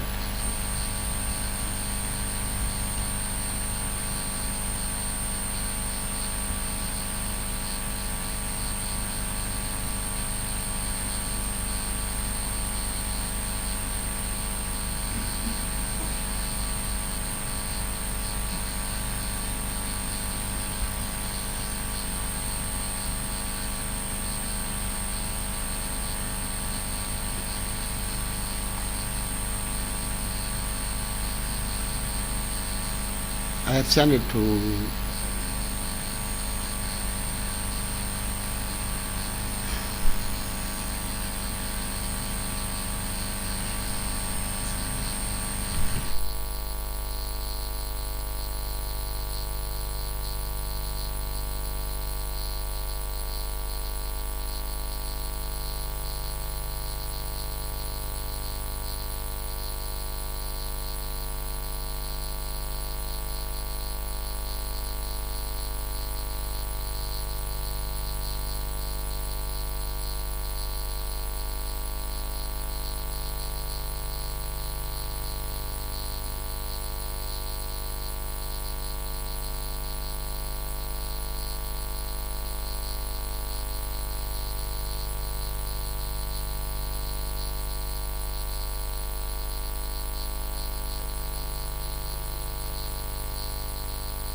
Look like we have got technical issue there, but please speak. The time is not on our side.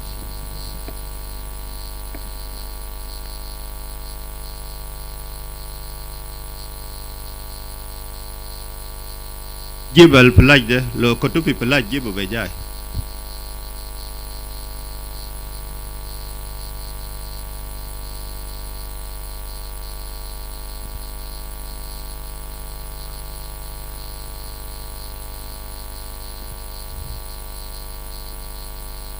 Otherwise, to save time, I might call someone else in. So,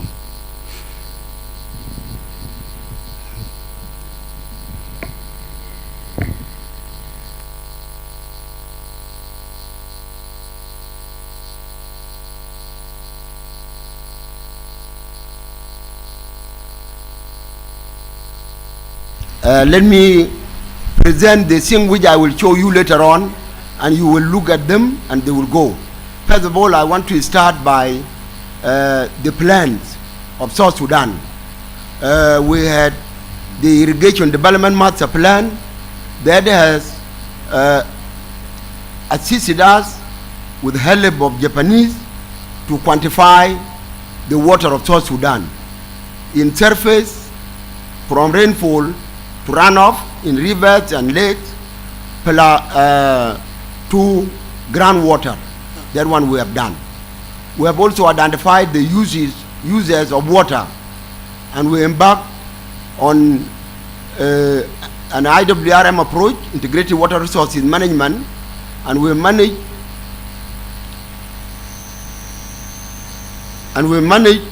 to identify the users of water. And based on that, we develop our irrigation development master plan, IDMP, in support. We embark on IWRM process, and we develop irrigation development master plan, which was supporting the comprehensive agriculture master plan. It was launched in 2012, concluded in 2015.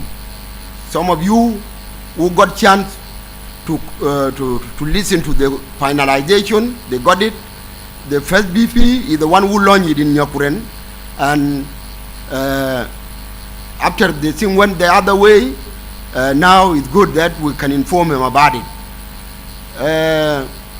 The other thing is we have all plans. IDMP is not the beginning of plan of South Sudan. With Sudan, in 1937, when Jebel Aulia Dam was built, there was a compensation of upper communities whom the land was a part and parcel of the Jebel Aulia Reservoir. So Jebel Aulia Reservoir by then it stretches up to Malut. So this is how in 1940s we got the ring irrigation, pump irrigation schemes. Those were from that period. And also in 1979,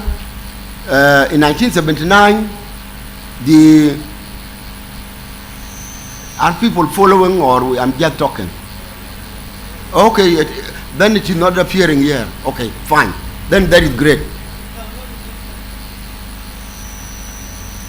I need also to read it because I have not opened it yet. Anyway, the normal thing in with technology, I need to move to where the presentation.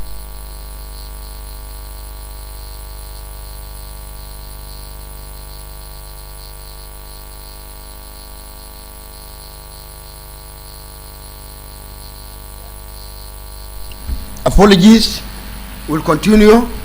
Then in 1979, Sudan did the irrigation master plan like what South Sudan did in 2015, and also they capture additional irrigation site which are known as irrigation upstream of Malakal. They include the Will Rise scheme, they include the Pinko irrigation scheme, they include the Mangala, another small scheme. Okay, go completely because I am far ahead. Go. Yes, go. Yes, stop there. So that is the map of the existing scheme, existing farm irrigation scheme in north of Upper Nile.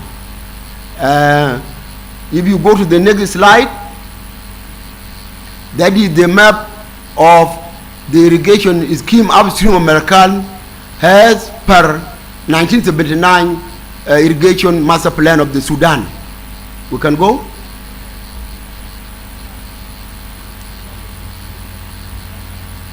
It's not moving. Oh yeah, sorry. And then that is showing the hydropower sites which are concentrated on the border with Uganda, with a small dot on the western part on River Sway. And River Sway is the main stem of Baragazal. We move. For you to anchor your development, and all the plans must be anchored on an institutional framework. That organogram is the institutional framework of water resources management and development in South Sudan. It is called Draft Water Bill 2015. If you look at the green rectangles, to your left, it has envisioned establishment of a water resources management authority. And to your right, it has envisioned establishment of safe water supply and sanitation regulatory boards. Those institutions are not existing. Underwater resources, there would be basin water, boards, like Baragazal will have his own board. So that is the line of thinking nationally. We will have an opportunity when it is presented to you. It is with the Ministry of Justice and Constitutional Development. You can move.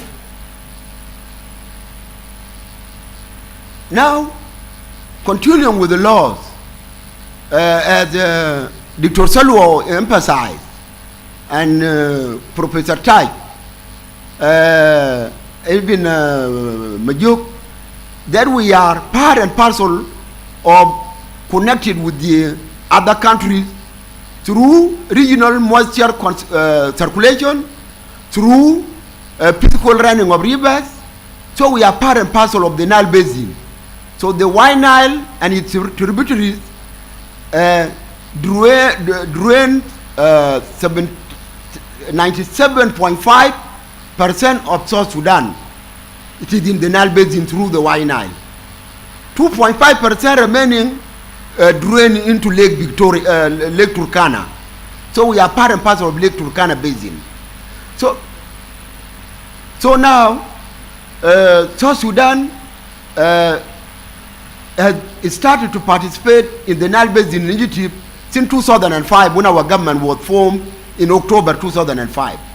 You can move. And then when we became independent, a series of admission into NBI structures started. The main organ, that is NILCOM, which is assisted in the secretariat in Entebbe. Then the NSAP secretariat is in Addis, and then the Nile Equatorial Lakes NELSAP, the secretariat in Kigali, Rwanda. And these were the admission of South Sudan took place in 5th of July 2012. Move.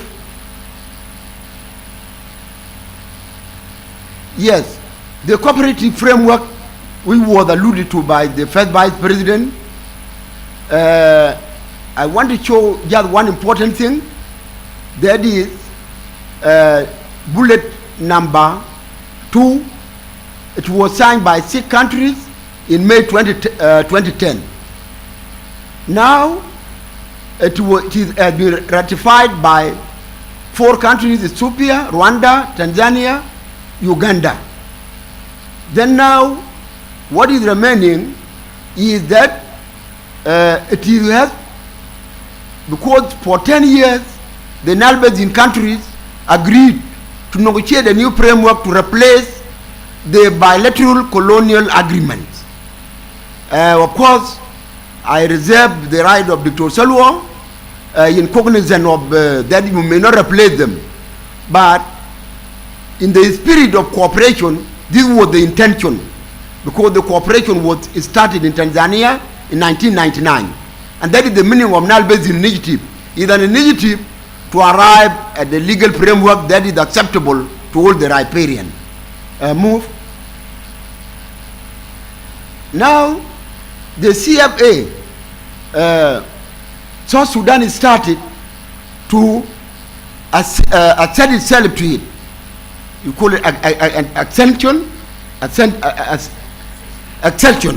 So what remained for South Sudan is accession, because the signature was closed at certain point in time, and then if you want to add yourself to this agreement, you are left with ratification. That is why the ratification now is not with the executive. The ratification has been submitted by the executive of South Sudan to the assembly. So the document is in the assembly. So the most feature of the CFA, if it is accepted, it will establish the Nile River Basin Commission, and it is anchored on reasonable and equitable utilization. That is the main feature. Move. Your Excellencies and Honorables, that is a picture I got from nowhere. This is how urban development is approached. Urban land pattern is organized through land zoning. I'm sure our cities who are prone to flooding, from Bentiu to Tunga to Pangak to Pibo to Bor, I don't think they are following this. They think this land is flat and its straight lines are done vertical, horizontal, or all of them are horizontal anyway. Then to create blocks, and then you close all the water courses. And it is even evident in Juba. But Juba is an undulated land. There is no big problem. But the other land need to be zoned. Even if you don't see those small streams, they are there. And the technology is there to show them to you. So one of our main problems is the urban development. Is going in a wild way. I give always example of Korai here in Reng. It has been attacked by urban settlers. Move. Now that is the case of Juba Rumbek Road. That is the great success of the government of South Sudan. Because success comes when you rectify your mistake. Move. This bridge, due to 4 ESIA or lack of it even, the Juba Rumbek Road was overtopped and wiped out in May 2020 by a single rainfall. And then Minister got himself in a difficult position, and he had to constitute the committee of experts. Nialtin Mamer and I, who were among those experts. Then the work we was done, we can show you. Move to the next. That is the road. Move. This is how hydraulics work, because it's how energy of water react with the structures. If the structure does not with the same energy of water, the structure will be broken. And if the structure is broken, then the water will penetrate and will destroy the development that you have intended. So the whole thing was like that, and the reason is in the next slide. Next slide. So now when we were put there the committee of experts, to the left, that was the work of Japanese. They estimated a runoff discharge of certain stream to be 111.5. And then when we came as an expert, and I have to acknowledge a young hydrologist called Kubuji from Ministry of Water, proudly made those delineation to the right, to see the right side of the catchment flowing to these areas of culverts. And then we concluded that it was 200, let's just say double. So the amount of water was underestimated by 50%. So this was the actual cost which it agreed. Now when the government constituted this committee of experts, we made a comprehensive recommendation, and it was submitted to the ministry. Even if the Chinese will cheat us in another element of their road, they have known already they cannot cheat us in the openings and sizes and type of the what we call hydraulic structures. Move. Now about bridges, I just read out something there regarding the unfinished Jonglei Canal. Apart from the bridge to be constructed across the regulator and lock at Bor, it was proposed that 3 bridges would be provided or crossing at 25 kilo 125, kilo 250. The canal is stopped at kilo 240. But there is no a single crossing that was provided in kilo 20. Of course, it is measured from the start, from Soban Mouth, where the canal was to pour in water. Now, at kilo 25 or kilo 125, and I think kilo 125 is the one that could have saved the wildlife. So what is at stake? What is at stake is supervision, is monitoring. Those who quarrel over Jonglei Canal, it was started, but Jonglei executive organ was constituted after the students were killed after the rioting. Then they suggested that there must be enough crossings, and there must be realignment of the canal to the east. I don't want to go to the reason, but I want to point out that I think the regional government by then, and even the opponent of the canal, one of them is the Sila MP, that is Joshua Dowdew, would have only made use of the provision of this crossing. And I think mitigation could have been done. And that is the essence of any project. A project, all what I presented, Young Leju has said is to pay attention to mitigation measures.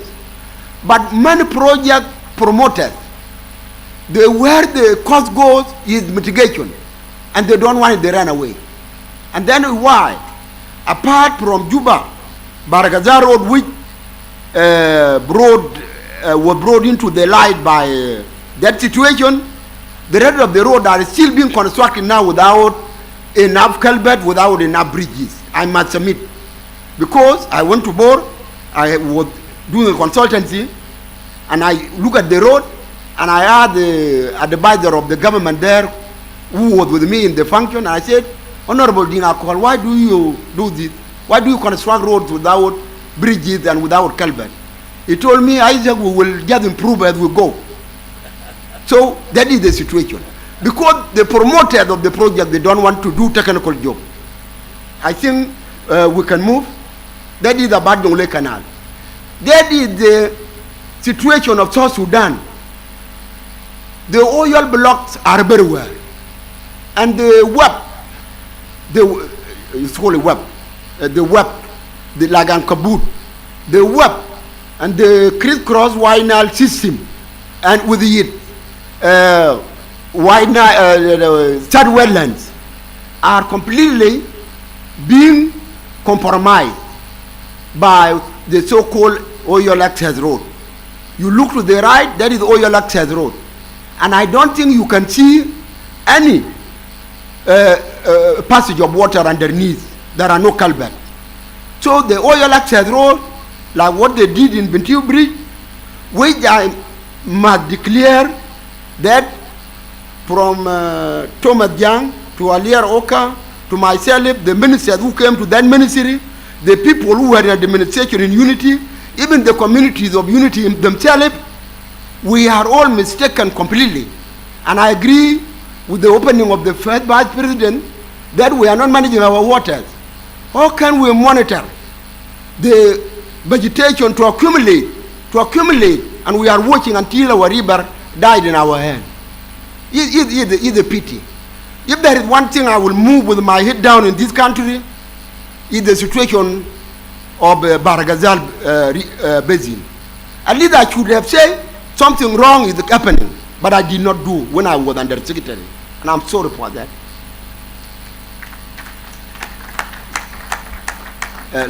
Let's move. Yeah, that is about culvert. I have talked about it, about the Oyo Road. Let's go to the last thing, because I want to respect my moderators today. Yes, that is the genesis of the project, which has decided to divide a society that is already bleeding. And that is the reason I left my job. I'm working in the private sector, and I plead to an American company that has given me a job of institutional development advisor, that I want to attend this function. It's important for me, and they accept it. So, in 2008, Joseph Dweru was the minister. We went there. Chordeng Mariam was a member of that delegation, the Undersecretary of Energy, because energy and water were Tawam I think all of us will know Arabic. Then they one another, so Joseph took chore, very experienced person, more than me by then. And then a young man called Charles Majid Chuang from his office manager, we went to Cairo. And of course, first vice president, I can accept. Even Nkola Belalier was in a situation he wanted to protect the regional government, the autonomy. That is why he accepted Jonglei.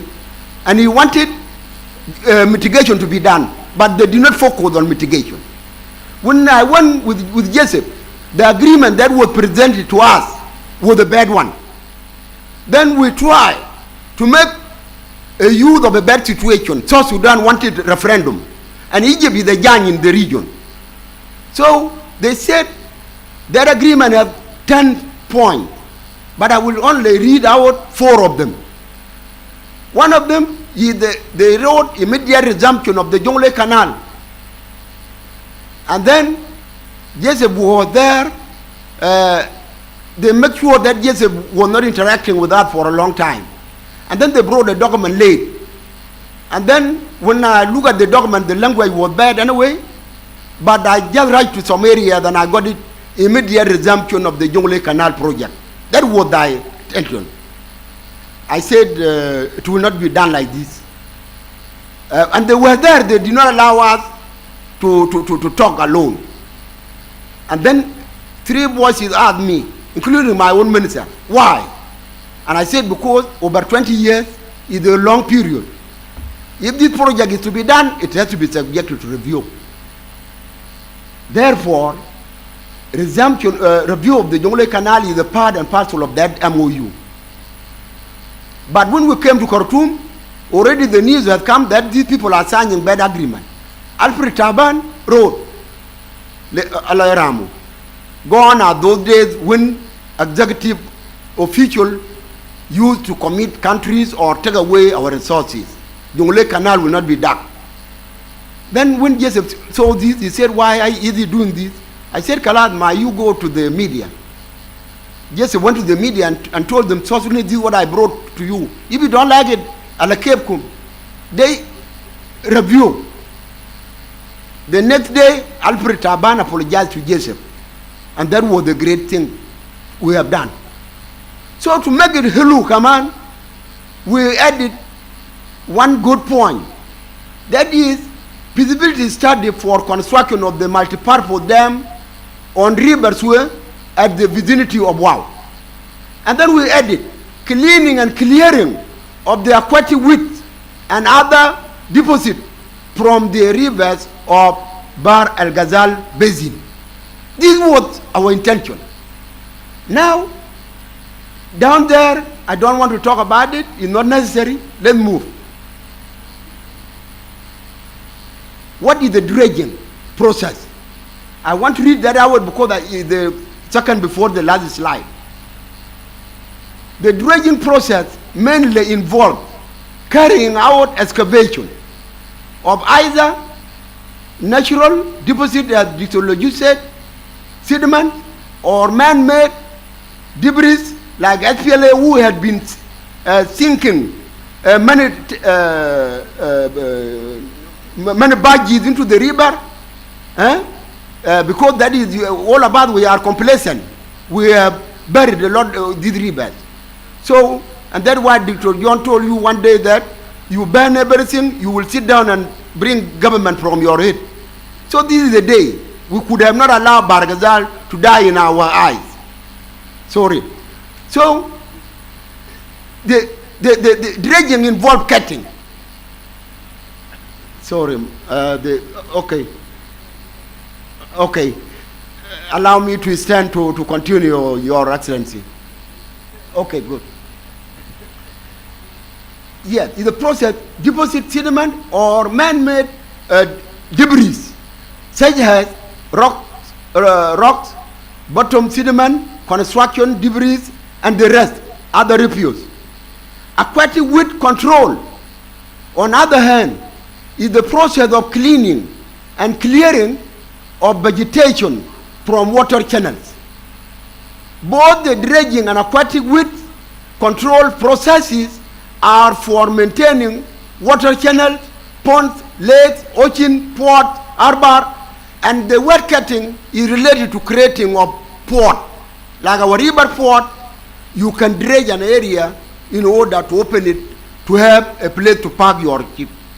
However, dredging is an advanced stage of water channel, ponds, lake, ocean, port, and so on, maintenance intervention. Move. Now, this is our submission. If this is our submission, moderator, I want somebody to read it, or even John, you can read it if you are seeing it. This is our submission by national expert. I want them to read it out, and if it is difficult, let me start to read it out, because they did not finalize it. They submitted to me and I finalize it. Yeah. And the national experts include even our sitting undersecretaries. We talk a lot with them. Okay, that is better. Okay. The President's directive for the Ministry of Environment and Forestry to address the conduct of the feasibility study and the conduct of the environmental and social impact assessment. And given the dire need in which affected communities are in, we propose that the government adopt 3-stage approaches. A short-term immediate intervention, that is, the Ministry of Humanitarian Affairs and Disaster Management and Relief and Rehabilitation Commission to lead the assistance to the affected people.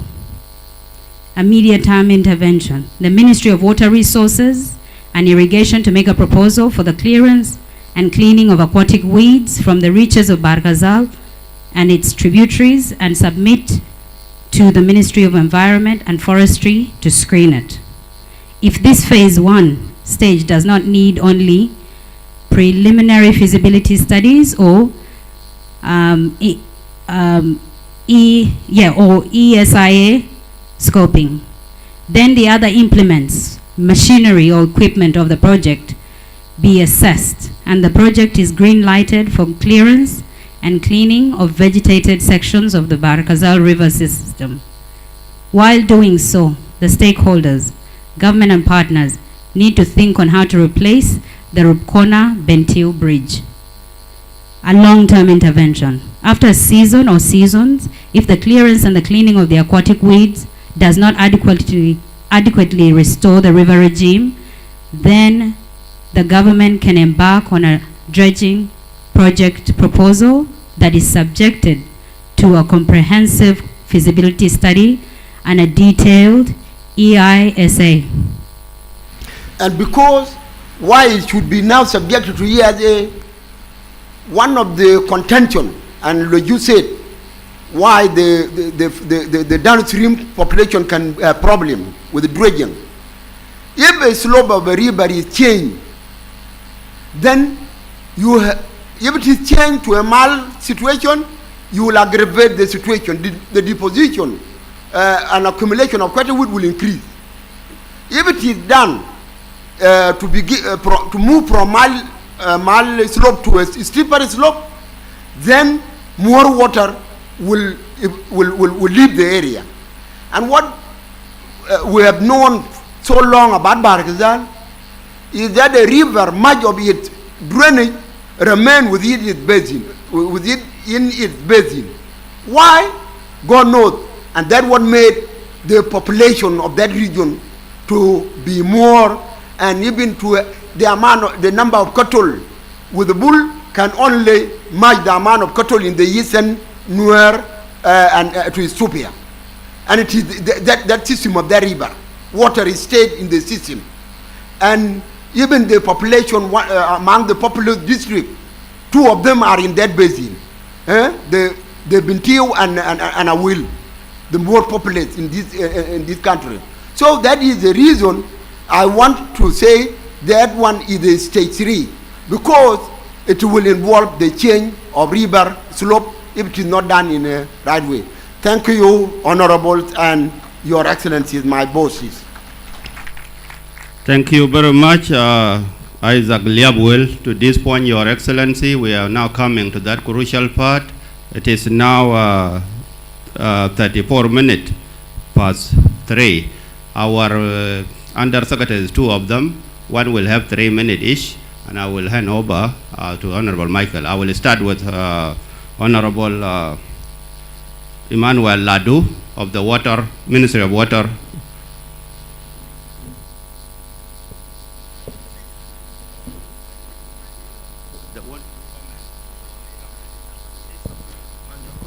I really want to say that this is not a fair thing to give the main institution with the mandate. You give them 3 minutes to comment. That's not fair. They have to give us the report they feel that we need to hear, even if we stay here till 8 o'clock. Thank you, Honorable. We were only conscious, but if you are happy, well and good, we are ready to stay.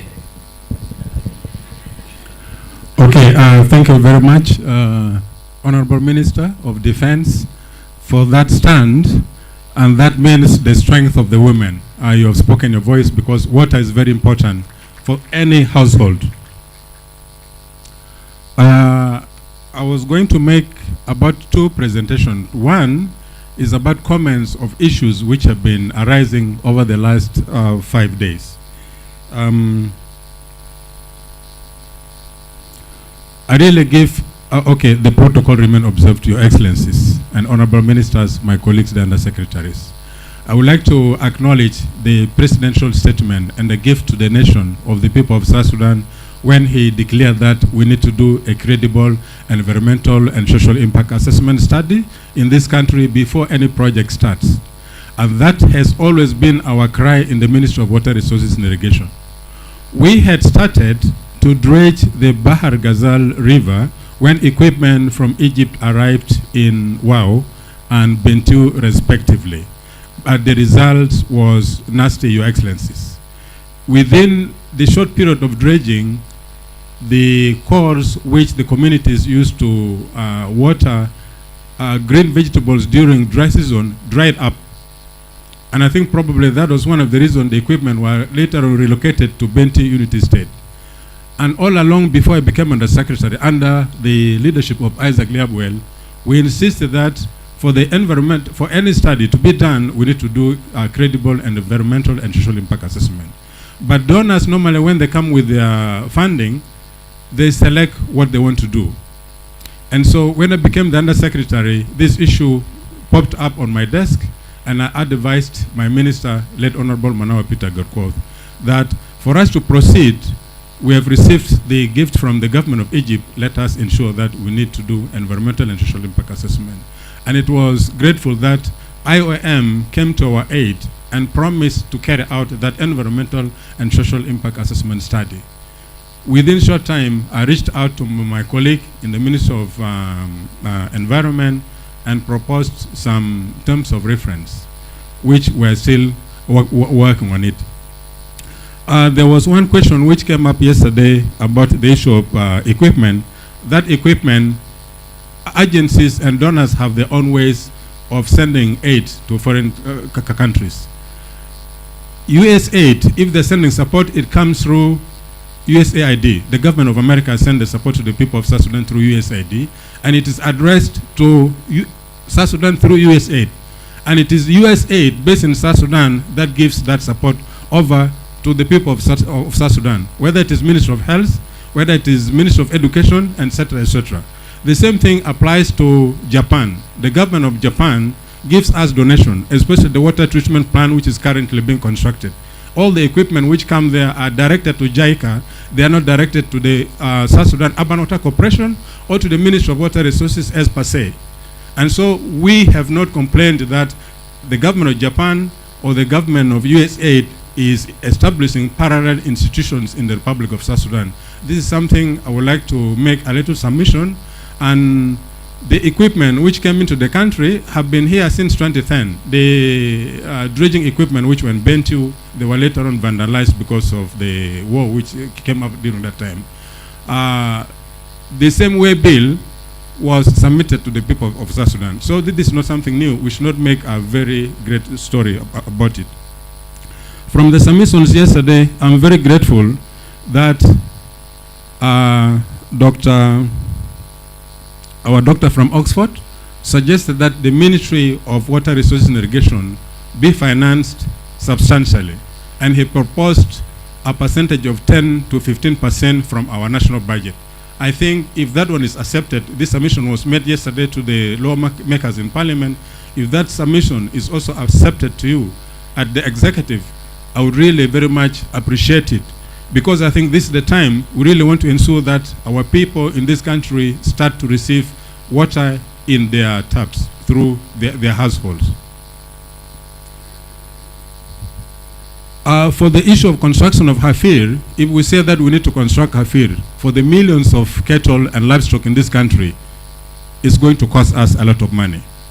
We had suggested that if we finally concluded the National Water Resources Master Plan, in addition to the Irrigation Development Master Plan, if we have the Water Resource Master Plan, we will now decide whether it is feasible to create continuously flowing canals which supplies water to our communities in Tonji North, Tonji South, parts of Warab, and even the Bahar Ghazal River. We have to ensure that it's running and having water throughout the year for irrigation and for livestock purposes. The same thing also applies to our communities in the eastern plains, like the Toboza. If we can ensure that we engineer that process, that of course will have to be based on studies. But the overriding factor here is that we are not rushing to drain this water and ensure that it is contained in the canals. We never know whether that water is going to be there continuously. Our third strategy is that we would like to construct water reservoirs, high capacity dams, especially in the stretch of river between Juba and Nimule. We are gifted that both sides of the Nile the Nile falls between a very important fault. That fault, if we re-engineer it properly, will have one of the greatest dams in the Republic of South Sudan, and we shall be able to fill it gradually, even if it takes 50 years when we are no longer there, provided that, mindful of other users downstream, will be able to continuously, equitably share water with our countries, other countries downstream, but ensure that communities that are living close to the wetland are protected from flooding. In the short term, in addition to what was submitted by Engineer Isaac Liabwell, we felt that a flood risk assessment and mapping has to be done so that all of us use it. In addition to what he said, removal of aquatic weeds, river restoration works, construction of embankment dikes, installation of river gauging stations. Currently, we do not know the regime of the water flows. Somebody said we do not know whether, the direction of the flow of floods. We need now to install the river gauging stations even at Reng, so that we know whether there's backflow from Jebel Aulia Dam or not. And as a country, we'll be able to inform ourselves. Currently, with the help of IOM, we're installing a water monitoring station, dashboard in the ministry, so that when we install these telemetry stations, we shall be able to read in time about the flows within the Nile, within the tributaries and the rivers.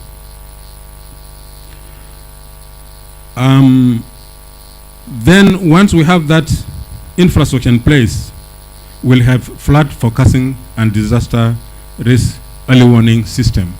This infrastructure will not be located at the Ministry of Water Resources, because disasters are multiple, can be malaria, can be cholera, can be whatever. This infrastructure shall be located at the Ministry of Humanitarian Affairs and Disaster Management.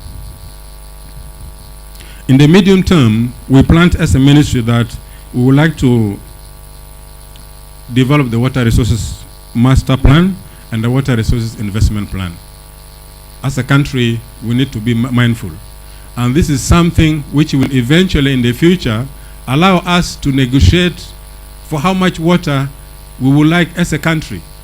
But right now, we cannot say we need out of the 18.5 billion cubic meters from Sudan, we need this percent. We still don't have any basis to calculate how much water we wanted to. Even if part of it has been assessed under the Irrigation Development Master Plan, we haven't installed any infrastructure at the moment. Therefore, I think from the perspectives of the Ministry of Water Resources, this call to ask for our share is not a priority.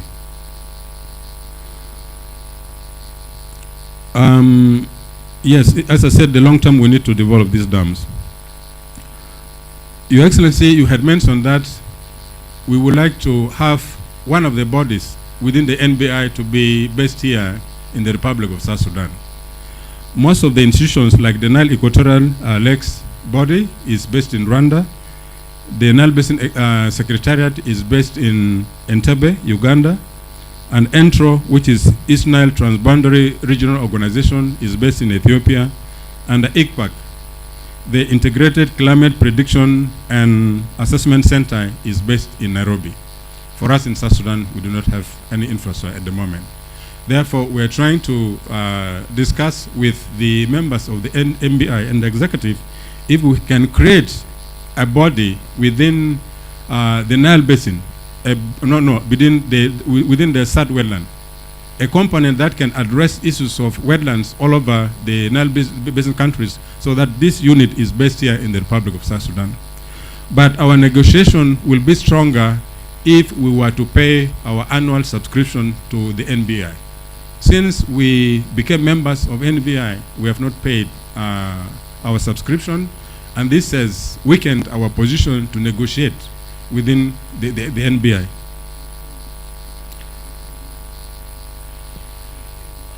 Okay, Honorable Isaac has corrected me that we paid once, and that was something that I think probably keeps us going up to this time. For the National Archives, we shall coordinate this with the Ministry of Foreign Affairs and International Cooperation so that we see if we can access some of these documents from our colonial masters. Tajal Kazin previously had requested from me a document of the Joint Technical Cooperation Agreement. As a country, as a sovereign country, we really don't necessarily issue our documents unnecessarily. Until that time, when he was now contracted by the presidency to come to the Republic of South Sudan, it happened that I was out of the country. If I knew he had already come and I had his contract, therefore I would have known that he is already a part of us in the Republic of South Sudan, I would have given him. So, Your Excellency, please, Professor Tajal Khazin, forgive me for delaying that document. That document is not my personal property. It belongs to the people of South Sudan. Now that you are contracted by the government and people of South Sudan, I would very much willingly give you that document so that you can conclude your studies and inform us efficiently.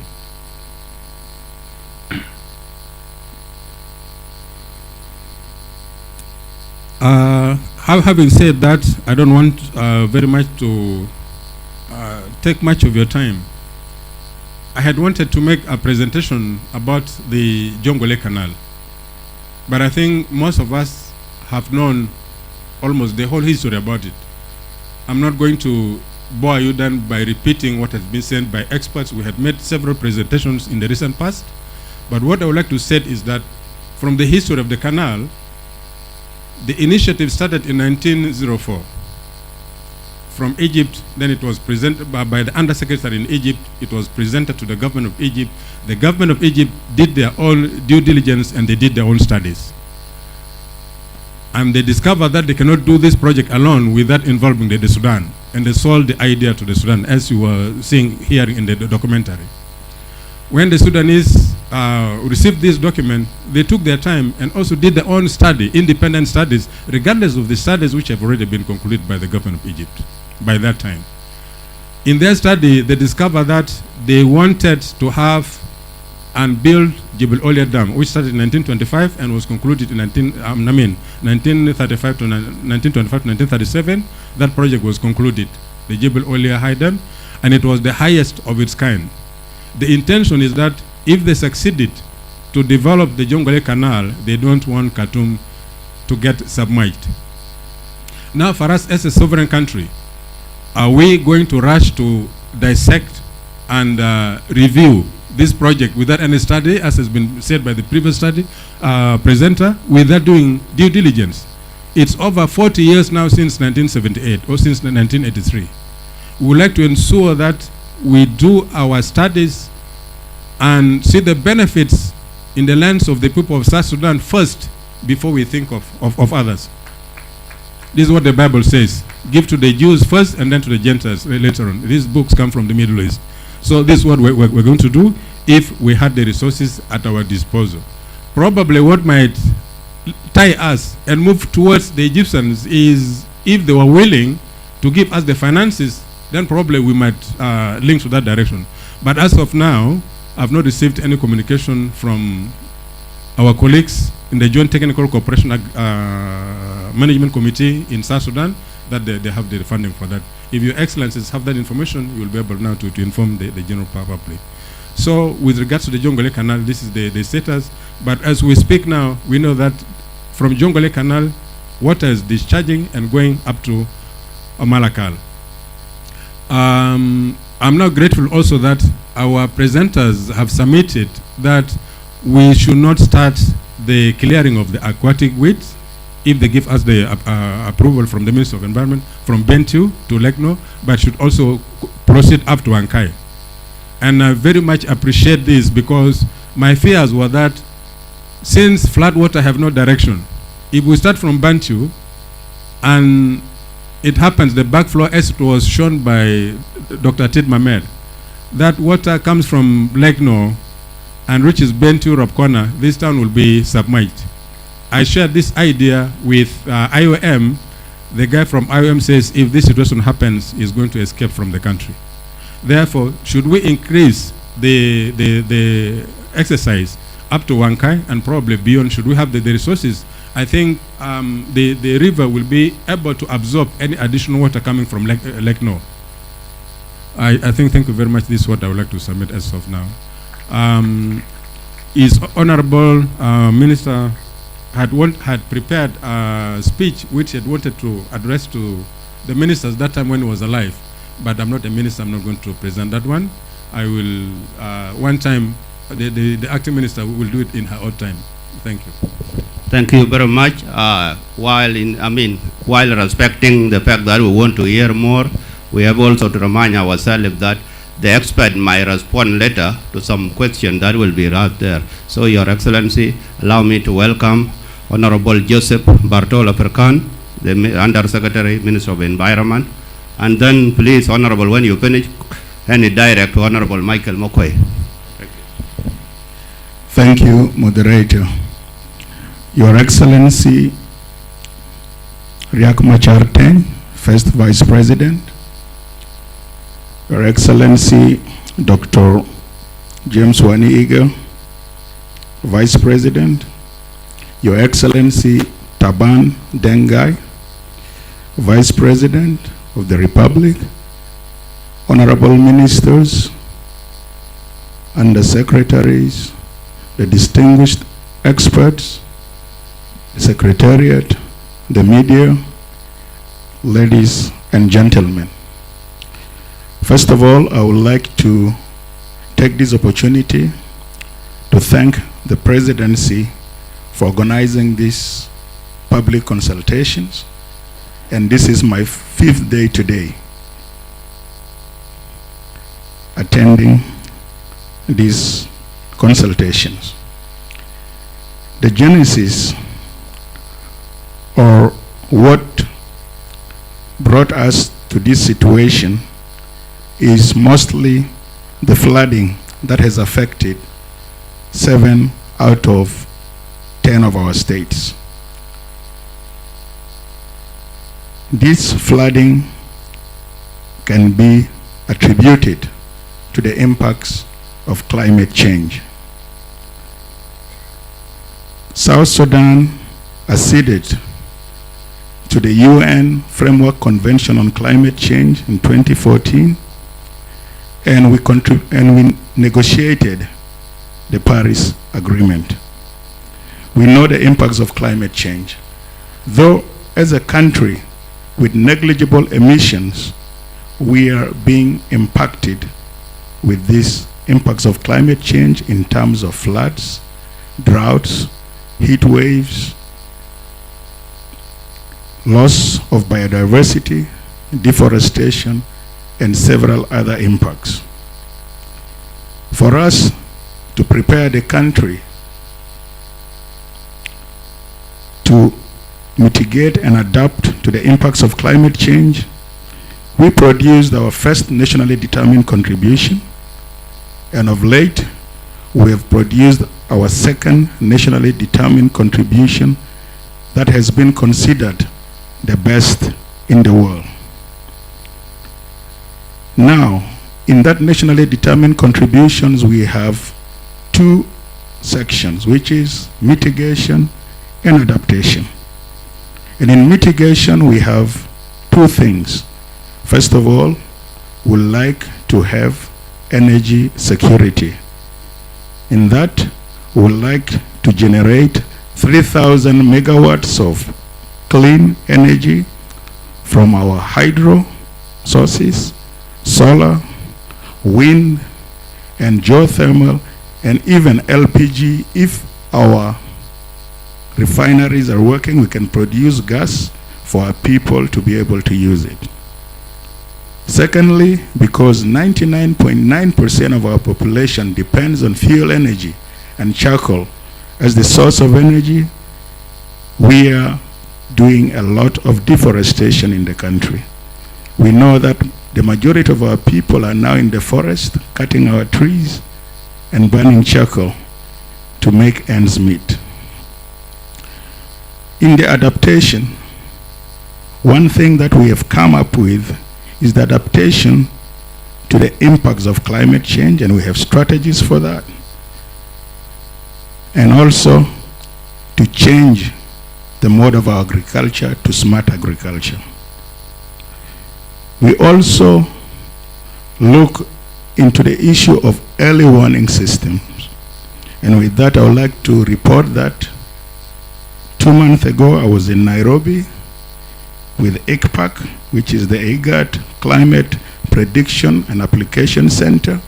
And we are now in the process of establishing an early warning system in the country that will give us information or alert us of any adverse climate conditions. The ministry also produced the first national adaptation plan, and these documents were launched during the World Environment Day on July 4th. Regarding the Sud wetland, we have commissioned and we have conducted a rapid assessment of the Sud wetland, and the report was also submitted, and the ecosystem services and evaluation of the Sud wetland is there, and it is one of the most important resource that we have as a country. The ministry has also produced the National Biodiversity Strategy and Action Plan that will be used for the preservation, conservation, and management of our biodiversity in the country. I don't want to bore you with all this, but I would like to say flooding and droughts are going to be frequent because they're exacerbated because of the impacts of climate change. So we need to adapt and to mitigate to these calamities. Coming to the issue of what should we do, either we dredge or we do the clearing of the Bahr el Ghazal Basin, we in the ministry have a position that any project that needs to be implemented has to undertake a visibility study, an environmental and social impact studies. Why do I say this? We have experienced a lot of projects that have started in this country without those studies And the Juba-Rumbek Road was one of them. The Juba-Bor Road is one of them. And now there is a construction of Juba-Torit Road. Is another project that is ongoing without that study. Regarding the Juba-Rumbek Road, I remember we went for a meeting and I brought the issue up. And now it is only 2 weeks ago that we have received the environmental and impact assessment study for the road, for the whole road. And we are happy about that because we cried and now we have it. So, what are we going to do with the directive of the President regarding the clearing or dredging of the Bahr el Ghazal basin?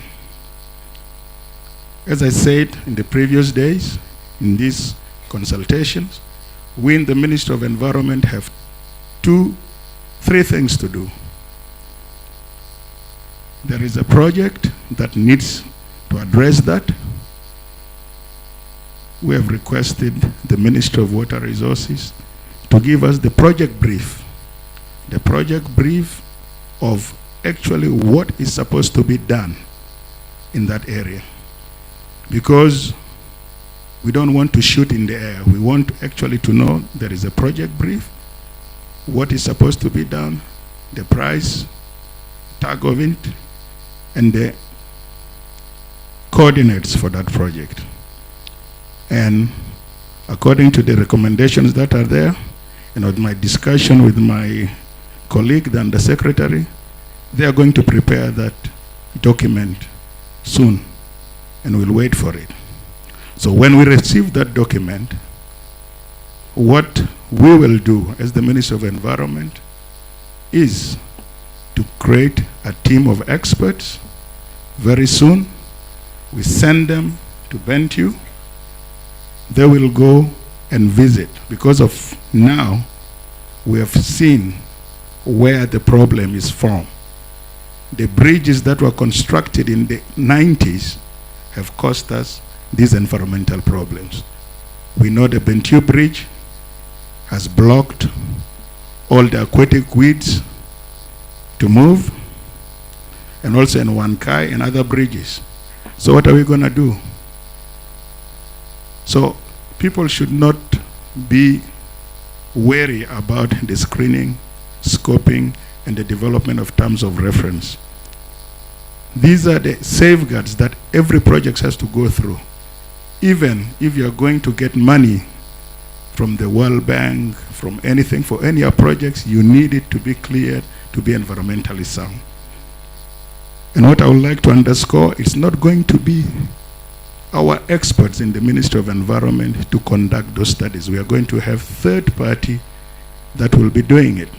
So what we as a ministry will do, we'll do this, the screening. For example, when we go now and we see what is happening and all the problems with the bridges and all that have done that, if it's because of the aquatic weeds, from the screening alone, we might, or we might not, simply say no environmental, social impact assessment is needed, and the clearing of these aquatic weeds, piparas and everything should continue.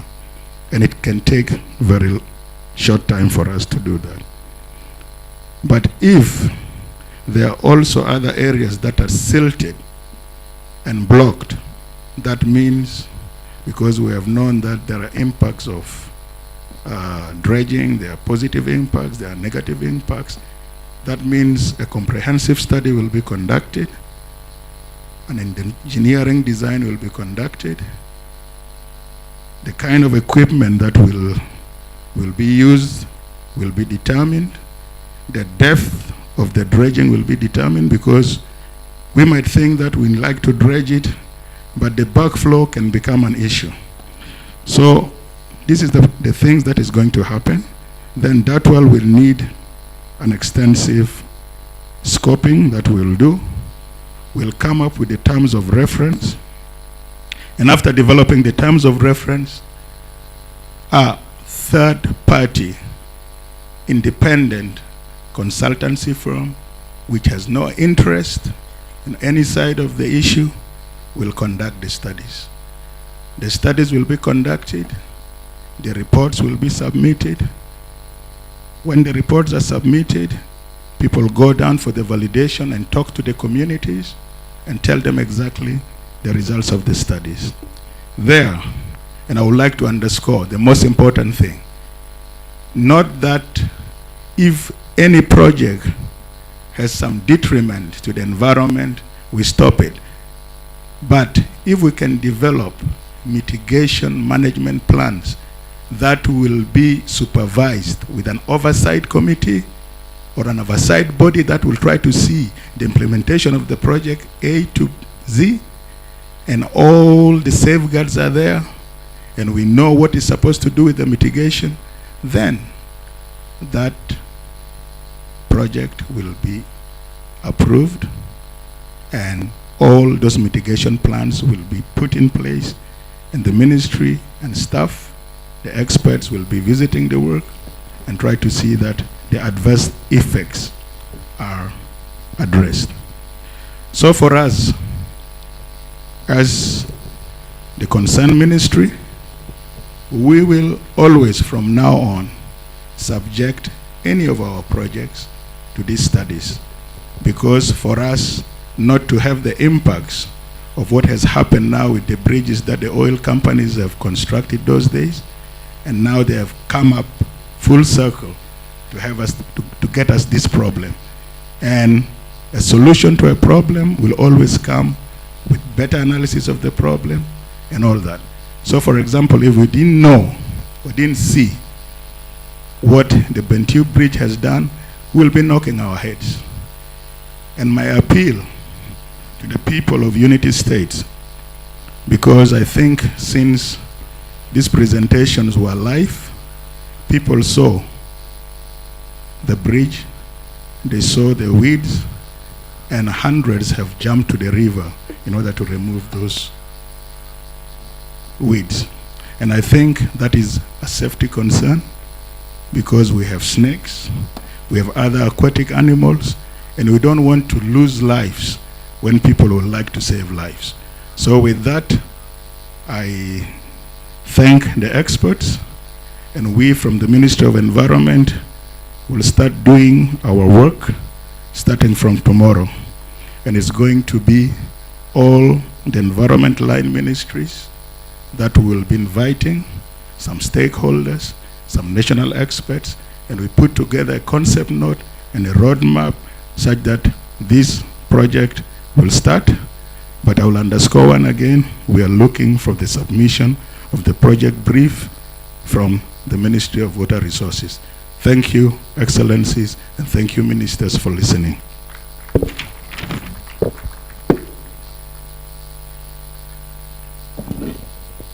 Good afternoon, once again.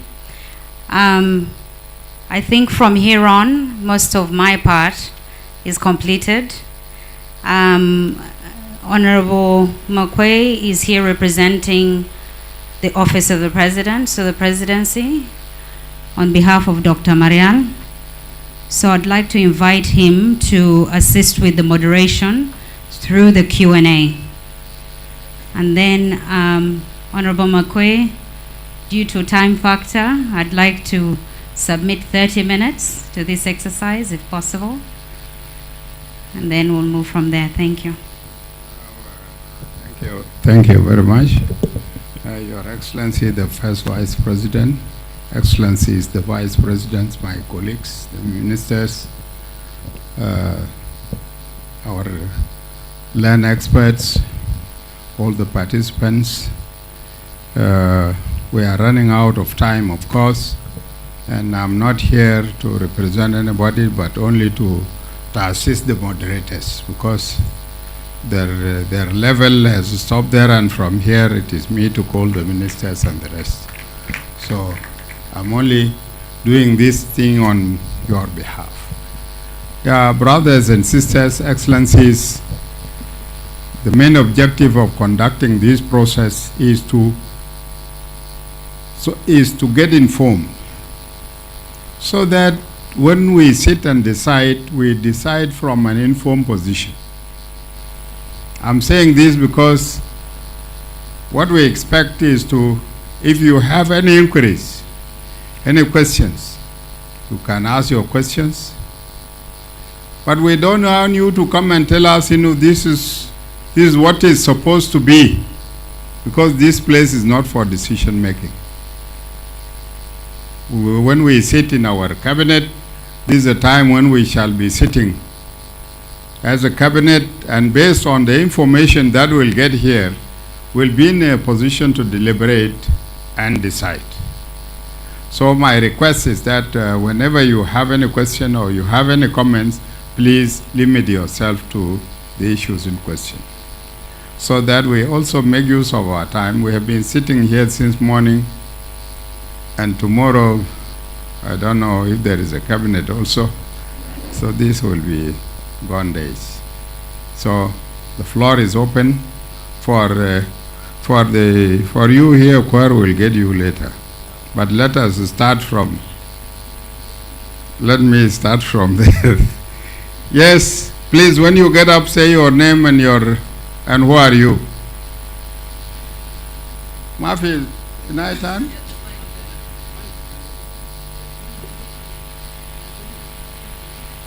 There is another mic. Yes, ask your question from where you are, so that we make use of time.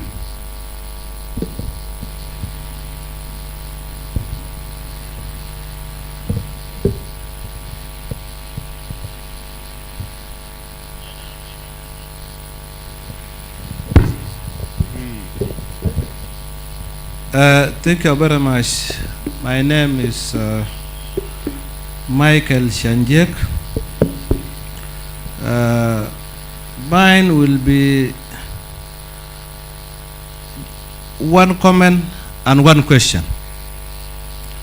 The comment I'm making here, Your Excellencies, protocol observed in Malbetao. Because of time, I will not just go into this long protocol. My comment is this, and I'm really happy with some presentations, and I'm not happy with some of the presentations, because when there's an issue here in this place or in a country, always leaderships of the countries decide on behalf of its people. And I'm even wondering, as somebody who comes from Unity State, when some of the experts that try to do a presentation on the why the dredging, draining, and clearance is an issue, and some of them, they were actually here. None of them have even talked of the current environmental situation that's happening in our oil fields. We think that when the decision was made in the cabinet, it was basically made also based on the reports that brought to us by the Minister of Water and Irrigation. And many of us are aware of the flood that devastated all the areas in our country. And Unity State, the area of some areas in the Upper Nile, part of Warab, is namely Twitch, and areas of Mayanjur, Awil, were badly affected. So I'm saying, we have listened to your reports. It's good that there are other things that we can do, but I'm concerned that why we are mixing the issue of dredging with the issue of Jogule Canal at this particular time. This one is not I don't think that is needed here. We are here particularly on the issue of NAM dredging. One. The other thing, my question is to those who spoke, and they were saying that we need to do some assessment and all this. And our people now, they have been into that situation for the last 3 years. So you want them to continue suffering for another 3 years before you do your impact and environmental assessment? Thank you. Yes, you have. If we continue that rate, then morning will get us here. Mishkila, are we ready to say? We are ready to say everybody will be allowed to talk at will, provided that we don't go away. But if it is me, I would rather say let us limit ourselves to our questions only. Yes, on this side. Yes. Okay, nobody. Come here.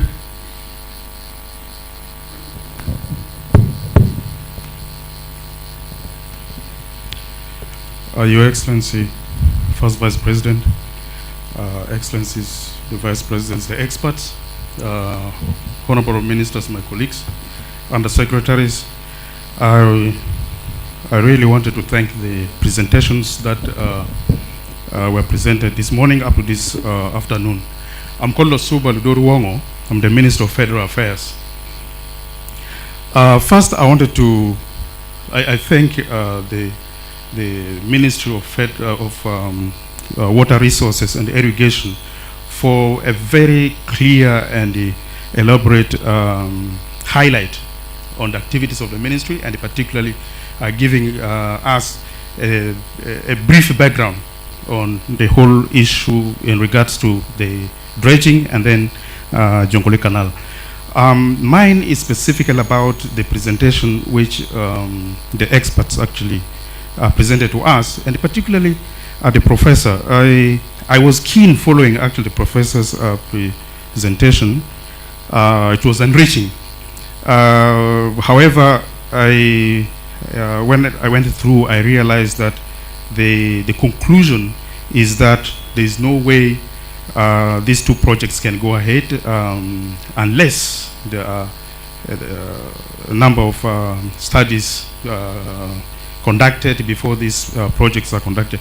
But my concern is that when you check through, there are studies that were conducted some times back, and I don't know whether you have synchronized that, but the most important thing is that you need to ensure that these studies go in line with the needs of the people who are involved or who are impacted. And if we don't do that, of course, it becomes a critical problem. But how do we get a positive way of trying to address this issue of the dredging as well as the Jonglei Canal? Otherwise, we'll just be having this conversation all along, like in the academia and all that, and we're not going to get a solution. The second question is, how do you feel as a child if you are born in one of these areas, either in Bentiu or in Jonglei, or in some of these areas? If you are a child born during this time, how do you feel when you grow up? Will you fail to stay in this area if development is not done, particularly in reference to this water? Or you will think to go outside this area or migrate, because the issue of the water and the challenges that people are moving through in this area actually force people to migrate, and that also is a big risk that need to be addressed. So I'm just looking to that, and I thought that is very important to take into this to consideration some of these critical issues. So let us drag this thing out from the political conversation, but we wanted it to be more technical in order to get good advice, so that we as decision makers, we can zero on appropriate decisions that can help the country. Thank you.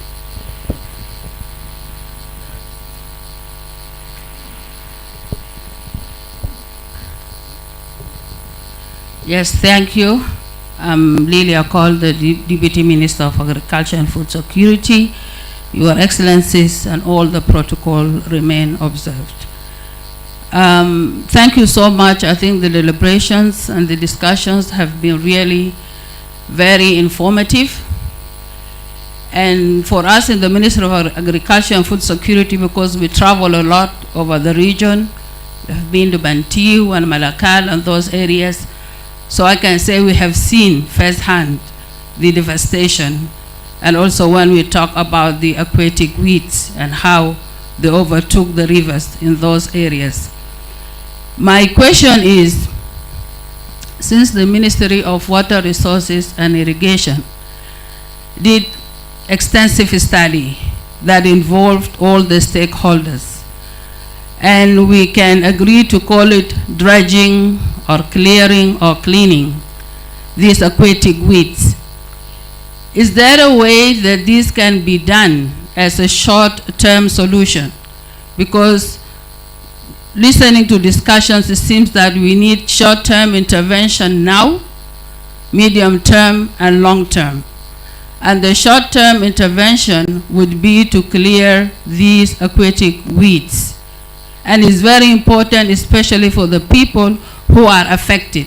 And we have seen what is happening in Bantiu today, people jumping into the rivers to do the clearing themselves. Is that possible as the process of feasibility studies and more studies take place? And finally, I'm glad, by the way, the Honorable Undersecretary of Environment presented his views today on behalf of the ministry. And I think if this was done at an earlier stage, we wouldn't be here today. I think part of the confusion was that we were emotional, and some of the statements that came out from concerned institutions like the Ministry of Environment added to the confusion and where we are today. But I'm glad he was able to change that, and this is the language that we need from our experts, so that when time comes, we don't be carried away with emotions and lose the direction. Thank you.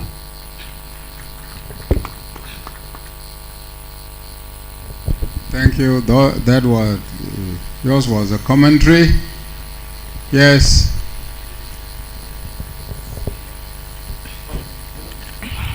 Thank you very much. I was also here for the first 3 days, and this is my 4th day here. So I have listened to some of these presentations prior to today. I'd have a comment, but I have a question. And this is addressed to Professor Taj Al-Khazin. Let me also recognize the protocol. First, let me remind us of a statement that was said by one of our water experts here. And this is important. I want to, just because he said any water, and this is Alia, he said any water, like we have the White Nile here, the water that is running does not belong to us. The only water that belongs to you or to us would be the water that we have stored, we are managing, and we are controlling for our use. I think this was a very wise statement to say, because we are assuming that since the White Nile is running across our country, then it belongs to us.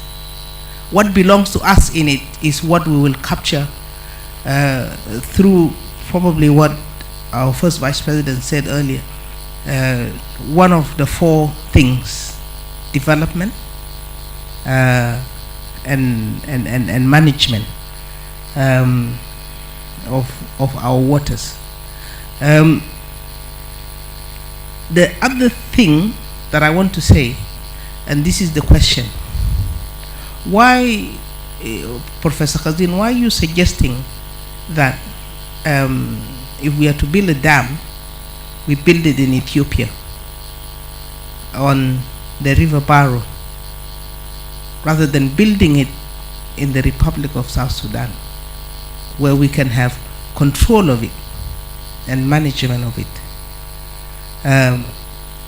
I also heard the other day people talk of control of the waters coming from the Equatorias to be managed from Lake Albert, which is Uganda. So where would our controls be as a people and as a nation and as a government? I think this is I want to say something small about water security, and it's very important not to misconstrue this. It is not a function of any single institution, rather it a function of the whole national government. And this is important. The institution of national security brings us intelligence, whether economic intelligence on regards to our natural resources, and gives us advice on where the dangers are and the risk and so on and so forth.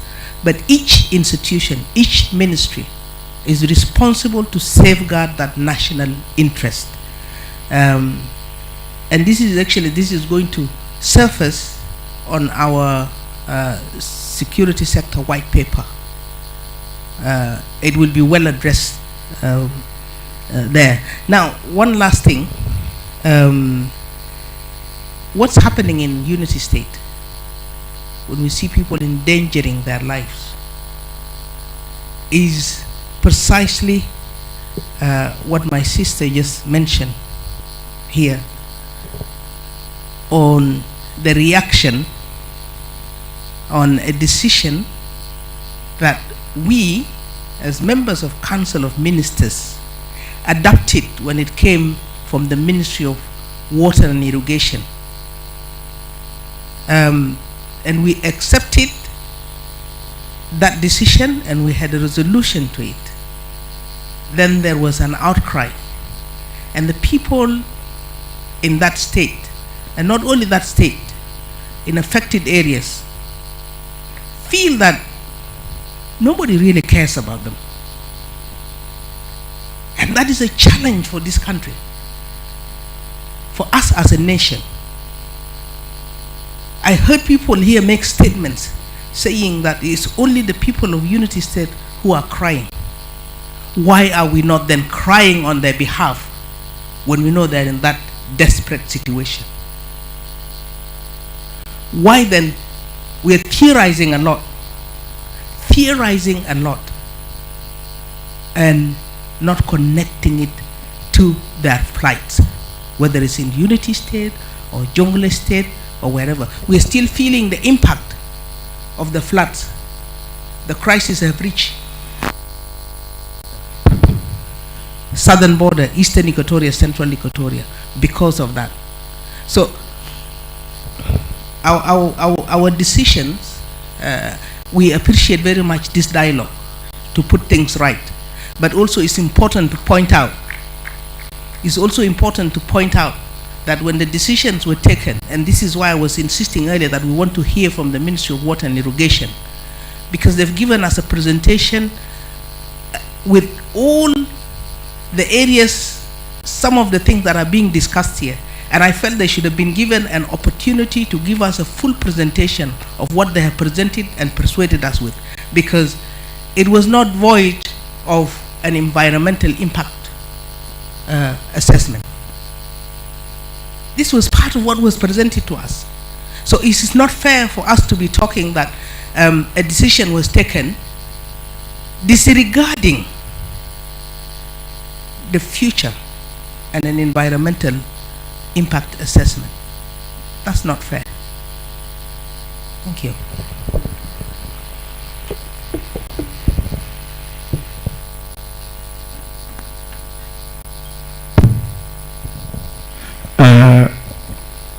Thank you very much, Your Excellencies, Honorable Ministers, and our expert high table.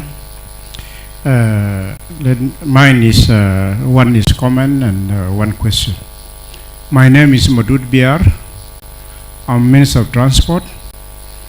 And there are other things that concerns the ministry, the head. My first comment is, of course, goes back because some issues were raised a long time ago, like question of Jongole Canal. And the issue of Jongole Canal is a very long history that started to 1904. But in 70s, when the government in Sudan we started to implement the Jongole Canal, this is where a lot of political problems started. We participated in demonstration in various towns in South Sudan, and some actually got killed. And this is where the SPLM, SPLA put this issue as also a political problem and become a political objective of the liberation. It happened those days when the manifesto of the SPLM, SPLA of liberation, it happened, and some of majority of them are here. The first three vice presidents here, they were part of that liberation, and it happened. Comrade Taban, who is the vice president, was also a political commissar during a struggle, disseminating objective of the SPLM, SPLA, and teaching the recruits, the liberators, about the importance and the objective of Jongole Canal. Some of us, I was also a political commissar and become an instructor of a political school. So what I want to bring to attention here, of course, we are not going to decide here about the Jongole Canal, but if there are corrections or a change of things that we are going to introduce into Jongole Canal after the liberation, I think it will go back to those who are fighting in the liberation. People lost their life. We achieved our independence, and then now if we want to change, we will go back, discuss, and bring it to the people of South Sudan, those who lost their dear ones during a liberation. The objectives of liberation, Jongole Canal is included, so that we come back with an informed position, so that we tell the people of South Sudan, now we are changing because of this, considering also the advice and the recommendation from the experts. Because previously we were given a shallow education that the SAT, the wetland in South Sudan, create evaporation, and that evaporation is a waste. That was what we have been taught. It was a waste of water. And now Jongole Canal should be dug so that it go to, we don't waste evaporation. But now we are being informed by the expert that that waste of water, which used to be waste, now it become a good thing for Western Equatoria, Bahr el Ghazal, and I could also add this green land, this thick forest of DRC, I think they are getting from a northwest wind or east-west wind going to Western Equatoria. And from west wind east to Ethiopian island, you see also heavy rains are coming there, pouring there in Ethiopia. So it is not a waste this time. And this is a scientific thing that we should also look into when we go there. Said also, we have been informed even by the Dutch that this swamp that you have in South Sudan, if we are given opportunity, our companies, because they are proud of reclaiming water from the sea, they said we can even turn it into a paradise whereby a human being, those who are living there in the sad areas with their livestock, life, they will all share without being affected. So these are issues that we should also look into when we go to the next level. My question is, has the minister concerned of river transport,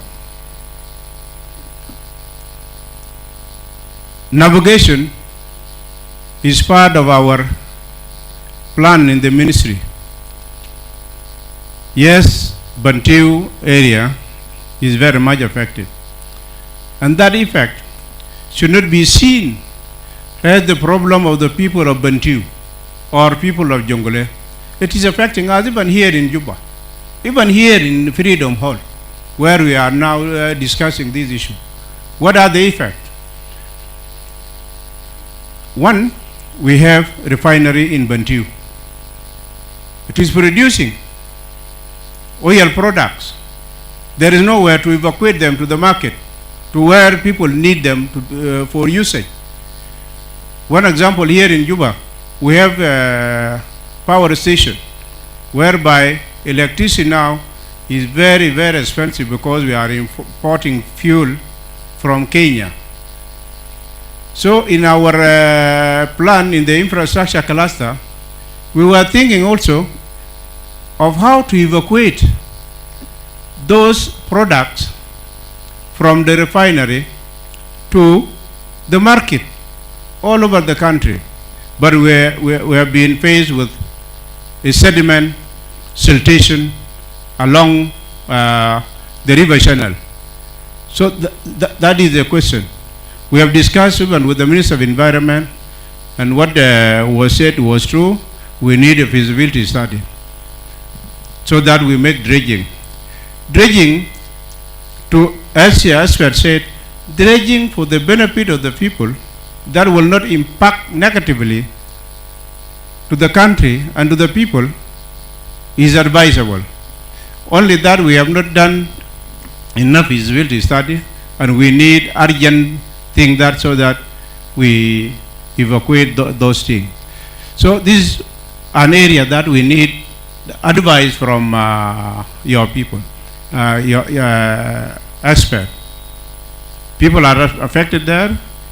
If we dredge, the river will flow back and even will reduce, because what is flooding now, the Unity State, is actually the steep current from the main Nile going through, and there is no a push from river Barakazal because of the blockage, and that the river, the current from Wide Nile is the one now pushing back the water to the Unity State. So we have a dilemma. If we dredge, this is according to what I hear, if we dredge, more water will go to Bantu. If we don't dredge, it still is stagnant there. So we need also your advice before we take a decision. It is my concern of people of Bantu as the Minister of Transport, even the food or the trade that is being done now, trade that they take goods with a plane, which is making it very expensive there. But if there is a river navigation, things will go down, and also we bring goods from there. So thank you very much. Advise us on what we do about the dredging, so that we help both who are affected in the flood areas and also in the highland, like this place. Thank you very much. Yes, colleagues who were given only 30 minutes to talk. Now we are almost 1 hour. And of course, if I stop some of you now, it will be a problem. Mushkida? أنا بديكم فرصة بعد شوية. Okay.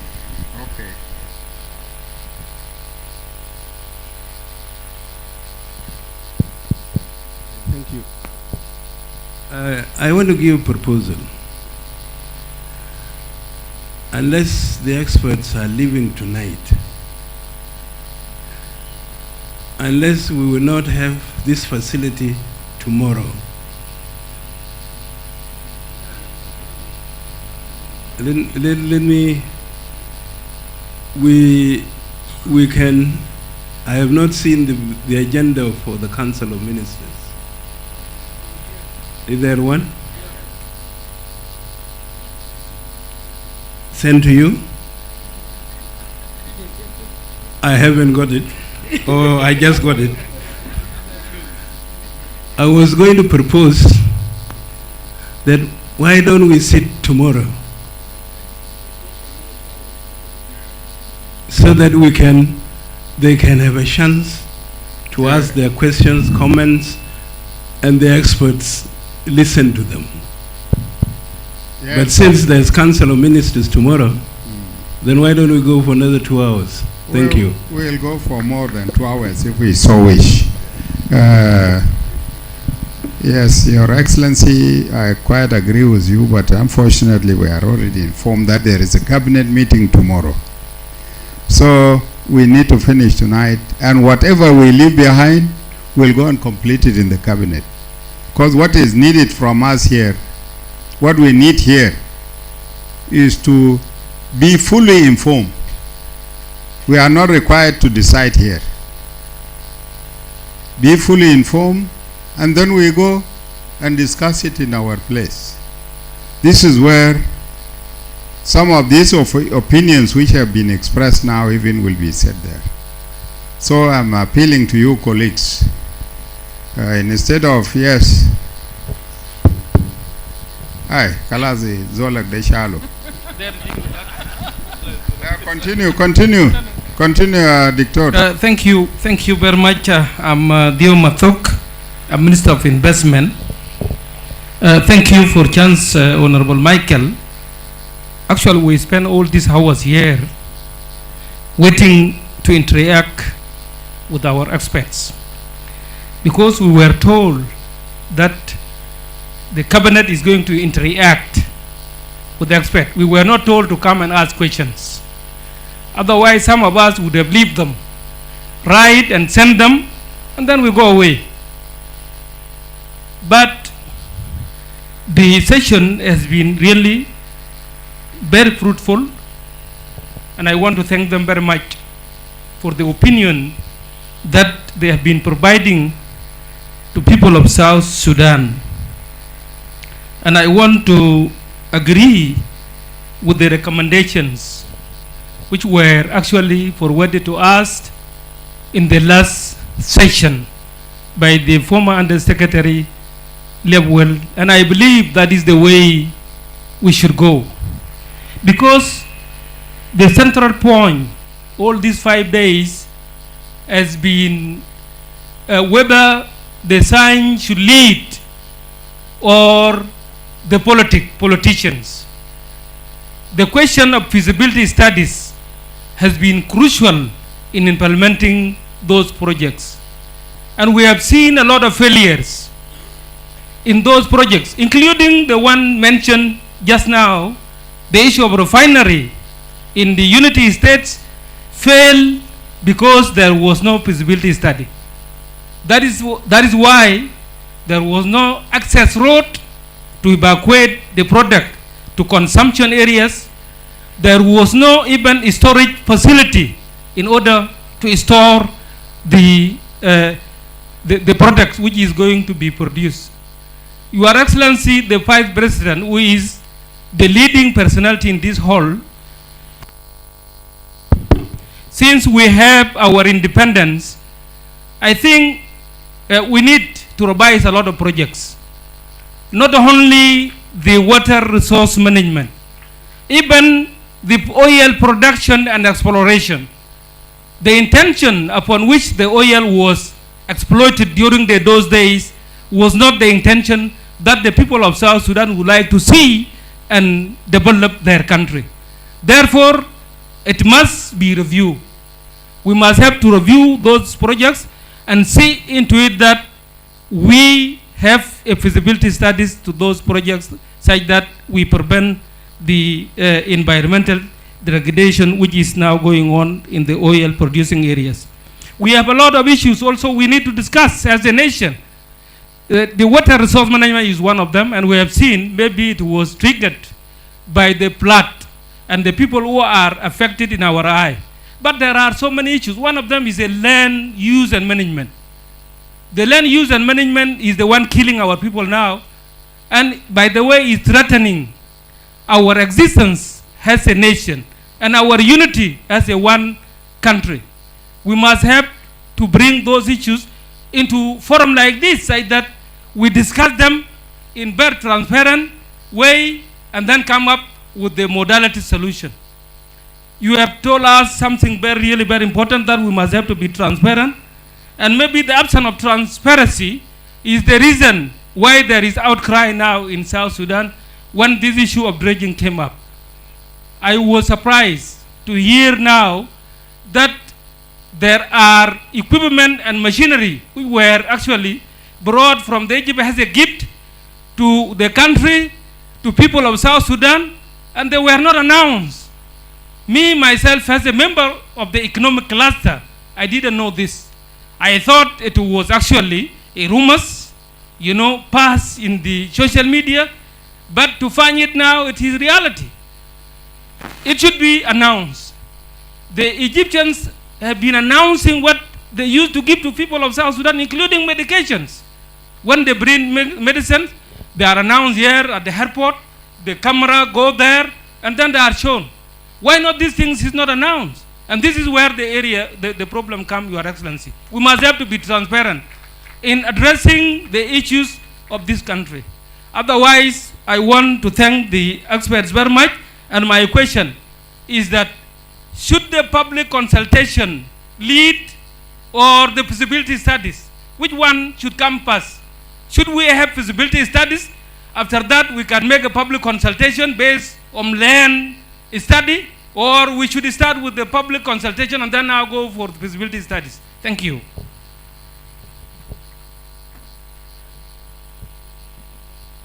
Yes, you take note, experts. Each of you should pick his own question. Get prepared, and you will be given the chance to respond. Yes, what we are doing now is public consultation. So there is no way where you will ask again, which one comes first. Public consultation is already ahead. And this is what we are doing now. So we have put the cart before the horse, and it is too late. We will go to the other issues later. Yes.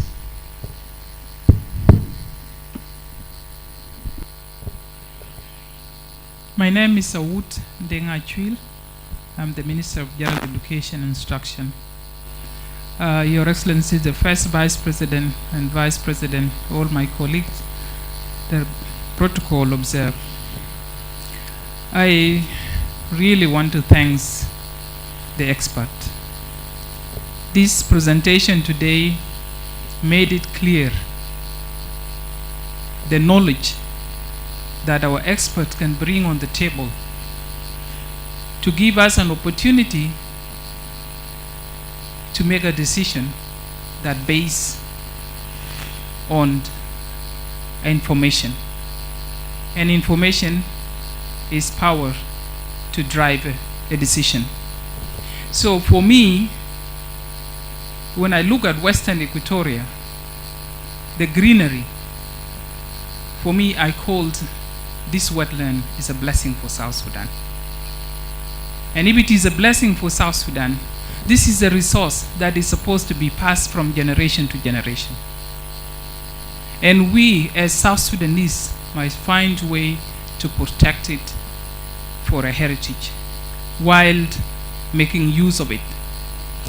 So, listening to presentation, even the ministry concerned, the Ministry of Water and Irrigation has said it clear, unless I did not hear it well. He said he has advised the minister that let us start with clearing and cleaning, not dredging. And I think feasibility study that has been proposed is we must avoid mistake that we have made. There are roads which were built before the independence, which blocked actually the waterways. And when you block a natural path of water, then you create a problem. And that is why our villages are flooded. Even those places who have never seen flood is because the waterway, the natural path has been blocked. So feasibility study is to help us avoid those mistakes. And it is a must that it has to be done, and then we make our decision. Development must not also create an impact that is negative. There must be a development that will help the people to progress. So I will say recommendation that has come from the experts, I think we need to listen carefully to this and see how best we can develop a roadmap in doing things step by step until we get to the right place. It is said that our communities are living in waters right now, but there are successful stories in many countries that we can learn from how to manage these water resources. As the first Vice President said, how do we control them? But not making decision in a rush in development that is making negative impact to our population. This is one thing. We have seen Road of Barazal, a good example of bridge in Bentiu, and there are many projects that have a negative impact on our population. So I will go in line with the recommendation of experts and giving a room to those experts to come up with the clear steps of recommendation of what should be done in short term, mid-term, long term. Development doesn't come one day. So that is the first on the issue of dredging. If I have heard from the ministry concerned, then we should be concerned on how to help the ministry conduct feasibility study and recommendation to fund them. There is no way you can give this national project outside without funding it with your own resources. So that is my first on the issue of dredging. The second, on Jongole, I don't remember when Jongole Canal was discussed. And since there is a recommendation before that it has to be reviewed, I think we should review those recommendations made by the ministries concerned, done by experts, to make sure that it's actually address the public interest. In any country, you must put your interest first before you think about other people's interests. Yes, the Nile does not belong to us, but what is the interest of South Sudan in this water Nile? And how can we make use of wetland without destroying it? Because we have a generation to come. So I think the issue of Jongole Canal need a comprehensive visibility study. It needs consultation with our people. It does not belong to government alone. Anything that affects the people, the government facilitate, as we did during the liberation struggle. We facilitated our people to vote for independence. We did not make decision on their behalf. They made decision on their own. So that will be my stand. And I think since this is a forum where you can express your opinion, not making a decision, then people should be allowed to do that. Because that is what we are here today, is to listen to the expert, but also put a way forward in terms of how we proceed from here later on through this consultation. And I think the local, our people in those areas which are affected, their voices must be heard. Their voices must be heard. Whether they are women, whether they are chief, whether they are children, their voices must be heard on what is going to be their interest in this whole discussion. So I beg to stop here, and I totally agree that legal instrument will help us also to participate with the region and with international community in those transboundary waterways. Otherwise, South Sudan interest first. Okay, thank you very much. I think we have had enough time. And now from here I'm moving to Vice President General Taban to come and give his own observations. Eto, don't worry. No, there is no good last Taban in a good.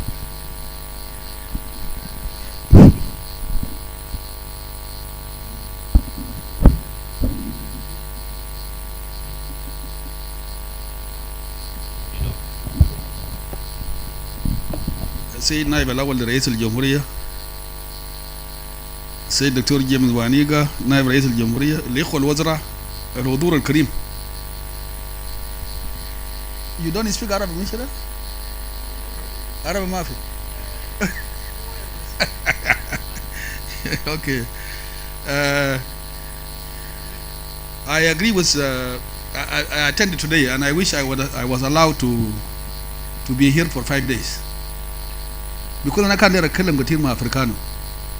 He's my friend, I think he knows. He has his different idea and I have my different idea. But it's good that we have agreed today.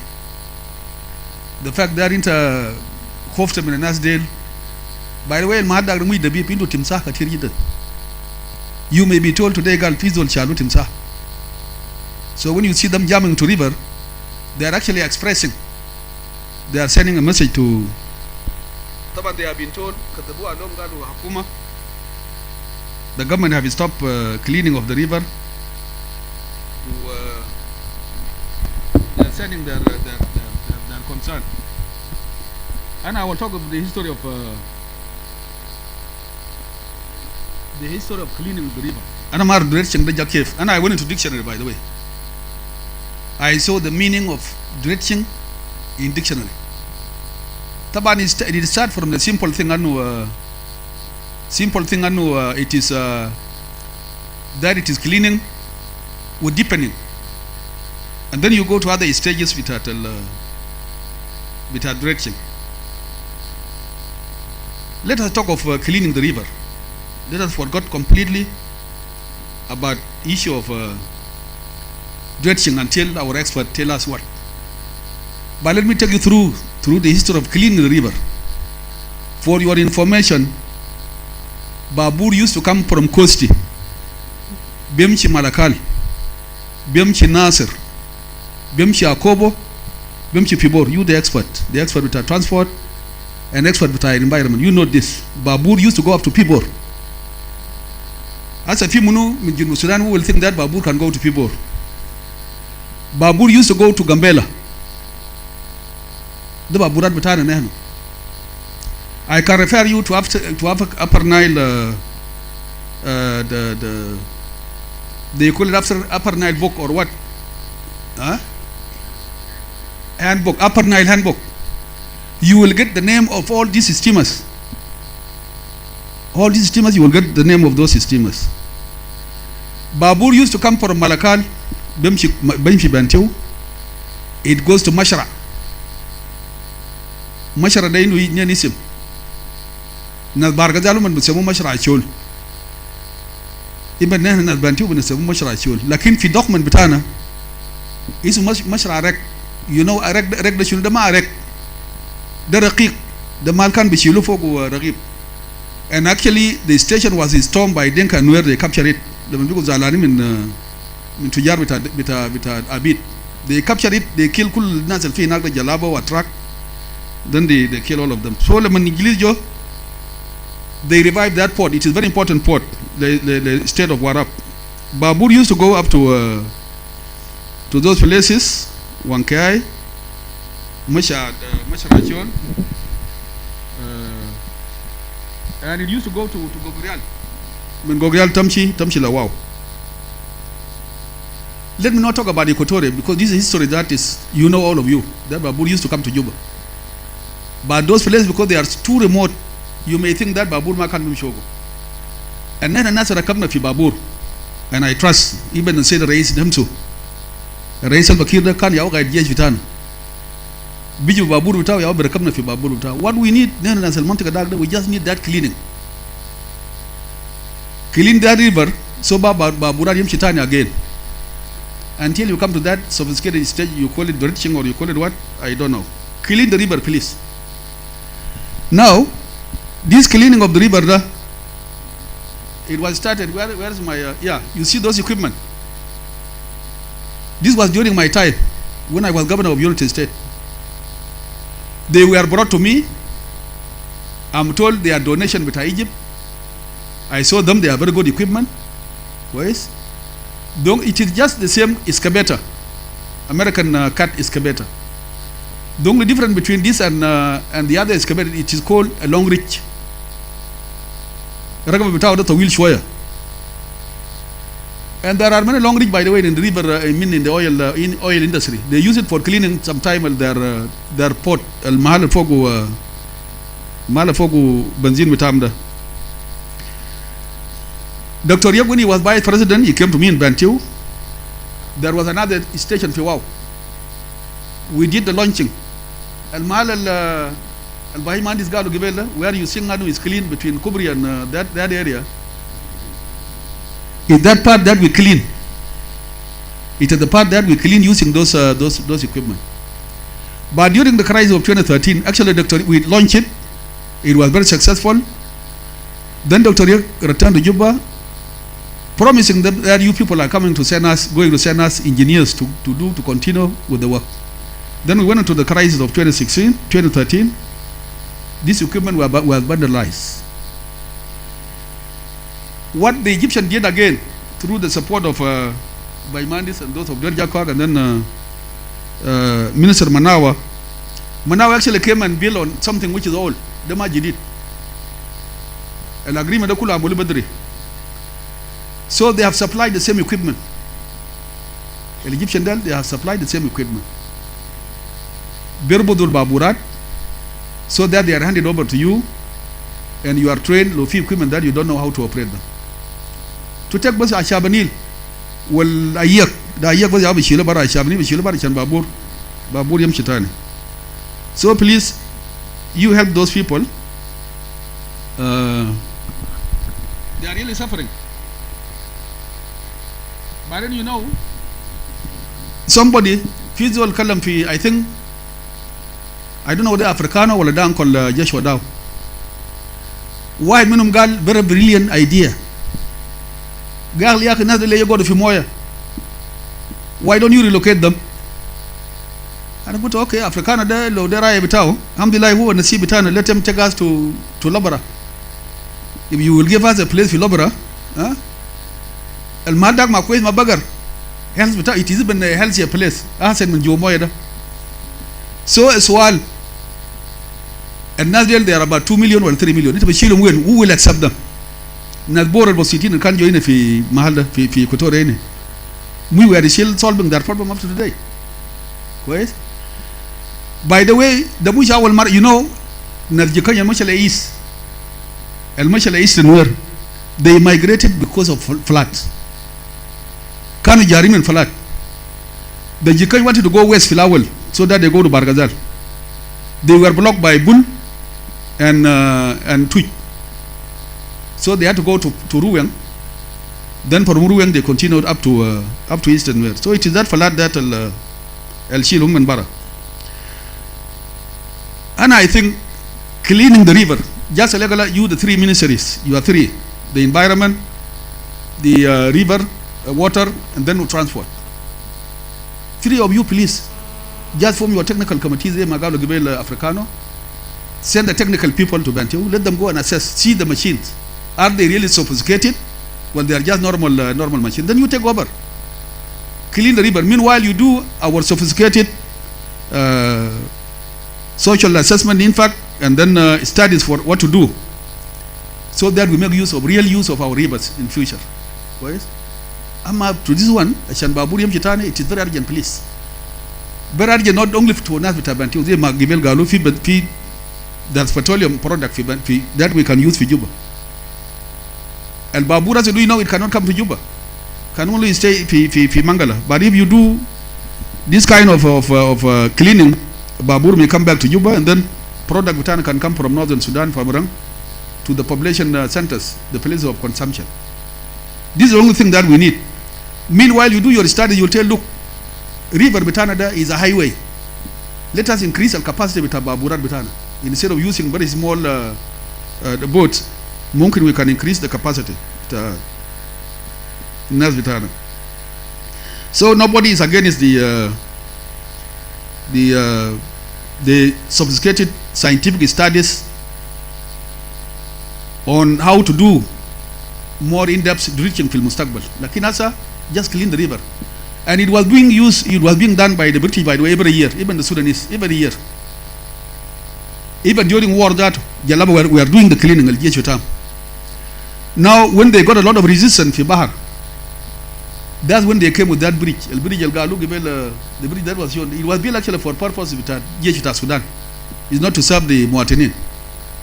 Our Biljaz was given studies, very scientific, good studies, not by Southern Sudanese engineers, but by Sudanese engineers. They gave him studies, build a very tall bridge so that barges pass through. But he refused. That one in Matthew, and then there's another one in Wankai. Fizol Bordo, one of the South Sudanese, column for social media, girl, if the Egyptians are helping South Sudanese, okay, let them build the two bridges. So Baburiam, if Taubar or Baburiam, this is a good suggestion. About the issue of Egyptian, Nena ya Jinubin, Calamity Egyptian, Harb Kalas in Taha.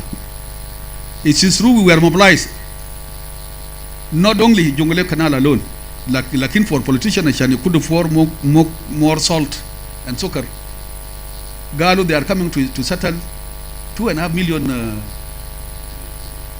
3 million. By the way, Nena Naza Kuna Guidin, the Kalamajon Garama, we asked him, Integalena Masana, below Egyptian Yumdagda. Was it true or not true? Gala Jungule Canal is true. Lakin ma can feed farmers.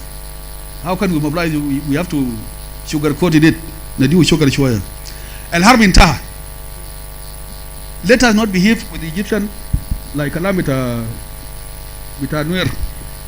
Fi wa Anwer au Musabel fi sama gisu shur da jama'a tani biarfu. There is sama gasword lakin no tani kidis mushur. Azol legal ya kana ma bakul shur, it is my totem. Lakin shur be bitao. Let us not treat Egypt that way. And I have been asking myself for all this discussion, where are the Egyptian experts? Why they are avoiding our discussion always? And they are supposed to be people with interest on the water of Nile. Let them not fear us. They should come and tell us why they need the water. And why they need water. We should not avoid discussing with them. Shubasa we go for education in Egypt. As I want to go to feel hold us come not much in Egypt for studies. And today they are our scientists. We go for medication in Egypt. Some of us have settled in Egypt. By the way, after war, and I think Egyptians are doing also a good thing that we are done by our African brothers during war. We should not ignore this. One day you may be compelled. One day. Suppose the Muslims do matter. As I'm told, 50% of their population, well, 70% of their population, mind Umoya. One day, as human beings, born as members of the Nile, you may be compelled that give them water. But I will be asking Mugabe Shunu, water to Egypt for what? Comrade Al Mahalis Musad region, the most backward South Sudanese of this country, they are in the third region. You know they will not understand they will not understand water of Ethiopia.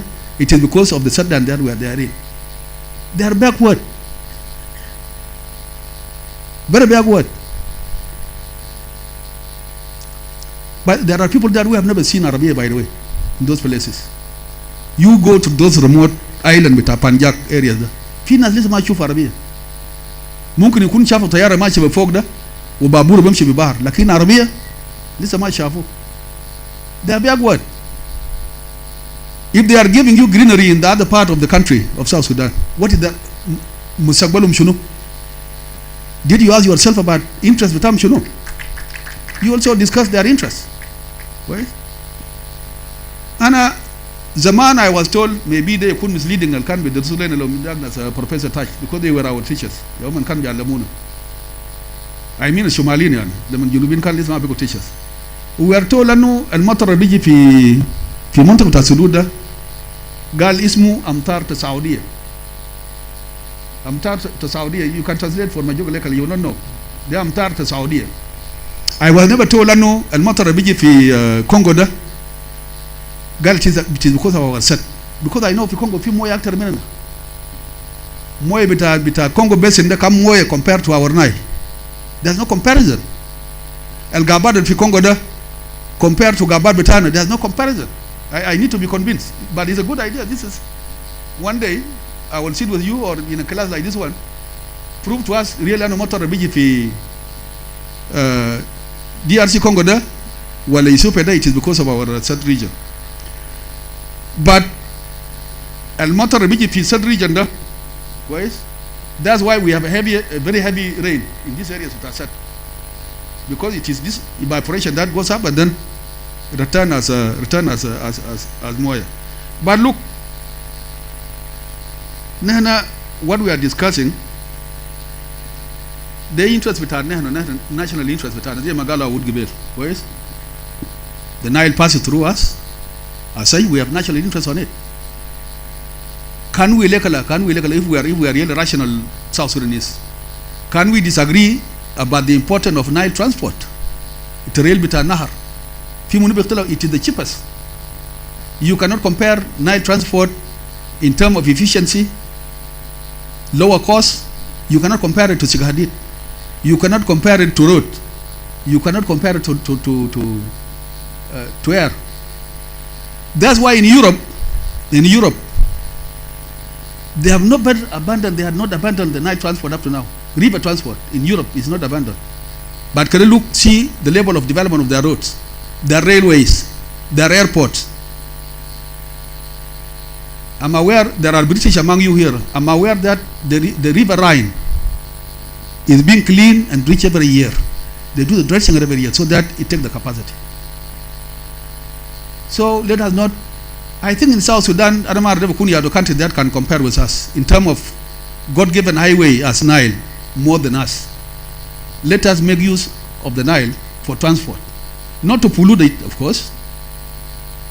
Not to pollute it. Actually, few studies with Europe, they talk a lot about their fear of maybe when transport improve on the Nile, that it should not pollute pollution in the Nile.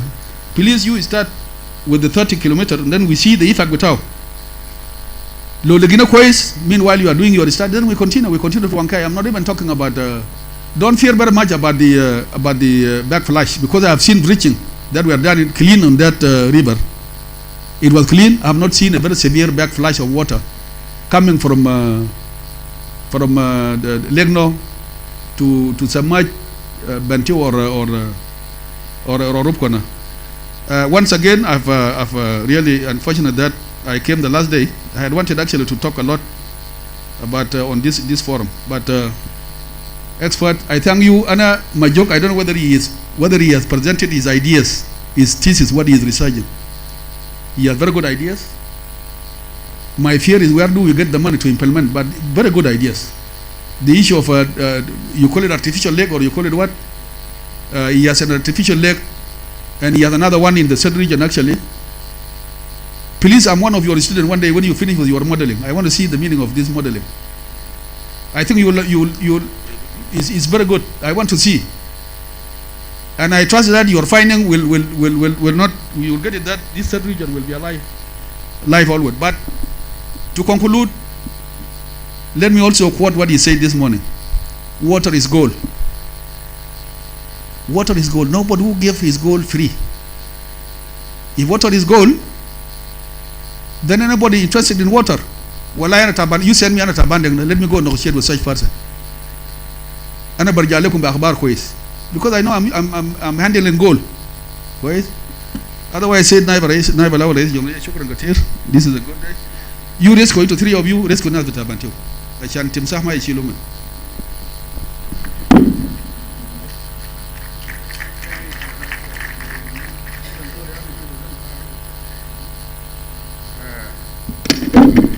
Thank you, Your Excellency. I really appreciate the presentation you made.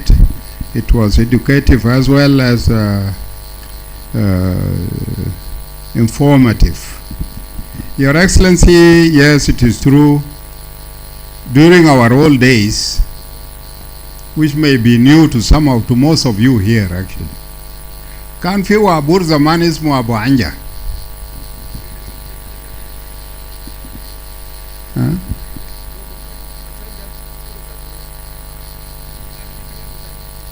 Raja beta jongule, Sura beta jongule canal.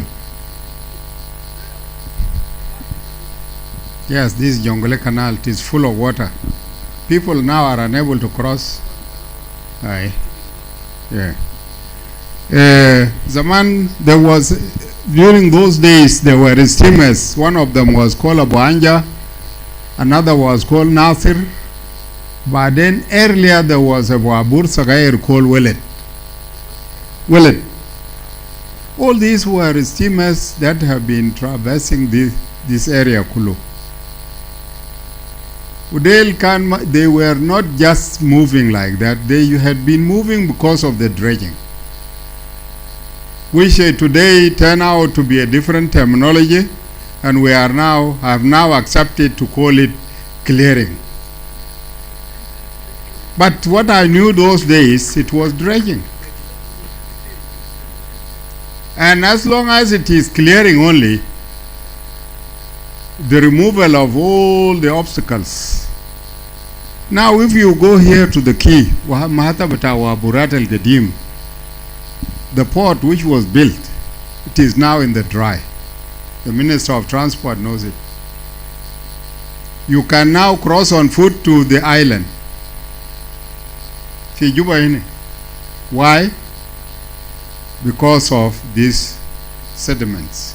Sedimentation has taken over everything. Wabur is not coming to Juba, and it is coming up to Mangala, and may not come to Mangala again, may stop at Bor. And for unity state, Wabur, as stated earlier, had been going up to Wow. It does not come now to Bentiu, even to the bridge, and this simply because of lack of dredging or clearing, to put it right. And the problem is not the bridge, as some of you had been stating it. The problem is not the bridge, because before the bridge is even blocked, from the bridge to Lake No is blocked. And if you go to Bentiu today, you will see the house of the governor. I think by next year it may be taken over by water. All these are problems we are living with. The children of Kobo and Pibor have never seen Wabur again. They have never seen a steamer. All these are problems that we are living with. And above all, by the way, waterways transport is the cheapest in the world. Why are we avoiding it and making our people to suffer? Why don't we clear these waterways so that the goods are taken to them and sold to them in a cheaper way? It is unfortunate that the dredging those days was being done without any environmental studies. And I have not seen any environmental negative impact for those days.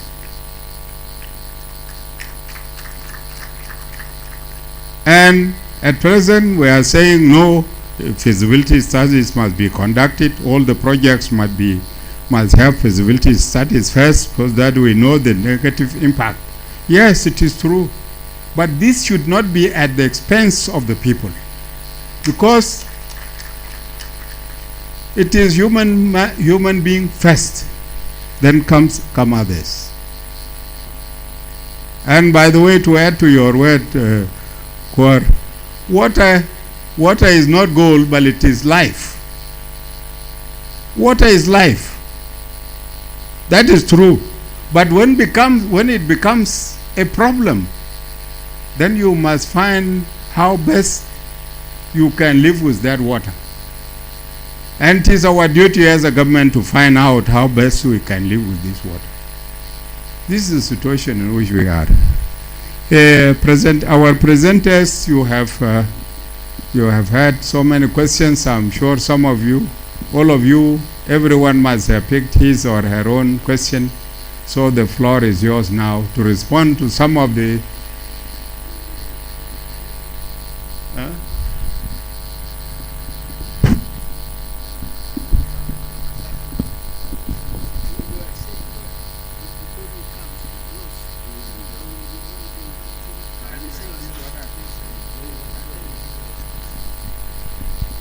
so the floor is yours now. May you kindly respond to the concerns of the members before we go down to the closing session. Thank you very much. Thank you very much, President McQuay. As for the first question, any study must have the positive impact on the stakeholders at mind. I mean, you don't go for a study that you have indications at the outset that it's not going to be useful.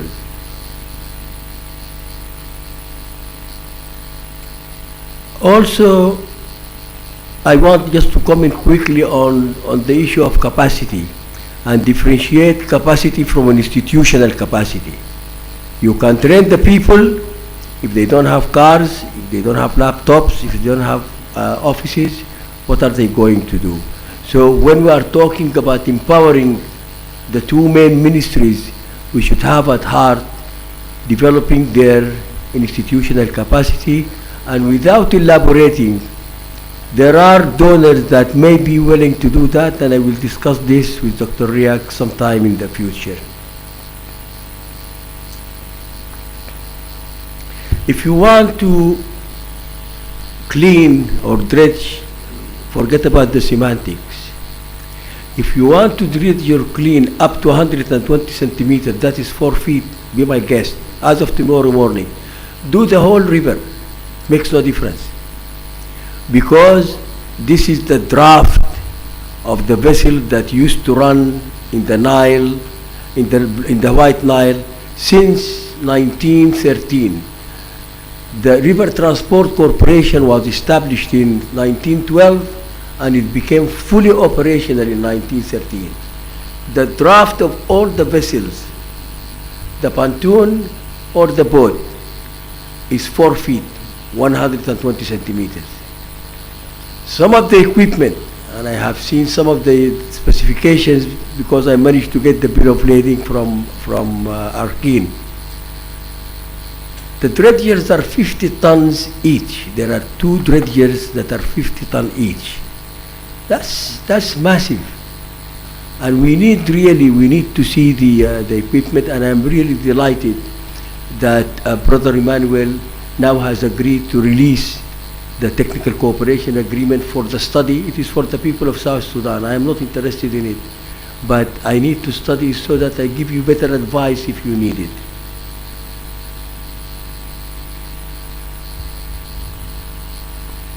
For Sister Angelina, why don't we build the dam inside South Sudan? Once the barrow crosses, it is in black soil at the top and sand underneath.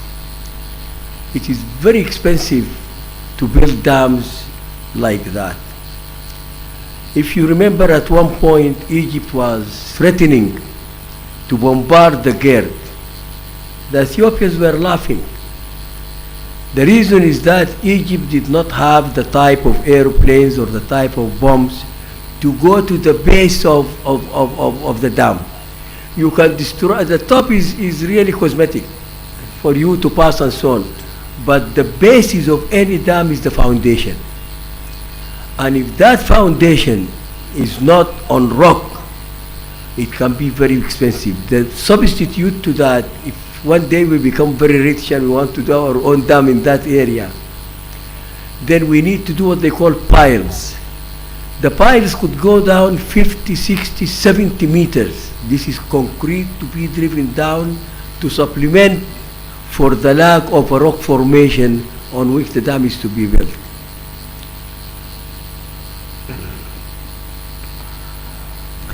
There is no crystal balling. None of us has a crystal ball to know if we do this, we are going to do that.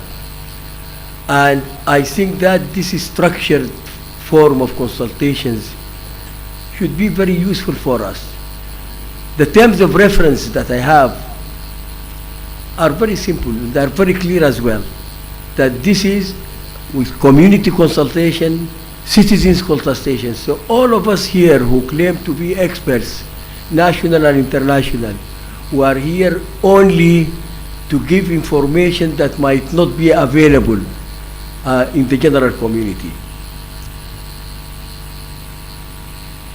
There was a question which should come first, studies or public consultations. They are not a substitute. And what public consultations are you after? Sometimes a certain department or a certain government falls in a ditch, they make a mistake, and then they do the public consultations to cover up. That's one approach. You can also do public consultations by polling, P-O-L-L-I-N-G, when you go around with forms and so on, and you poll the people. But even the results of the polling, they are not scientific, they are social. They give you an indication. And my last comment, there are no personal... We come first or they are vice versa? Sorry? We come first or vice versa?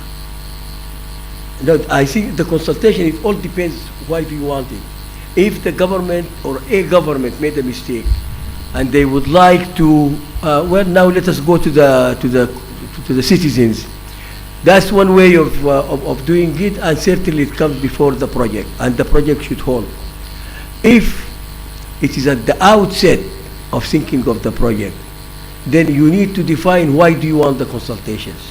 Because the public, this is not Switzerland. In Switzerland, anything is put to public consultations. If they say no, it is no. It's a very strange system. This is not the case in other parts of the world. So we need to define what public consultations we want to do. My last comment is that, and this is about what I call the elephant in the room. The elephant in the room is always Egypt. And I would say there are no permanent friends, there are no permanent enemies, there is always permanent interest. Where does our interest as South Sudan lies? So let us not go into that area which can be very divisive. I think first of all we need to define what are our interests, stroke common interests, stroke interdependencies. You don't make a relationship with someone who doesn't give you an equitable trade. You want my water? Fine, you are brothers in humanity, I will give you my water. However, there has got to be an equitable return for that. So we need to bear in mind at all times that our driving motor, our driving force is the interest of the people. Thank you.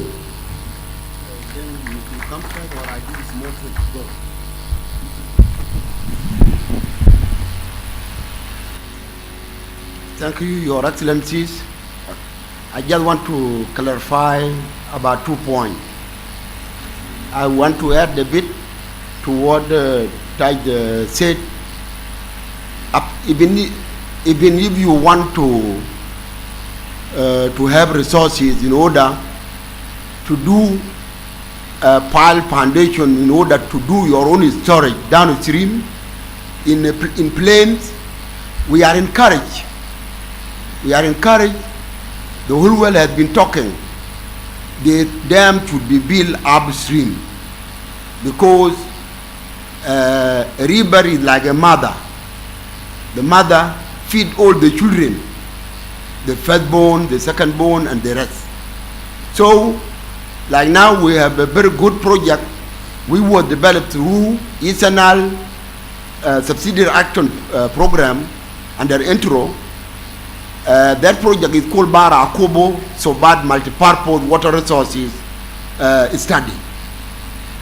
Our own South Sudanese was the regional coordinator for this project, Mr. Jackson Moso, and this project has identified a number of hydropower sites in Ethiopia because of the terrain. And this hydropower site will generate electricity that could be shared between South Sudan and Ethiopia. And then the water that has generated electricity will still be used downstream in the floodplains of Gambela and and South Sudan. So for us who went for studies in water, many experts have been begging the Nile riparian, and that is the reason, the basis of NBI, to say there is no reason to quarrel at all. And I can quote a Egyptian professor called Buyume Atia, who said, no for competition, yes for cooperation.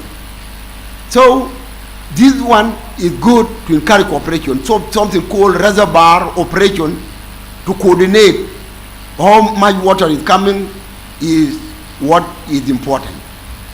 And having said this, I want to correct one important thing from the mind of our South Sudanese public and leaders. Uganda has no historic dam. Uganda has hydropower dam. And these hydropower dams are based on natural outflow from Lake Victoria, which has got a fixed grading curve. When the water is observed is going to be above their rating curve, they don't have capacity to store it, because Lake Victoria is not a reservoir for storage. It's a natural system, and with the power of Egypt long ago, they agreed with them about the natural outlet of Lake Victoria. So if the water comes to South Sudan too much, it's not that the Ugandans have allowed the water. It's that the Lake Victoria has received more rainfall and the lake level has risen. Even the big rich people of Uganda who ventured into the shores of Lake Victoria, they pay dearly when the lake rises. Lastly, we share the same rainfall with the DRC, with the Central African Republic, but the boundaries on the water divide. So it's the same rainfall basically, but ours will come this way, that will go the other way, and that is the water of Baragazan. Last is the cooperation with Egypt is very important. And during my time with my ministers and their mentorship of the leadership of this country, I has embraced the cooperation. But what is destroying cooperation is the suspension of Egypt, the participation of NBI, and seeking bilateral tracts with South Sudan for a transboundary river, which is linked to Ethiopia, linked to DRC. So we don't have a storage site. The best storage site for Barjabel is on Lake Albert, shared between Uganda and DRC. And if we add ourselves, we can develop a storage that can attenuate, that can dampen the peak of flood. To store water is like your mango, which is still up, is the best mango. But if 10 of them fall down and you are unable to consume them, then they are at a waste. So that is why earlier said, if it is running in the river, it's not yours. So really, South Sudan is in a position to embark on cooperation. For instance, Sudan, naturally we used to be told that the Blue Nile pushes White Nile. It held it back for some time. I don't think the backwater flow. I'm from Pagarao. my father, we call one Mabur. Bakara used to come there. And when you stand there at a certain point, you say the floods have collided. The flood coming from Ye and the flood coming back from Muj. So it's Ye, it's Low, it's Muj. Now, it used to come, but now not any longer. But I tell you, the water is underneath of the vegetation. So I want to beg Honorable Minister Makwe to accept the idea of aquatic weed control is a process which has no relation with the dredging. Mostly dredging is related to river transport. Is related to, how do you call this one, of the sea, where Arbar, if you want to create a new port, very much is related to that. So that would be better if the objective of river transport is separated a bit from the objective of flood control, so that the river transport embark on its own project, like the river fort, they have to be dredged in Chambe, in Adok. Yeah, you can do that. You have to open it and then enlarge it and so forth. But what we need really, I agree with BP Taban, really we need to embark on cleaning of aquatic weed. It is the management. One of the slides we refused to show in my computer is a computer of a company, so they protect it against flood. When you put a flood, it locks. So the equipment has set by type, and my brother Leju, he stressed a lot about equipment. They use very light equipment, and it is called weed cutter. It cut the weed, take away the reeds, the papyrus, the water hyacinth, and there are the other two plants which I don't know the name in English. One of them is you can chew it like sugar cane. The other one is the best one, which is in shallow water, then is the best for the cow. I don't know, because I did not take my science in English. So those things is really control. I talk a lot, but let me conclude by that. We must accept that there is a shame on the BP Taban. There is no point if it is done by British and if it is done by the Arab. Why can we not do it?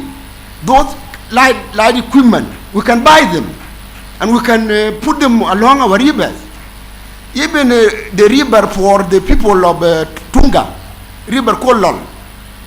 They put E in the end, but it's the same meaning with Lol. Now today I heard even the meaning of the same. So today I felt bad last night when I saw over this river. So we must accept that country, as communities, as leaders, that something is going wrong, why we cannot manage our resources for our own benefit.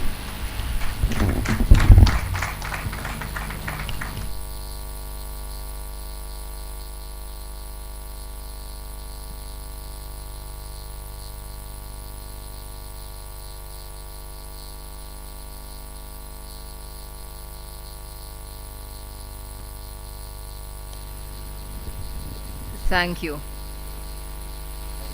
What I want to say is that from all these consultations, the 3 days for the general public, yesterday for the legislatures, and today for the executive, there is a common thread.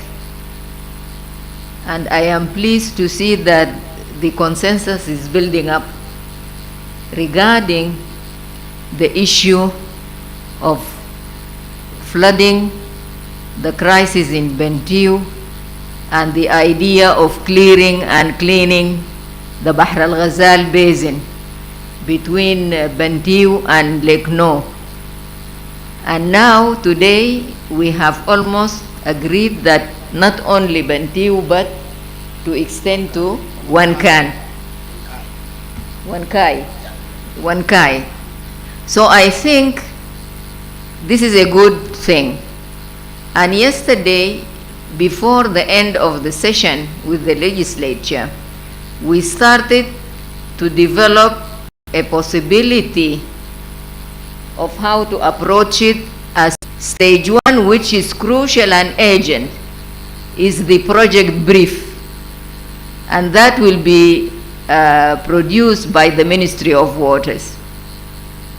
And as soon as that is produced, that will be stage one. The Ministry of Environment will call experts to look at it. And they want the coordinates of the project. Now there is an extension. It is not no more 30 kilometers from Bentiu to Lake No, but this new added area. So the coordinates are important, and I remember yesterday we also mentioned that surveying that area is equally important. So these are two things in the consensus build-up. The third will be, and it is a legitimate question, what happens if clearing and cleaning doesn't do the trick? But there is like a strong belief. We didn't do any experiments. Nobody went to the field to cut some of these weeds like the people we saw in the water. But suppose it doesn't do the trick, and still the river is not open to meet the standard for navigation along the lines described by Professor Al-Khazin and Isaac Liabwell. These are things for tomorrow, and we cross the bridge when we are there. But the first two stages are clear now, and there is general agreement and consensus around it. So the Ministry of Water, really, the ball is in your court. And you need as soon as possible to produce the project with its coordinates to the Ministry of Environment. I think I wanted to say that so that when we leave the room today, there are 2 or 3 things that happening. Maybe I can add 4. Regarding the dredging issue, for the general consultation 3 days with the public, by the time they left the 3rd day, they were very satisfied. Now they know 2 things. They know dredging, and they know the difference between dredging, clearing, and cleaning. So they went out with these 2 understanding. Yesterday also the legislators have come out clearly understanding what we mean by dredging and what we mean by clearing and cleaning. And they went further. They went to the point where we started talking about phases of approaching this crisis in Bentiu.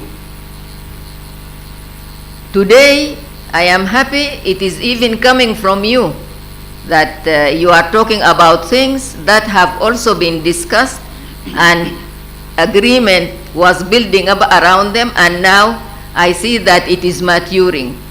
So I think we can leave this place understanding the issue of Bentiu and the Bahr al-Ghazal Naam Basin is going to be taken care of as soon as possible, so that the politicians who are coming from those constituencies can go and sleep at night, at least today and tomorrow, until they hear that the ministry has produced the project brief. I think I want also to say that the issues of relations with Egypt are very real and pertinent. And I agree with His Excellency Vice President Taban. Maybe now it is time to talk freely and liberated that we have good relations with Egypt, but Egypt must also know that we have interest in this same resource, and that if they are looking for any excesses of water from here, it is not going to be akhuyu akhuk. It is going to be along the lines of what the Vice President Taban asked. They want the water for what? which means we have to let them know that this is going to be not one-way traffic, but this is going to be two-way traffic, and with resources spent between the two sides. So I think this is what I wanted to say, and thank you.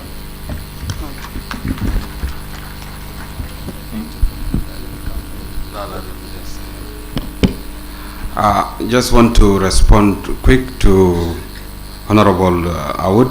She was saying, if we do dredging, there is an increase in water, there is overflow of water. If we don't increase, or if we don't do dredging, also there is backflow of water. What can be done? So the point here is, I was actually trying to say that whatever we do should be eco-friendly, means environmentally friendly way of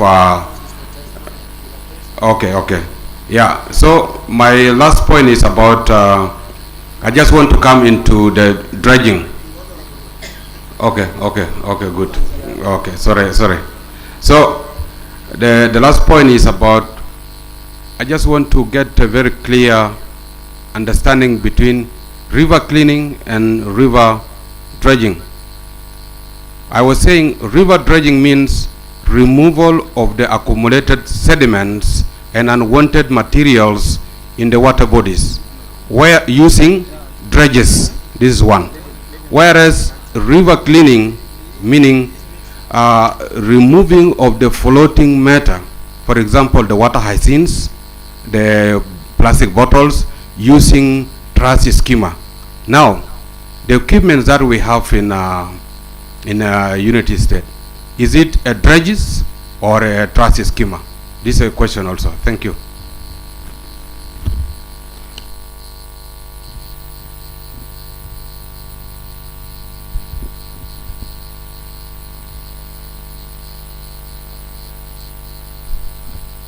Good evening. Your Excellency, First Vice President,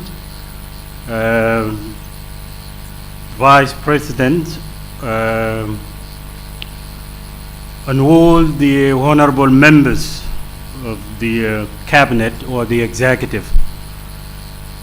I want to respond to a few questions, and also want to conclude with one of the proposals that I had wanted to discuss earlier but did not find time. So there was a question about water as gold. I want to emphasize the context that I said that. Water is gold. The context was that Israel is in the Middle East, as you know, and it has come up with a technology in which it is able, a system that allow them to create additional water, and technology that could allow them to transport water out of the desert. If you have access of water, assuming you have established a sustainable system in respect to flooding and also water reservoir, and you have access to water, and you have countries that are in need of access to water, that is the context it was meant, that water is gold. You have to be able to sit down. Access of water from the rain, access of water from reservoir, and we are talking of trade. When you are dealing with two countries or more, you are talking of trading. So the word gold or water as gold was used in that context. There was also a question from His Excellency Vice President Taban Deng in respect to modeling. And I have two answers to that. One, the modeling that I am proposing is a modeling that I believe South Sudan as a country should take on, so that they find an institution that already have a lab, scientists who have done this modeling for a long time, and they put budget into that modeling, let's say between $500,000 to $1 million. And you have this institution who have been doing this modeling, so that in the next 6 months to a year, they will produce the modeling output in their labs. This will show you that in the next 20 years, 30 years, or even 50 years, how is the South Basin going to respond to global warming, climate change, and variability? If you are going to build large infrastructure, as has been expressed, and especially a canal, you cannot afford to dig such a large infrastructure like canal without knowing how the South Basin is going to respond to climatic change. Our presentation today has been very truncated, has been very brief, but when we presented to the members of parliament and to the general public, we did get a little deeper into the fact that drought is actually predicted to be more frequent in the near future in South Sudan. Ironically, even places today that have large-scale flooding. And this is why studies like this need to be emphasized. And the government of South Sudan can put $500K to $1 million. And this study can come out after a year. That will then inform you what kind of infrastructure you will use. So that is the context that I will use modeling. Now to your question on the, you asked Your Excellency Vice President Taban about evidence in the future that proved that the wetland, in this case SAT, is responsible for rain or rain pattern around the regions. I will tell you, I am looking at a study here that look at all the sub-Saharan Africa wetland, and it was assessing using satellite technology, especially convectional rain in the afternoons. They were using that satellite, they were able to see how the land surface, water on the land surface, interact with the water on in this wetland. And when it comes to rain, the connection between rainfall and evaporation, and when the evaporation turned to precipitation, they were estimating the distance from which the rain falls, whether it falls back right into this wetland or how far does it fall. There has been a study established, and it is very clear in the case of SAT that because of the wind and atmospheric pressure, that the rains, the evaporation from the SAT is responsible for some of the regional rainfall. That has been established. We can meet and I can share more, I can share such studies with you. So there's no doubt about that, and I have shown you before the global circulation. So it is not a situation that is static, where evaporation rises from one body and fall back as rain to the same water body. Otherwise, some places would have been abandoned completely because the rain pattern would not be distributed seasonally. And then the role of intertropical convergence zone also kick in. So I want to conclude with a long-term proposal that I have been saying, and that is the artificial lake. In the triangular area of the Upper Nile, Jonglei, and Pigor administrative area, and this is meant to harvest rain and runoff from the Bumok Plateau. And if this needs to be studied, of course, but there is already a depression. Even today, during my interaction with His Excellency First Vice President, Dr. Rick, right in VIP room, he acknowledged that there is a great depression right in that location. And when you have a depression there, and you have a catchment from which all the runoff from the rain can flow into, then this is a potential location for such an artificial lake that can provide additional water.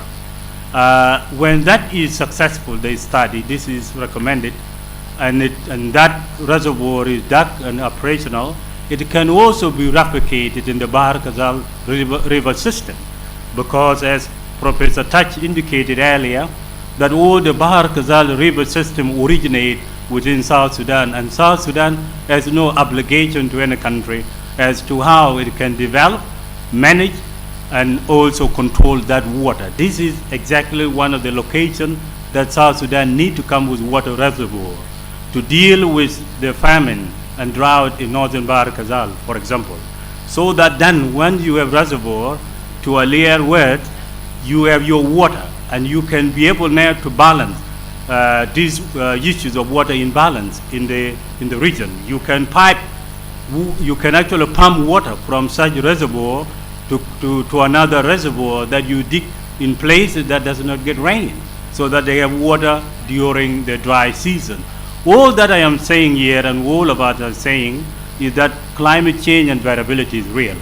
And in the 21st century, we cannot reinvent the wheel. A lot of other countries have used technology to be able to predict what is going to happen with climate change and variability. They are also using technology to move things around, including water. While natural water goes north because of the topography and the gradient, water can be pumped to the opposite direction as well, against gravitational force, as long as you have technology. All of these ideas appear to you sometime, I understand, as if these are way too long and we need a solution right now. But there are problems that does require time. They are a function of time. And also there is an issue of the evaluation of the SAT ecosystem.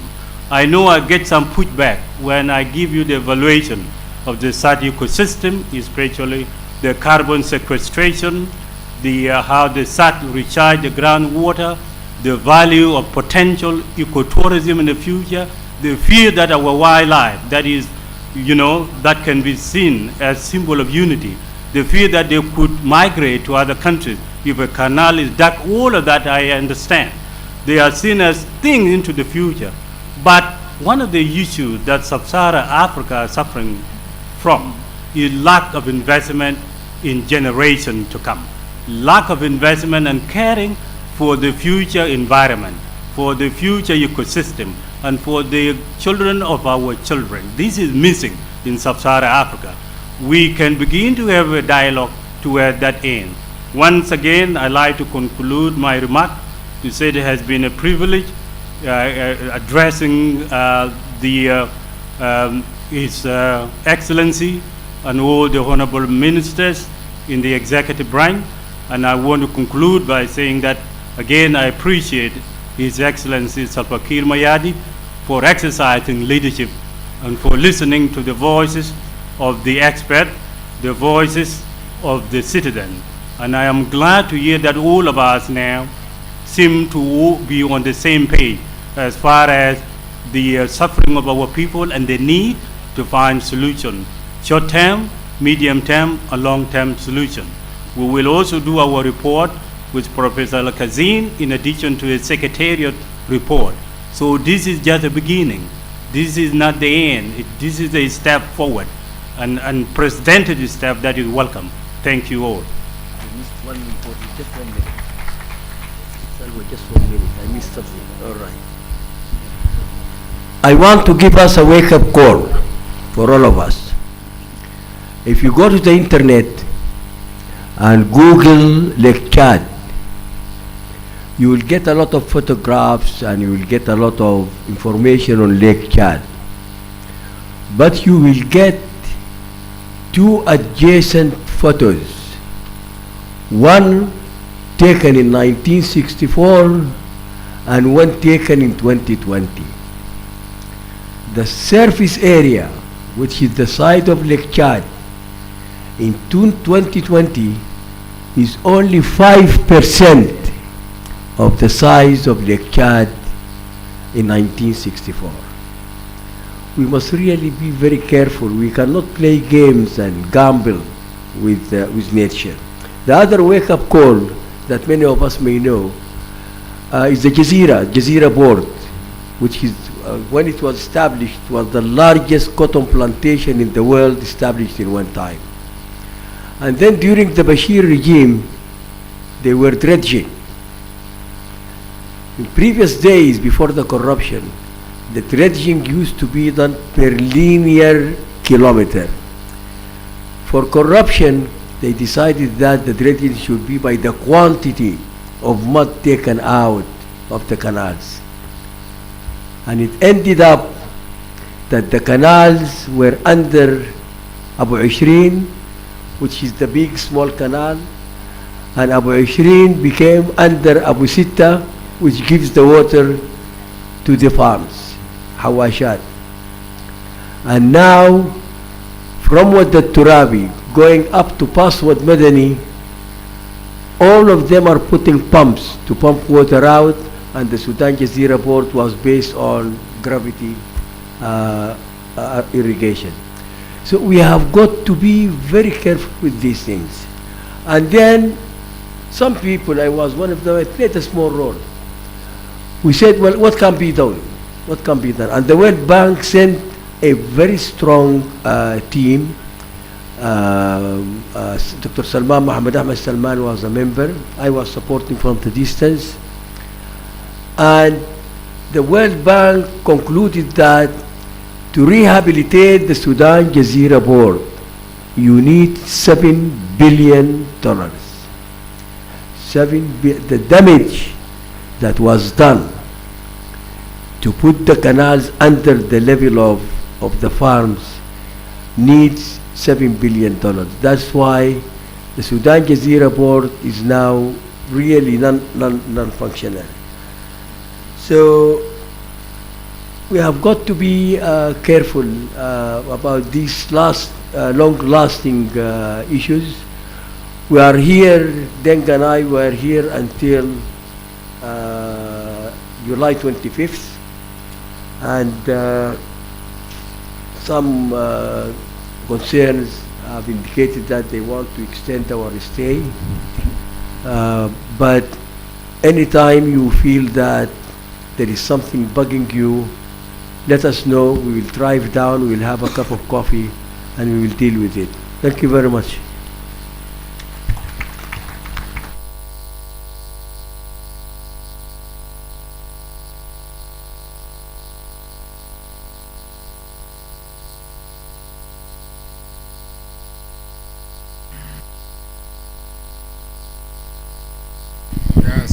Thank you very much, our experts, for your elaborate response. I now call upon the Secretariat to come and present the recommendations which they have managed to jot down.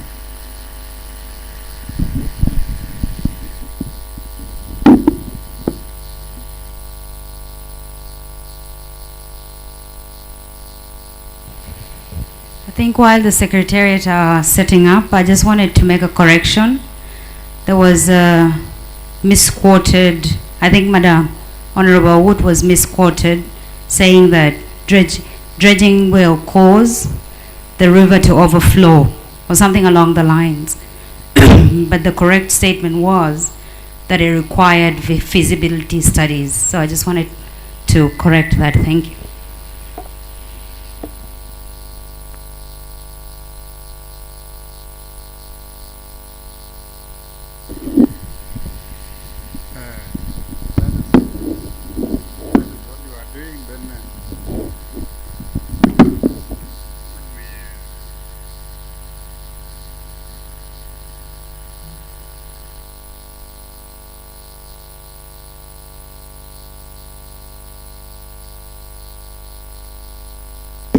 Yes, there is a little change of program. His Excellencies are of opinion that they make their input before the recommendations are made, because some of their inputs may have impact on the recommendations that are going to be made. So we have changed the program, and as such I give chance to His Excellency Dr. James Wanega to come and give us his observations or react to the issues. Thank you.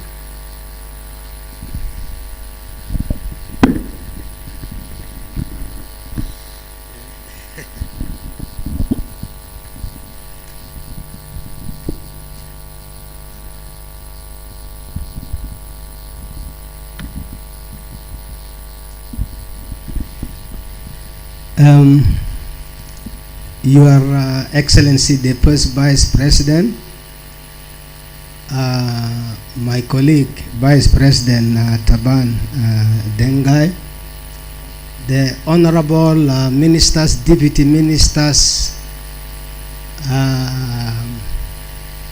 and especially our experts up there.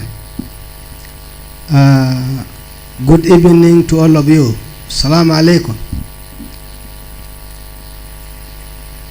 First of all, I would like to congratulate the experts, really, for unearthing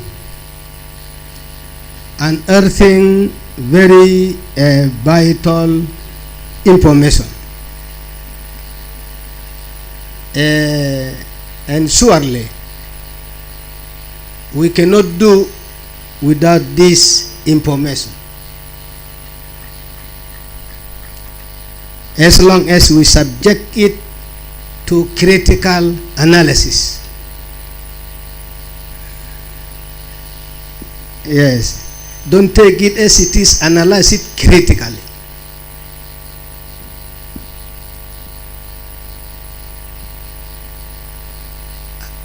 However, we did overload. With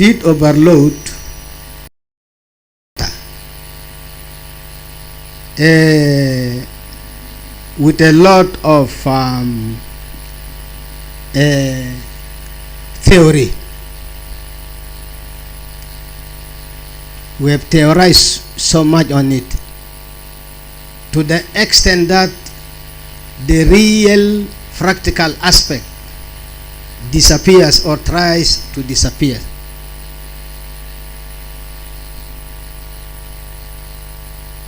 And this is clear.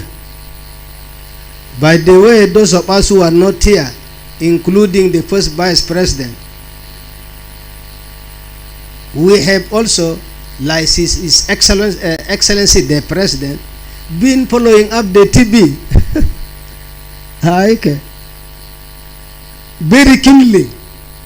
I was in Kenya for the 3 days. I was observing, and the time there goes beyond, so up to something like 1 o'clock. And I congratulate those of Ministry of Information, Comrade Makwe. I think you did an excellent job. Mabruk for showing all that to the South Sudanese. We really need that information. Yes.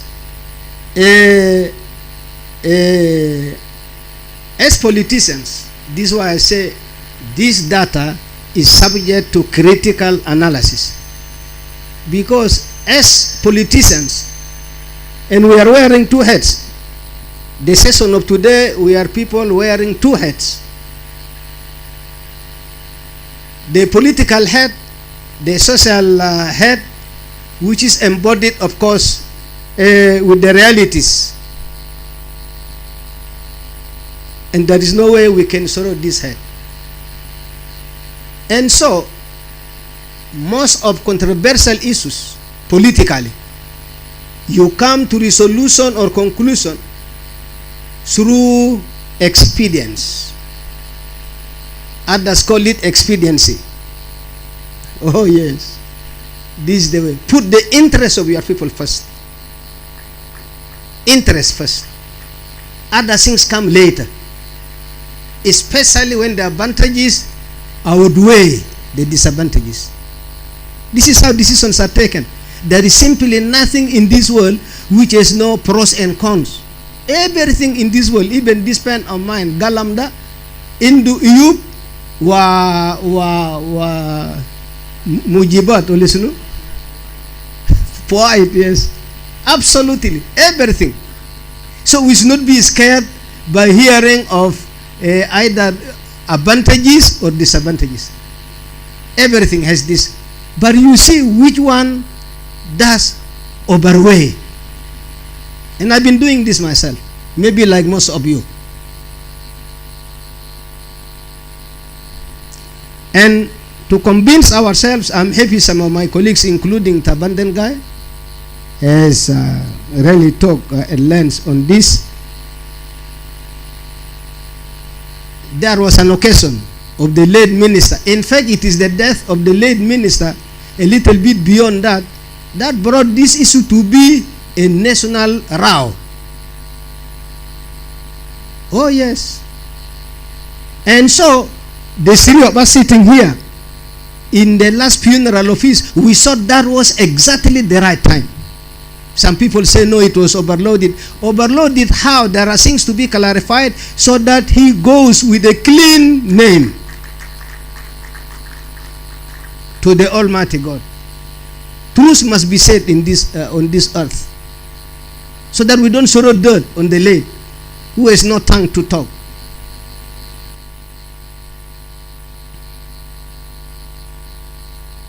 But first, this word dredging, Leju there, I'm very much satisfied with his definition, and I think Brother Isaac, to the extent that in one of the sessions we were seeing from Nairobi, the audience had for the first time a standing ovation for him. I don't forget that. A standing ovation of these hundreds of people, and the hall was, of course, more full than ours now. Yeah, exactly. One, and so, Brother Alier, please receive this ovation from me. I'm already standing. Just to add to what you already got from that bigger gathering. I only differ with you on one very small thing. You said about the dredging, and I will come to define the dredging as you just define it and he defined it. This is where I agree. But then you say dredging in that first day will have to include making harbors along the river. If I got you right, because I was far away. Ports, yes, exactly. Ports are small harbors, by the way. So ports. And as a matter of fact, this is where I differ from you, because I have to clarify scientifically. You can never have, you see, the main aim why we need this dredging, which I will define according to what others have correctly defined, is, I agree with those who say that we have to rescue our people from floods because they are dying in front of us now, not tomorrow. Now, not tomorrow. To the extent that maybe 80% of this big district known as Punjab, about 80% of the people have gone beyond their own district, looking for higher grounds. Our people in Bur, the same thing, maybe 60% displaced. In Bentiu, maybe 50% now displaced. And we think that we should wait until all the sciences of the world are finished, and then we will come to rescue them from drowning. That would be very insensitive. That would be very insensitive of us. Death is death. Cannot wait. You rescue life. And so, the aim therefore is not only to reduce the flooding, but it is also to create navigation for us, transport. Minister Madur was right. That is actually maybe our second aim as a government. Yes. Because now you have seen prices. Who is not buying from Konyo Konyo? All of us are buying from Konyo Konyo. And because of shortage of commodities owing to the Ukrainian-Russian conflict, commodities, my friend, are being now restricted in Kenya. I'm coming from there. Are being restricted in Uganda. They prefer to store more than to export. And for us who have nothing to give to our people, what shall we do? We must be practical. Let us not depend on one direction. Don't depend on one cash crop. Let us look for alternative. in order to kill this food situation, our alternative, my friend, even in rank here, we are producing plenty of food. I've been there many times. Many of you did so. But it is not reaching here. Do you know why? Some of the traders tried Betiara by plane to bring this here, but it is not feasible at all. It is so expensive. So we continue to die without making alternative.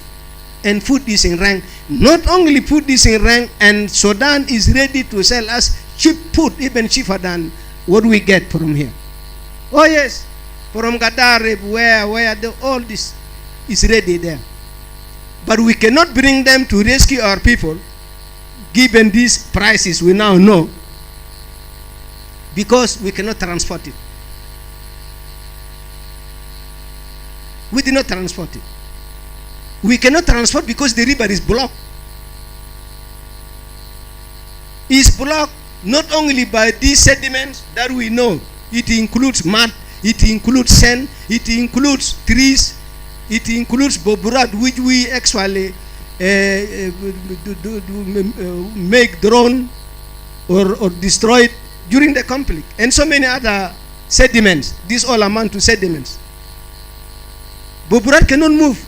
So we need rank through steamer, navigation. This is really why we need that side. We also need navigation, comrades, if we could also reach to where the oil is being refined. Because who is not knowing the prices, how they are rising? I thought all of you are driving in this world. Let us be practical. Soon, come another 2 months, we may not even be able to go from our homes to the offices. Simply because you cannot afford. Completely. This is bound to happen. But we have oil already refined. You see the paradox. Can't we risk to bring this oil of ours here? Just by dredging the 30 miles? Then, in this context,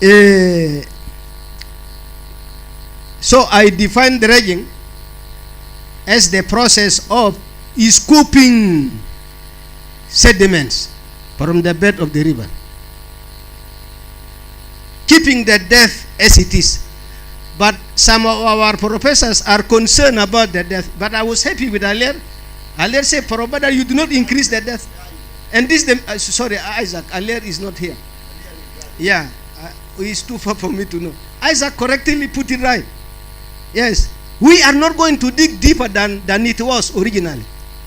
We just want to remove the sand and the mud that has been surrounded there without increasing it. This got to be clear. Let us not mislead anybody. Yes.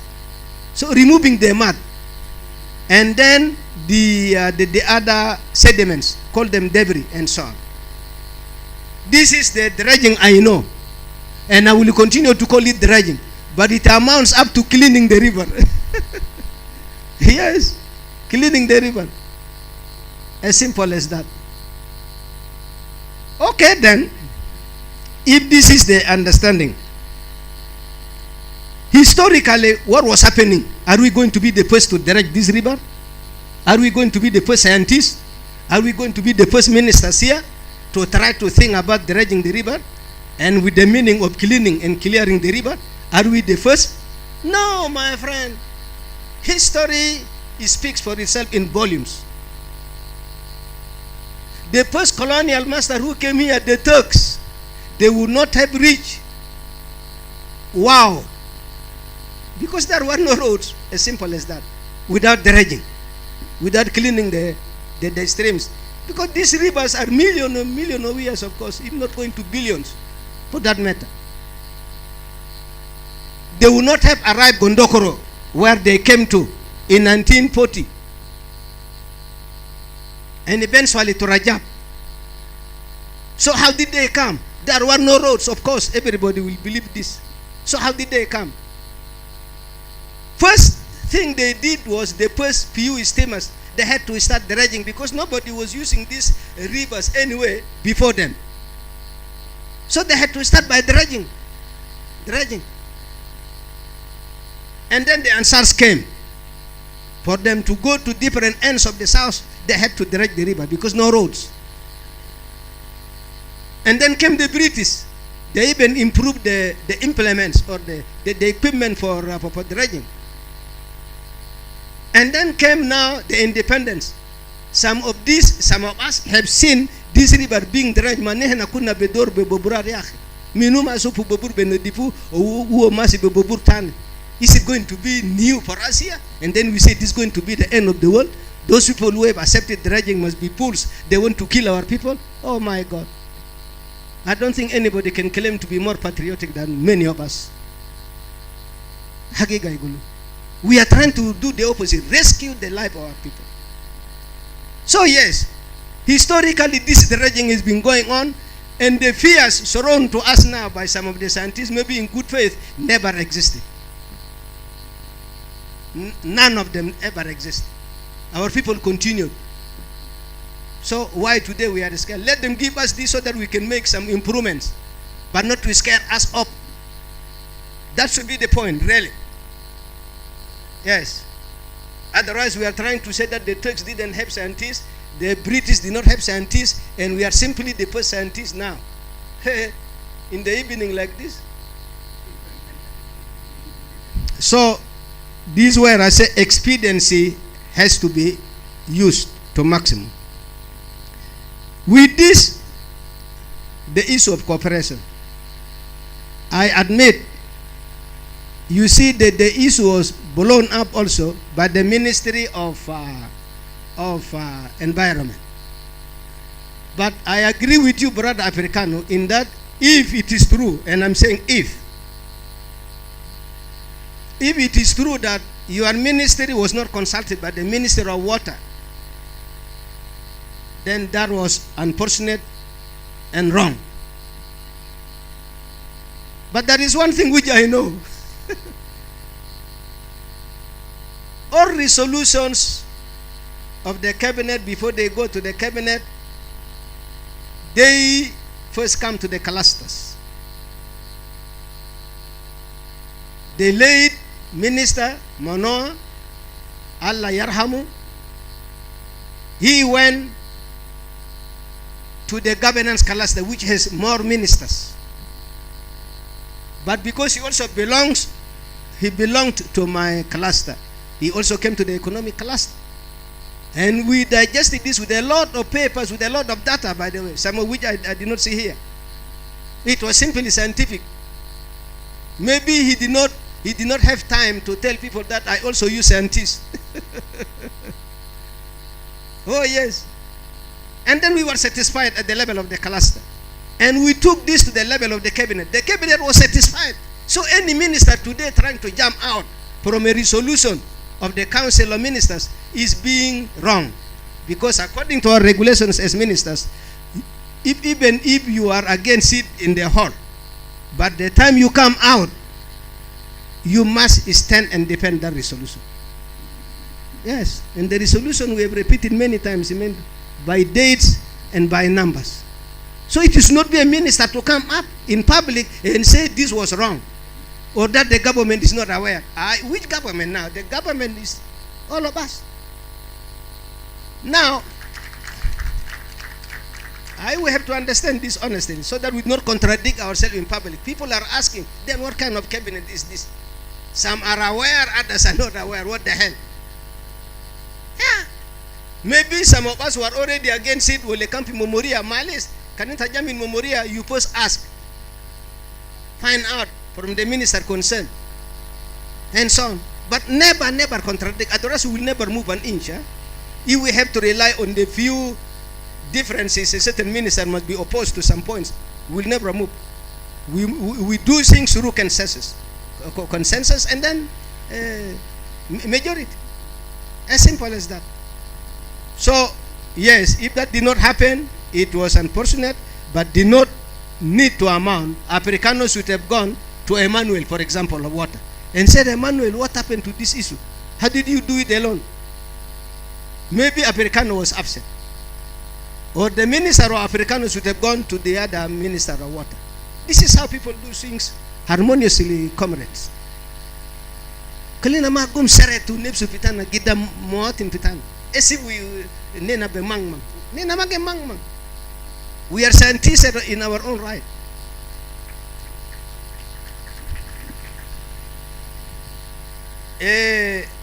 Yes. So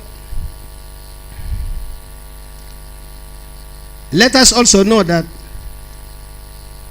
our good experts here had collected their documents through intensive research. But scientifically, that is not the last research. Research always evolves and develops. Next time, another research may even disqualify what they are telling us today.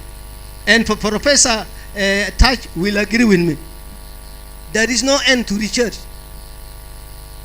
So let us be content with whatever we believe is not going to cause us a major disadvantage.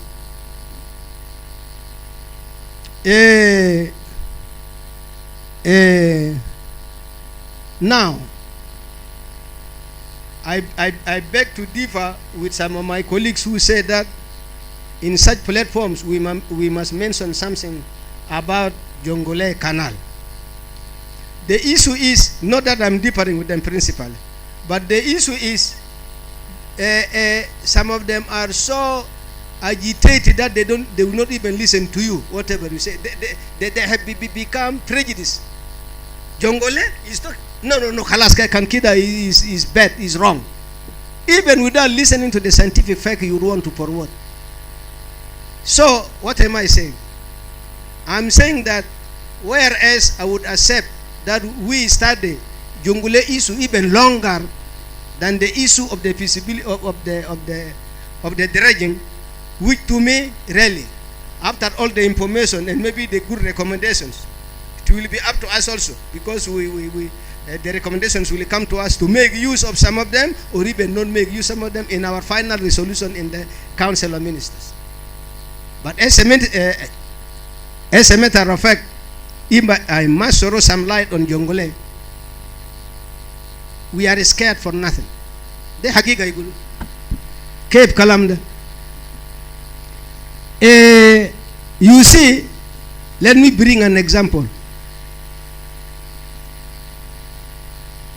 4,000 years before Christ, this river Nile, there was no dredging.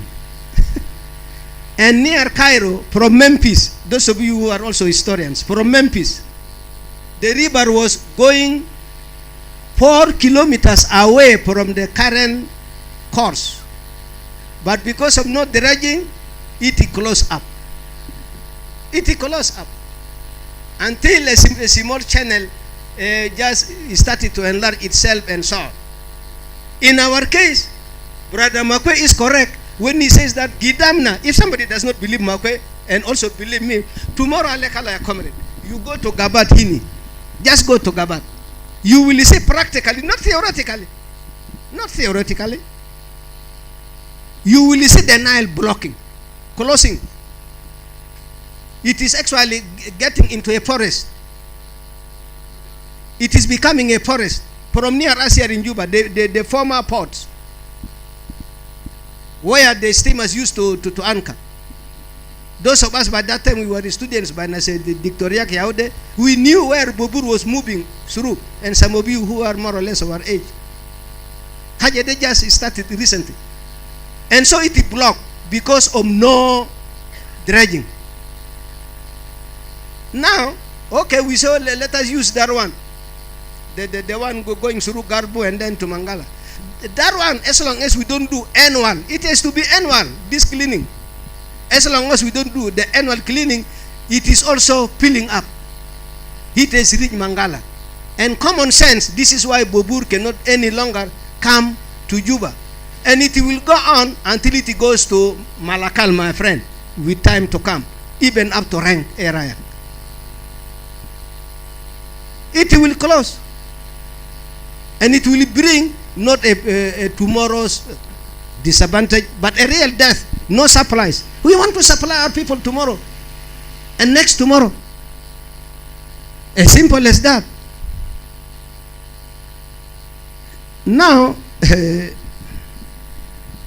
when we were debating this issue before we pass it through the cluster, some of us also consulted some scientists in this field and about the canal itself, about canal. They said, nowadays, let us not think of the canals of those years. And they brought it home in our case. First they said, they even visited Egypt. You know this Egypt, this Nile, it becomes White Nile from the confluence from Lake No, where Jebel has entered there, and of course there also Baragazal. The time they leave Lake No, automatically becomes White Nile. When White Nile meets Blue Nile in Khartoum, automatically there they become the Nile. This is what it is. So they said this Nile, if you go south of Cairo, which also I went south of Cairo to test this practical fact, although I know they are scientists. This Nile does not reach the Mediterranean Sea. When I was in geography, in my secondary school and intermediate, I saw this river Nile is going to Mediterranean Sea. It is supposed to reach Mediterranean Sea, but the scientific use, because water is so important. Water is life, as he put it. Our brothers and sisters, the Egyptians, do not want to waste a single drop of water to just go and pour to Mediterranean Sea for what? So what do? Just south of Cairo, this place called Delta. You have read it in the geography. From south of Cairo, there are canals. I think about 8 or 10 of them. Huh? What is it in Bezab? 21 canals. And these canals have been spread like this over a distance of 200 kilometers until where they go and meet near Mediterranean Sea, and it is blocked there. Now, somebody will say, where does the water end? There is a bigger canal brought back like this, not so long a distance, but for recycling. And because it has become filthy, dirty, all form of debris. So this is again recycled and becomes nice water, just like when you taste it here, and use again in the same process. In the middle, if my fingers are the canals, in the middle of these canals, this is where now the irrigation, the drinking, either of human beings or even of animals and so on, this is where it takes place. And then, where the canals start, the water is being regulated. There is a regulator. A certain sakin, Amara Deb Besit, just at the beginning, a local dam with this blade. You can go and see even in Jinja there, but that one is bigger than that. It has to go deep into the soil if you don't want water to go again, and you want water to accumulate under your control. So they said, wherever we are going to start our canals, we can make them even this number or more. And then these canals will go through Akobo. These canals will go through Ayud. These canals will go through where? And even the current canal will be moved. And then you have the Nile. So you will have this going like this. Why? To solve a number of problems. What are these problems that we want to solve, comrades? Number one is the issue of drought. Because as a result of consistent drought every year, our people struggle over the little water in grazing areas. They kill themselves in hundreds. Who does not know this? Leave alone the food itself for consumption. Because you did not cultivate during the rains because it was flooded, And now and our people are going to die in big numbers because of hunger. Famine actually, not hunger. Now. They have started dying. Because the water is not controlled, Gedur Sambala.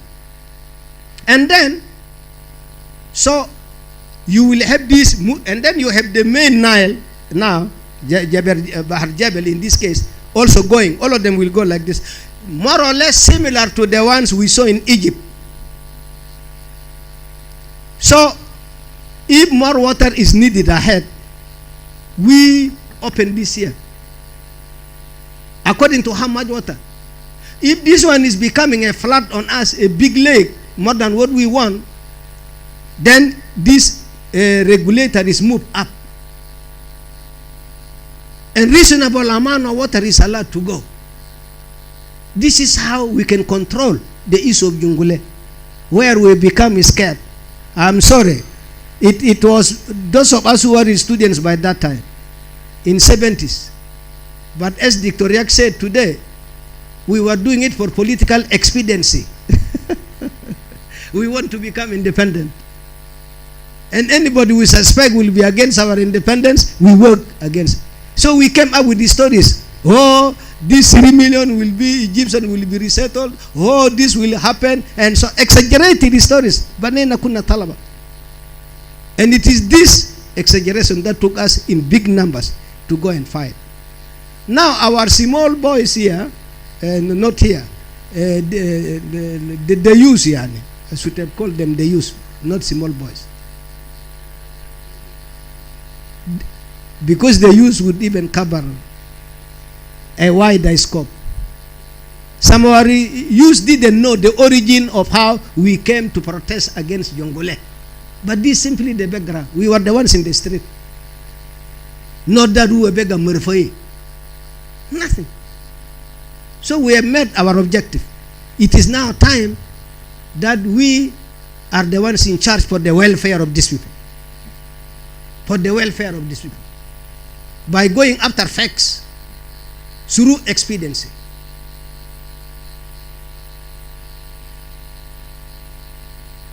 So, whatever fear of water, some say water will all run away. Run away, keep Mapi control. There is going to be a control. And we can control more the more we have the dams that were counted. I don't want to go there for the sake of time. But it will be controlled according to what we want, how much water we want. For the fear that, one time the river Nile will dry when it is the cleaning is done. This is absolutely untrue. It would have dried now because it was already being dredged. Why is it not dry? Ask yourself. Question mark. Why? Why? Because behind there, even behind Lake Victoria, the biggest lake there, actually in Africa, Lake Victoria, there are other lakes, about 6 of them. You begin with Lake Edward, you come to Lake George, you come to Lake Albert, you go to Lake Kyoga, and so on. All those lakes, they are the ones feeding the Nile. Who does not know where the source of the Nile is? Right from Edward there, very far, and George. So it is the one feeding our small Nile. But how much water are we taking away so that we will drain all these lakes? Common sense. What is the volume of the water which will be going, and again of the water which will be draining from those lakes? What is the volume of those lakes? But you have to know that those lakes also have tributaries. Over 100 rivers join the Nile in different ways, if not in their thousands. So the idea of the river will dry because we will have done the cleaning. What kind of cleaning is that to dry up the river?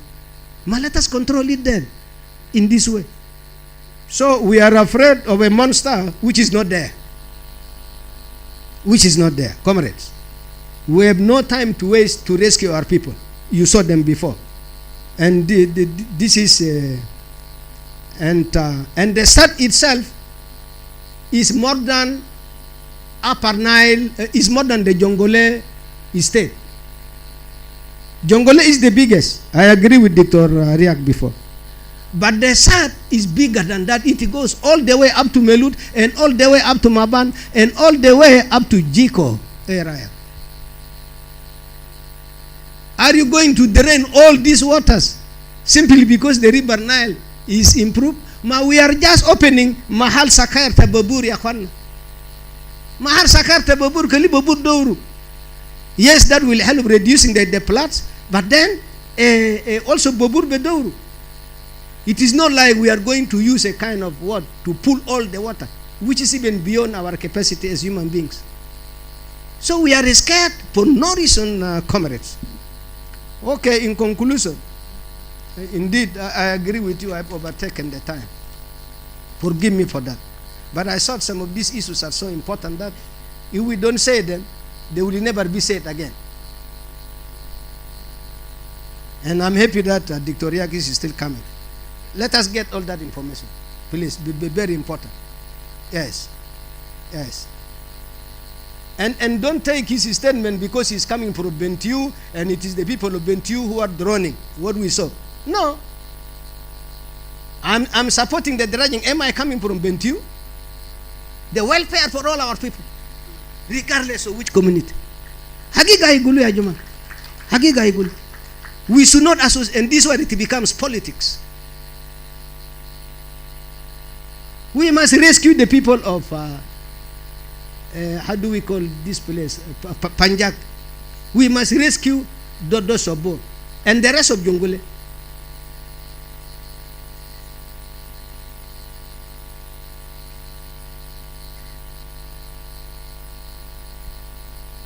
Your Excellency, the first Vice President, I think I must walk away very quickly from here. But before I do that, I invite you for your turn. Thank you.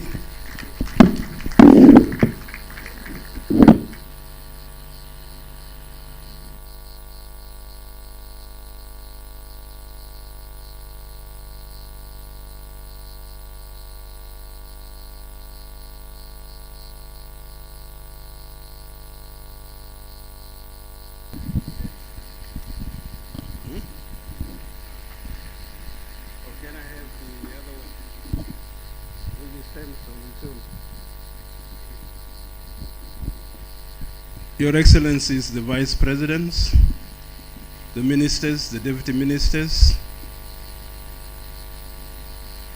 our learning experts, the Undersecretaries, all invited guests. Assalamu alaikum.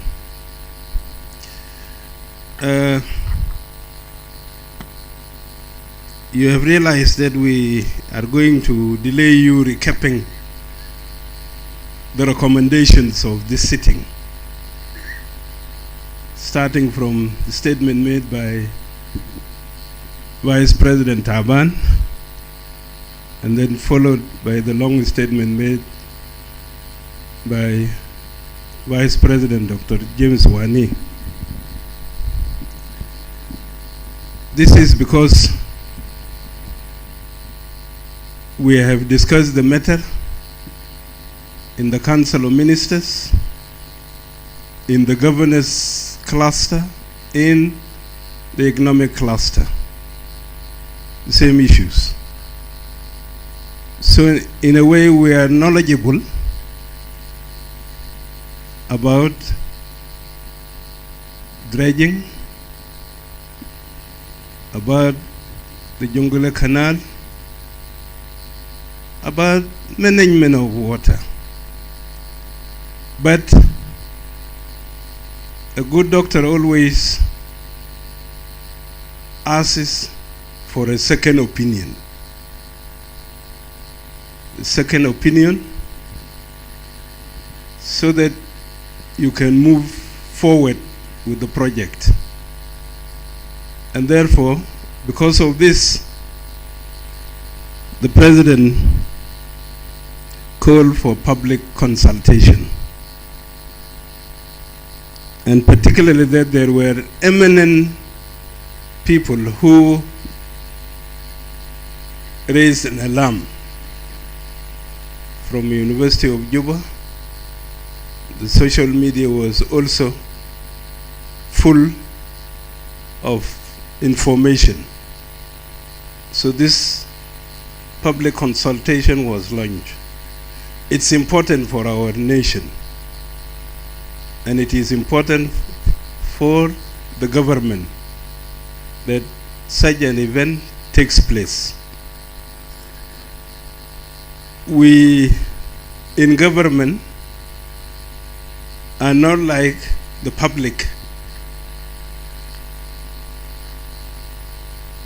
not also like the assembly, because we have done it, we have studied it, we have discussed it thoroughly. That's why there is a difference between us and the rest.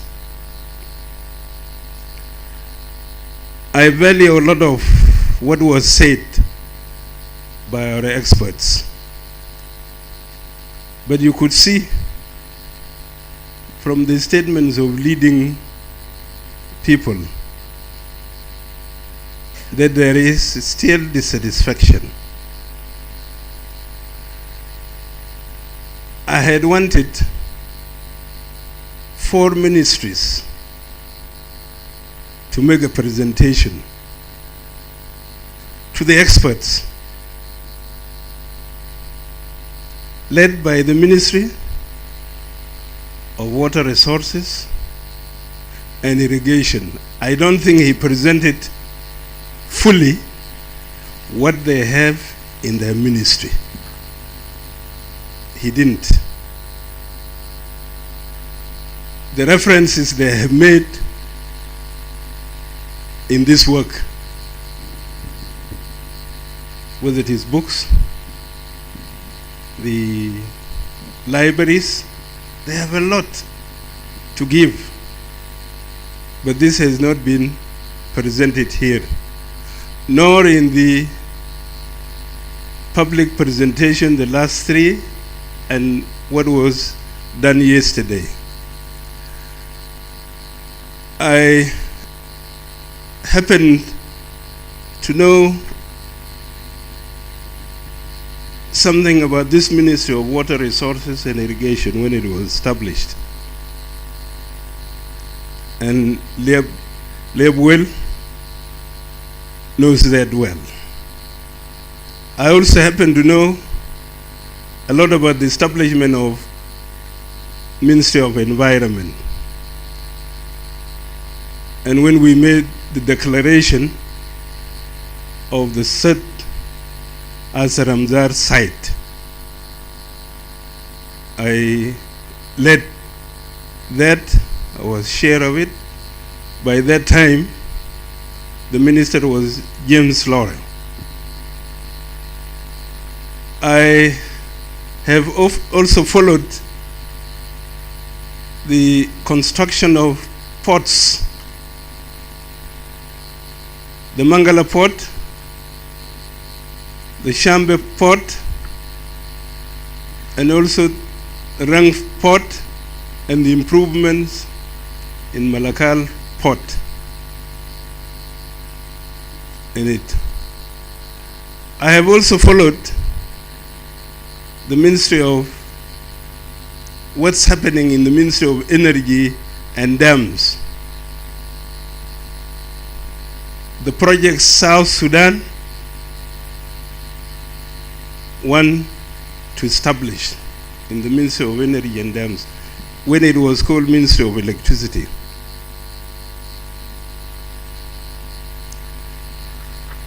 The purpose is for the dams, whether it is for energy or for control of water or as reservoirs. And therefore, this consultation is critical. We must say the truth in it. Yes, the academic papers must be relevant to our situation.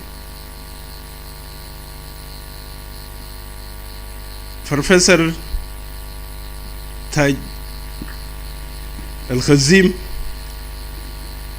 we had worked together. as I told you before, on other aspects on security sector. And we valued the work we did together, and the Minister of Interior is enjoying this, particularly in the community security and small arms control.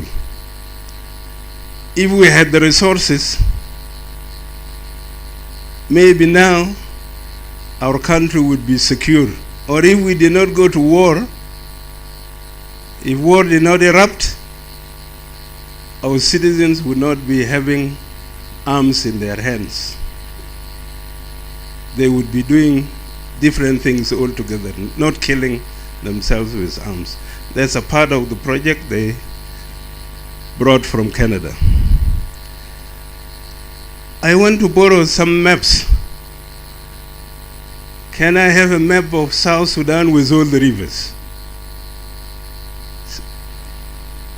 Map of South Sudan with the rivers. Can you put it on?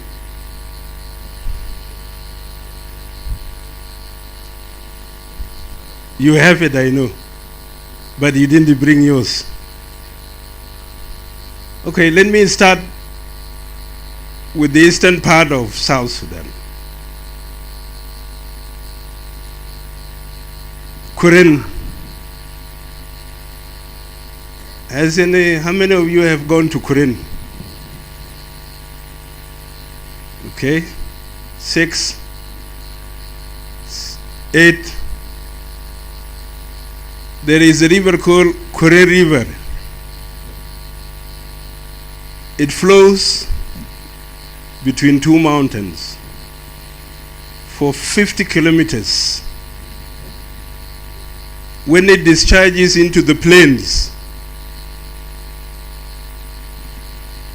the two mountains, the distance between them is about 100 kilometers. The Kuren River feeds into Pibo River. Kaneti also goes and meets with the Kuren River just south of Pibor. There's another river,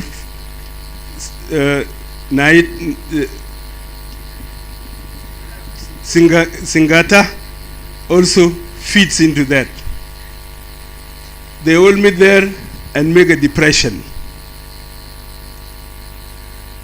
This is where most of our wildlife, when they come down from the Boma Plateau, they pass there, some wanting more water, continue up to Pibor, some continue up to the Nile.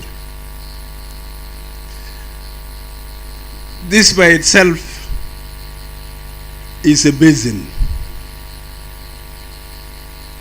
It's a basin. We do not control it because we have no mechanism to control it. There is a thinking that we should build a dam in Kuren. There's also a thinking that we should build a dam in the other river near Torit, which is the one I mentioned. Kaneti. Yes. The Chinese are doing something on it. Now, this is an effort to control our rivers in the east. When these rivers come to Pibor, they create Pibor River. Then they meet with Akobo River, just a little bit east of Akobo. And they flow, or it flows, and they meet Gilo, coming from the areas of Penyedu. By the way, these rivers are silted with sedimentation because nobody has cleaned it, nobody is taking care of them. So a lot of sedimentation has taken place. What is the result? Floods in Pibur, floods in Akobo, floods in Wanding. Then when it moves forward, it meets the Baro River. And Baro River is composed or is made up of two rivers, or even three. The Baro itself, the Joko, and the river that comes from Thiajak. Then they come and meet with the river coming from Akobo to form Sobat.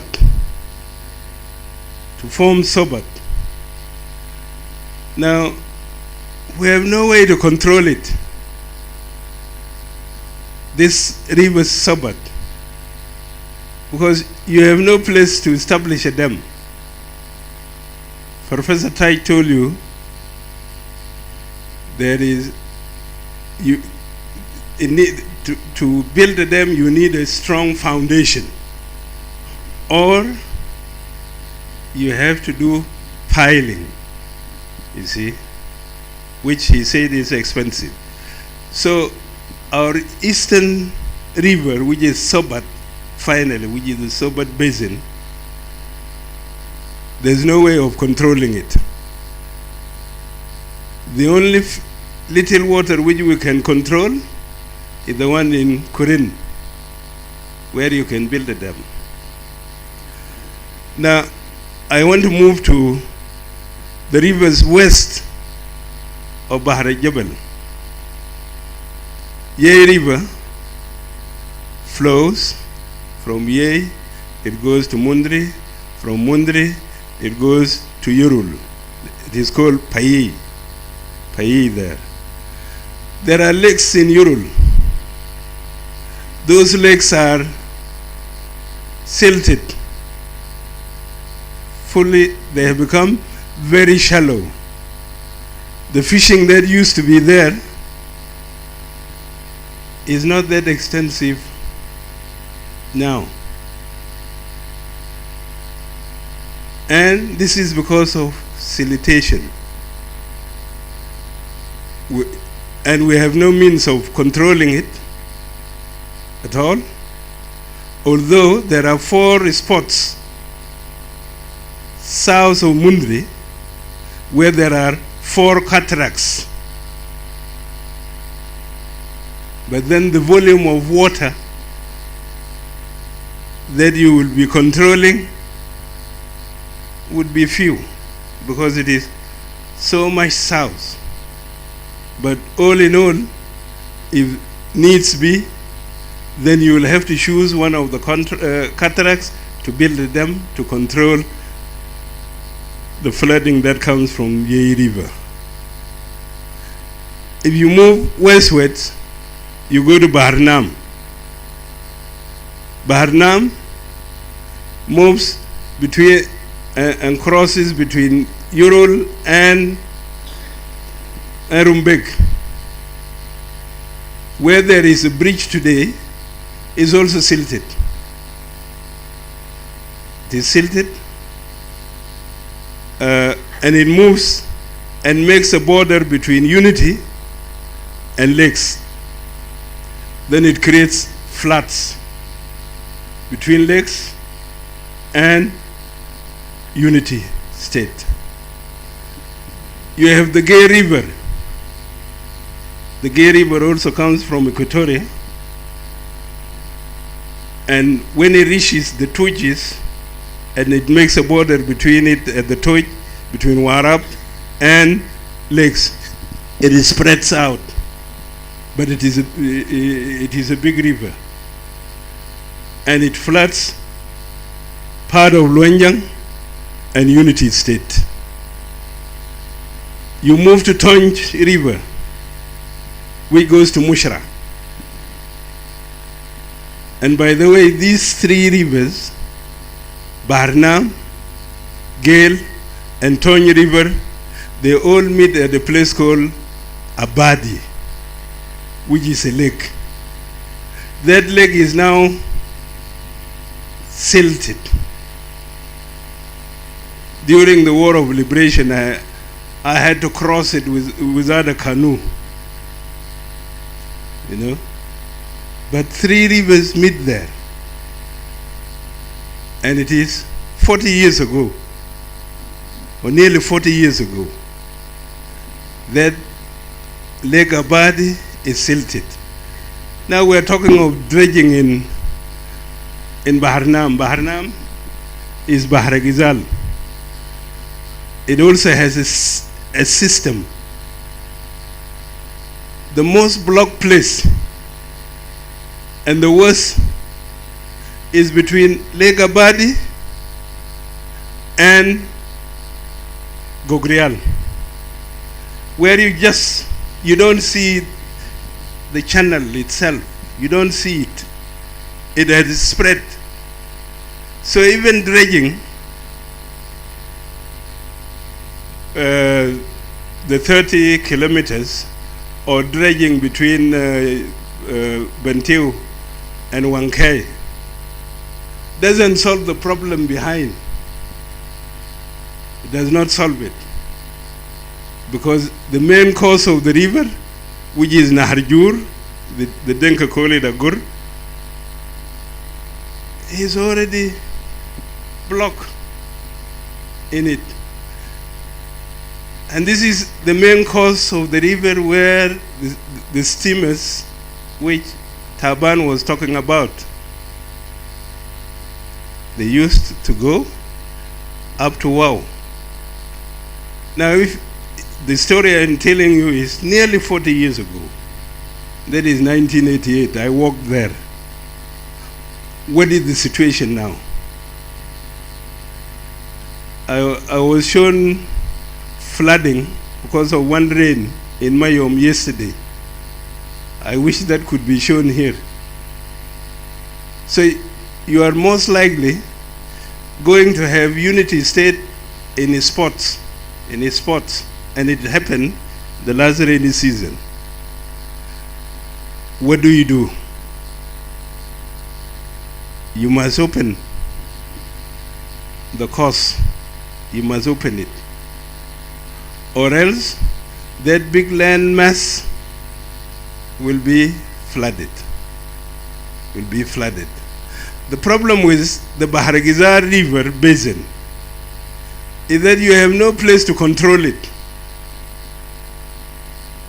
If you take the tributaries, the ones coming from northern Baharagizal, the Bahar Arab, the Lol, when they come and meet near Mayom and they pass Mayom, they spread out, trying to arrive to Wankai.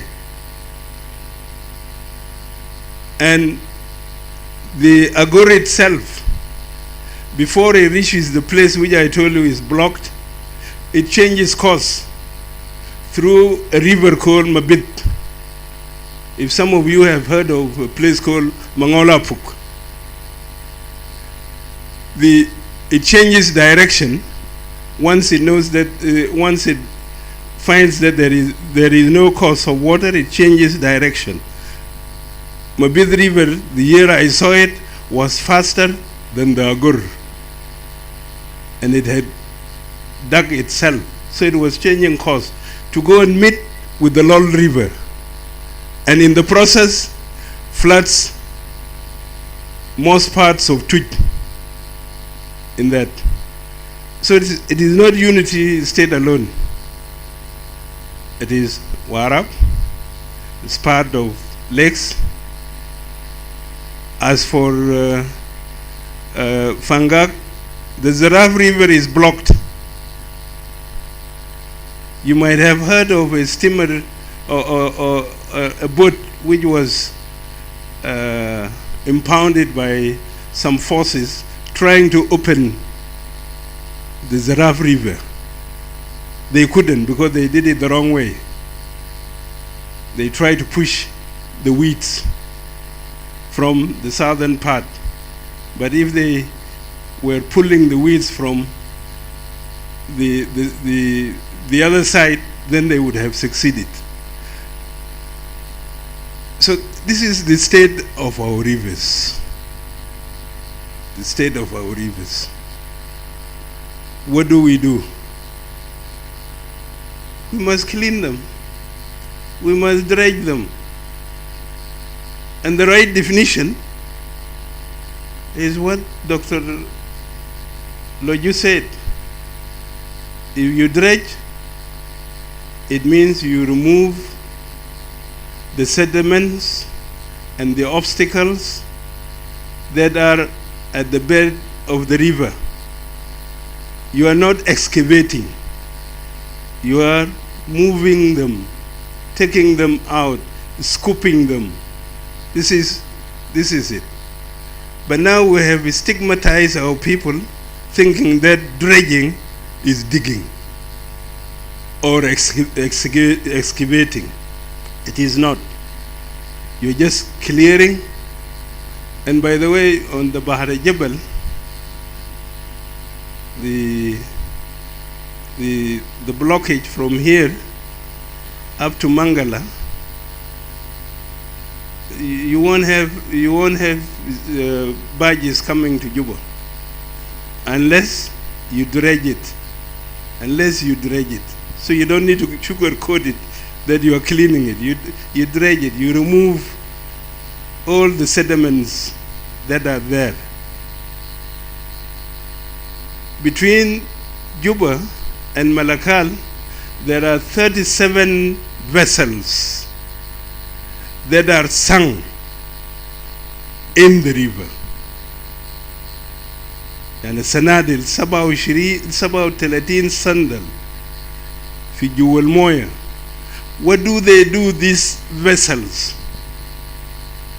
When the water comes, they block the flow. They also create sedimentation. They make that place shallow. So you'll have to dredge the Bahar Jebel so that it becomes again usable for navigation. The advantages of the river transport is already told to you. I don't want to talk about it. But let us change our mindset about dredging. The past history tells us it has always been done. Why does it become a big issue now when we are in difficulties? We are unable to construct roads, rail, because of its expense. If we can make use of our river in transportation, why can't we not do it? When we know if there are disadvantages, they are lesser than the advantages we get in not doing it. You see.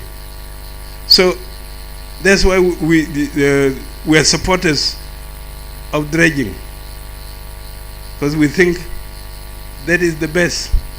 And history, Rockhots, if you go to Rockhots, we don't see something dangerous that will affect South Sudan because of the dredging, of clearing weeds on our tributaries. That is dredging. When people talk of Jongole Canal, something you are committing a treason. And I explained it to you in the morning, why we did that.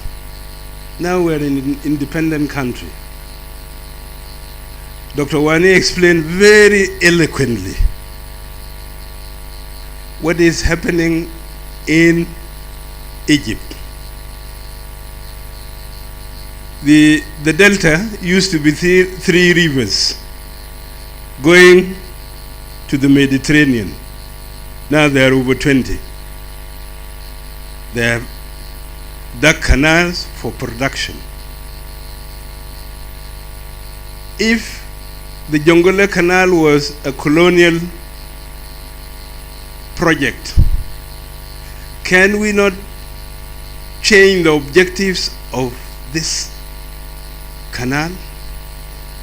He has mentioned a lot that from the Jonglei Canal you will have also more canals moving eastwards to areas that we need either agricultural production or where we want to give more water to our animals that are traversing that area.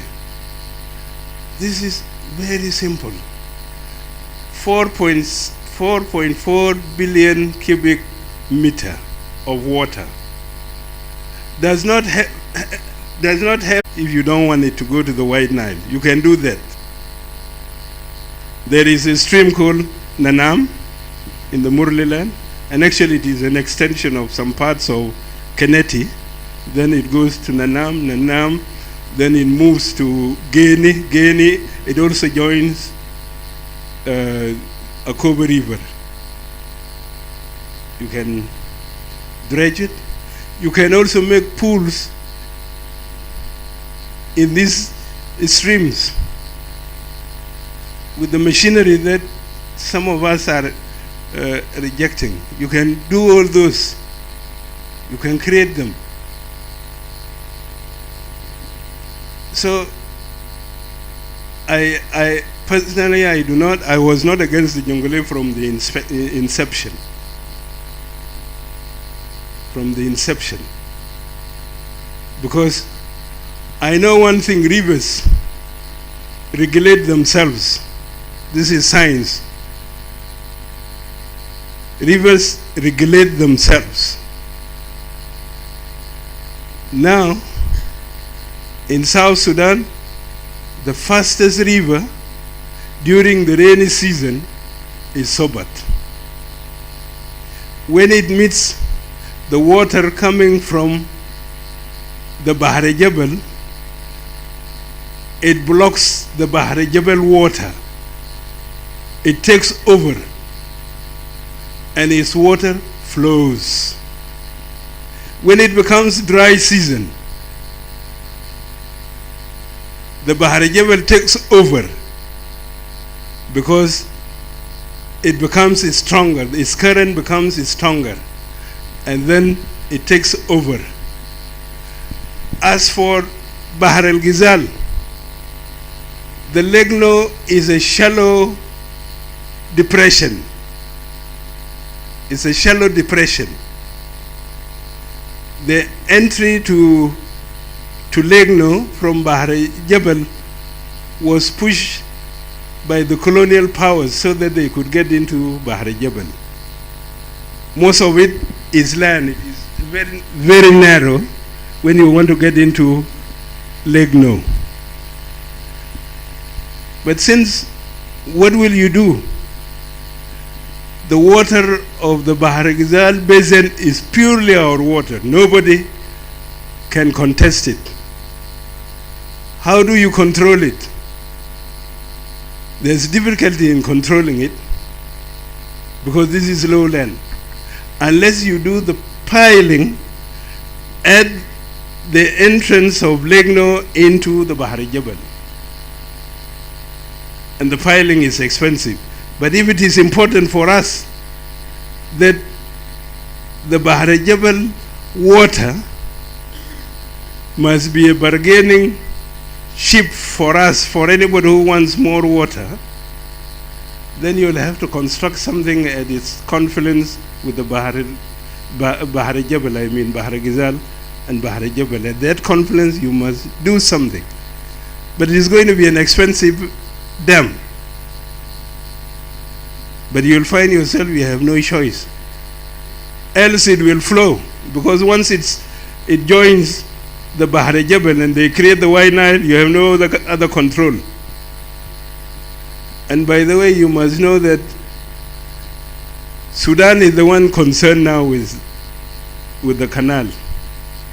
Some of their experts are saying if the canal is completed,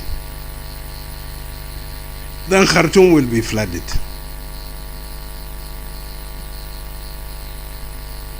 So we now have a problem to persuade the brothers in Sudan that no, we don't want Khartoum to be flooded.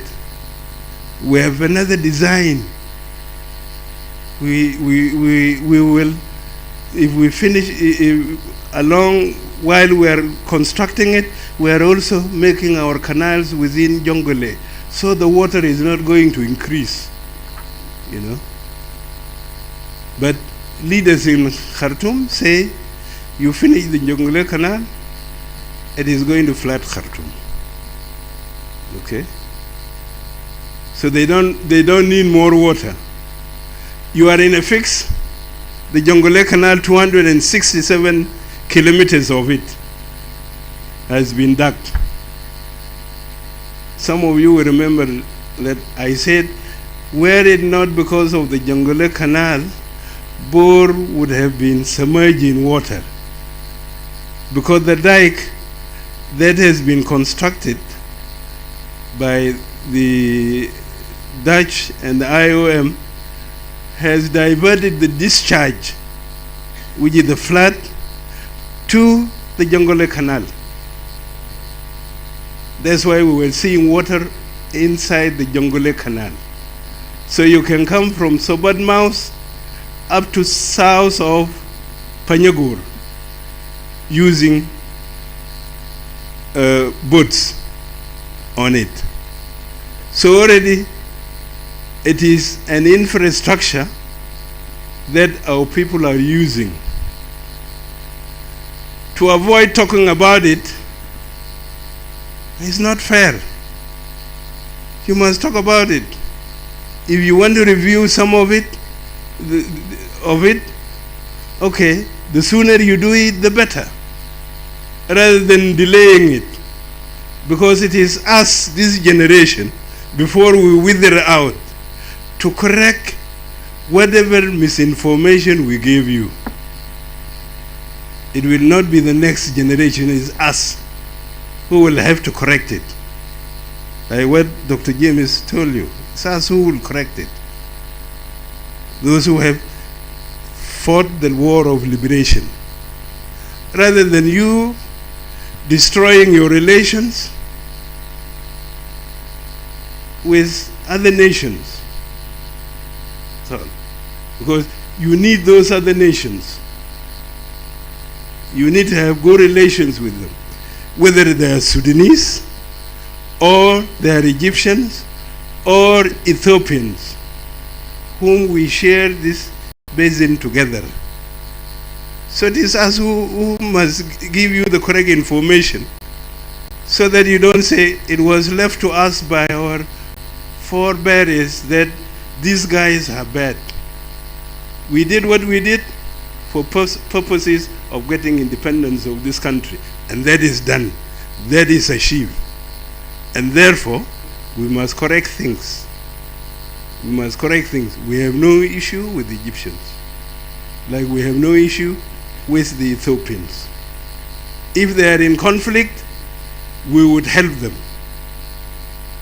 Lately, the last Council of Ministers, we made a resolution that the Sudanese-Ethiopian conflict, we must send a delegation to them so that they don't quarrel.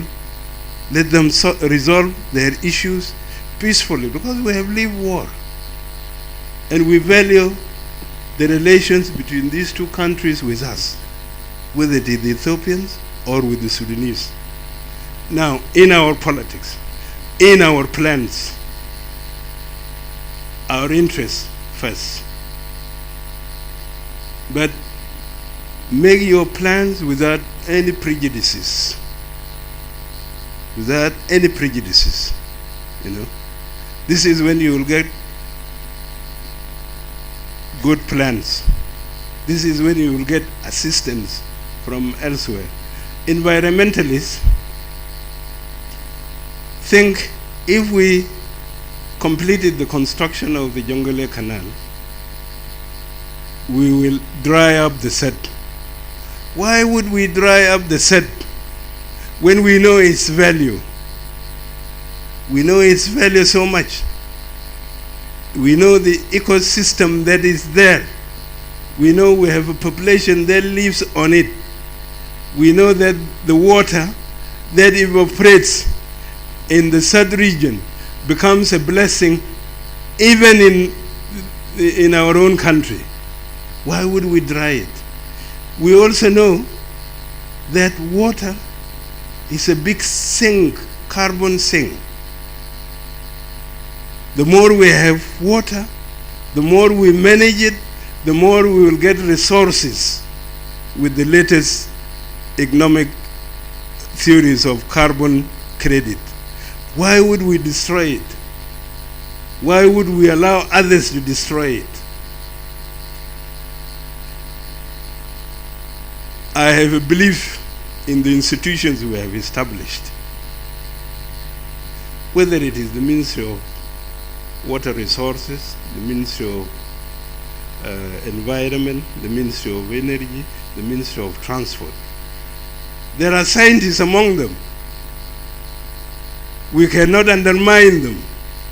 That is why the debate must be transparent and open.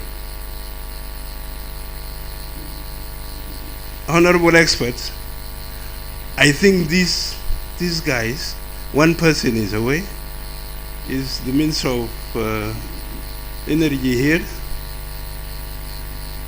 He's not here. They have not had the real presentation they would present to you. If you make your conclusions on what you heard in the public, you will have heard the emotions, okay? But you would not know that we have experts here in this country who have the same interests like you know. So I think you should have another opportunity for them to present to you and debate with you before you make your sum up, because your sum up might clash with what they have. They know a lot, you know. That is why university professors leave universities to become under-secretaries in the ministries, you know. It's not a luxury. It is a practical learning place when you are in a ministry of a government. Our institutions might be described, oh, they're still weak. But no, there are people who are very technical, who know the areas they are in. So my request is, you are presented to us, have a meeting, let them give you a presentation, criticize our programs, criticize when they are exposed to you. They didn't. The Ministry of Water, the Ministry of Energy, the Ministry of Environment, the Ministry of Transport. In a hotel, they would present to you. You might find that what we are doing is good. Now, this is my contribution. I want to thank the organizers, the team. ولا في حاجة تاني؟ Huh? Not yet. Oh yeah. Not yet. Let them present the sum up. Well, thank you very much for listening.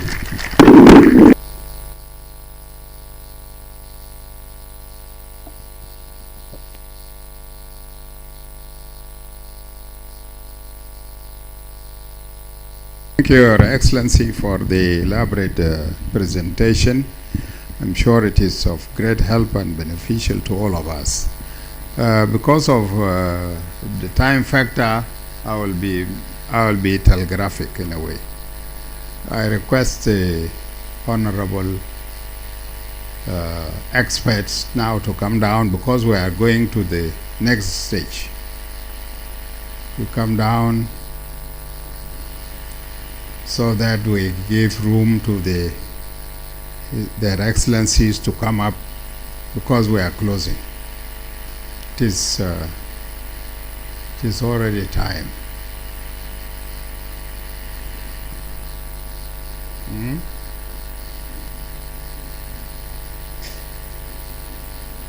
And before you start the speeches, Your Excellency, the Secretariat will be presenting the recommendations which they have managed to collect during the deliberations, after which we will now move to the closing session. So you are most welcome. Secretariat.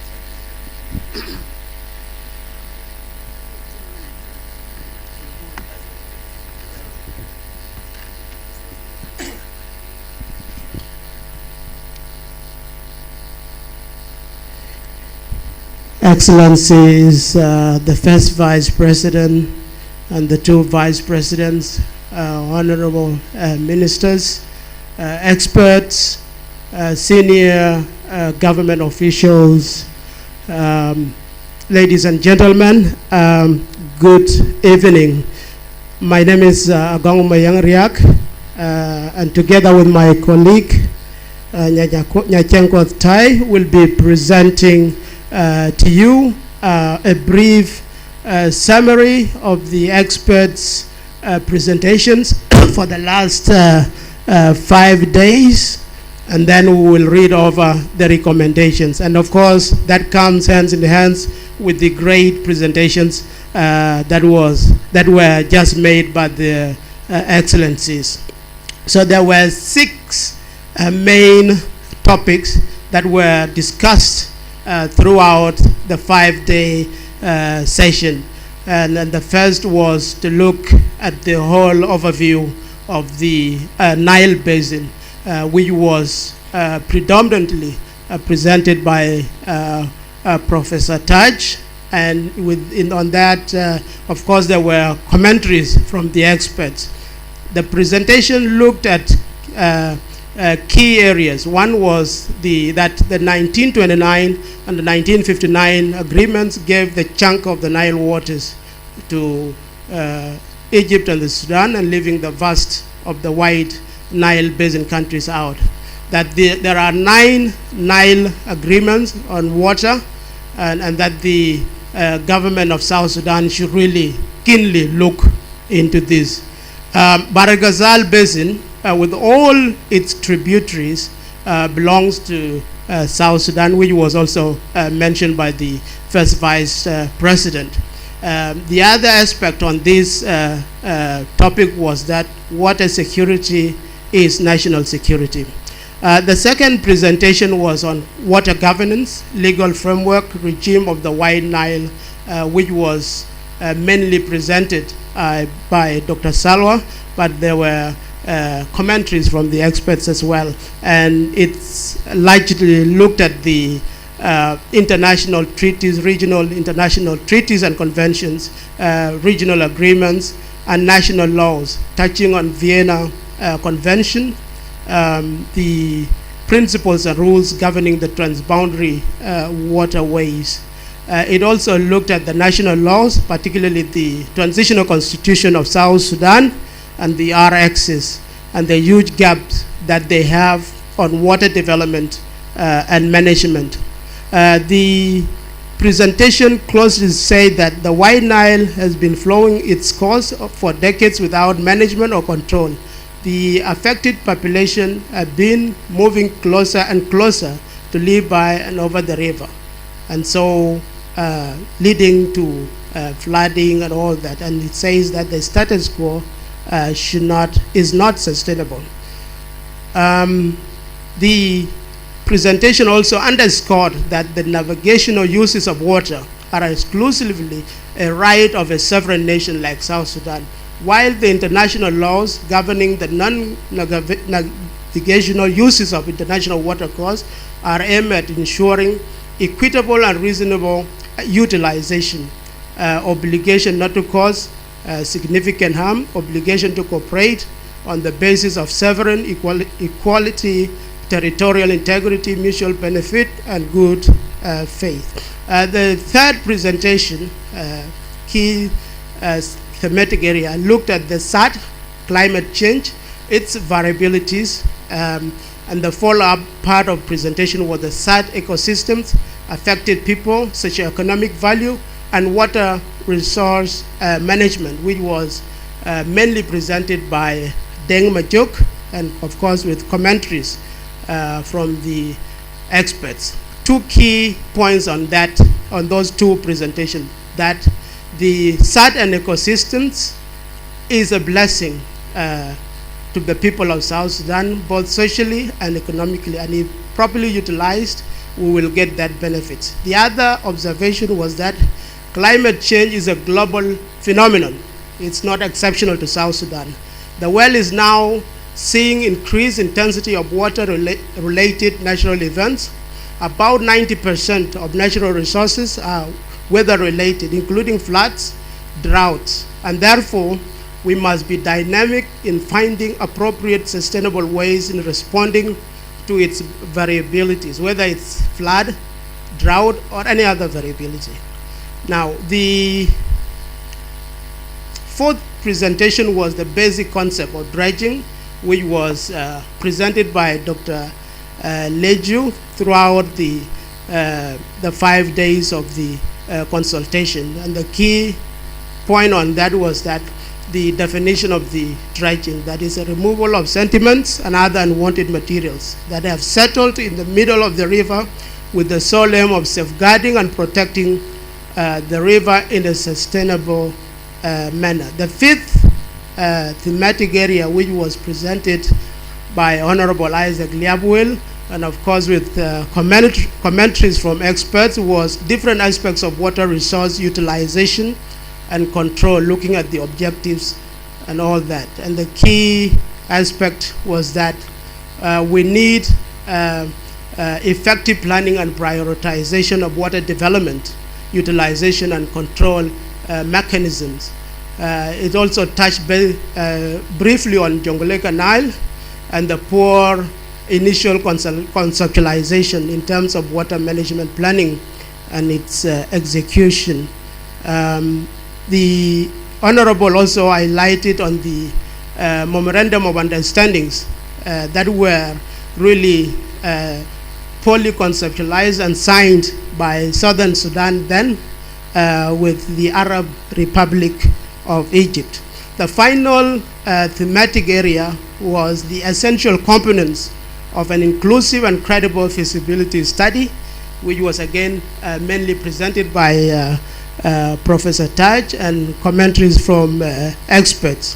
The key highlight on that presentation was feasibility studies are critical to making impactful and sustainable policies. They are like, this analogy was made, that they are like the medical diagnosis before the doctor could give a medical prescription. With that, I call upon my colleague, Chanko, to come and read out the recommendations.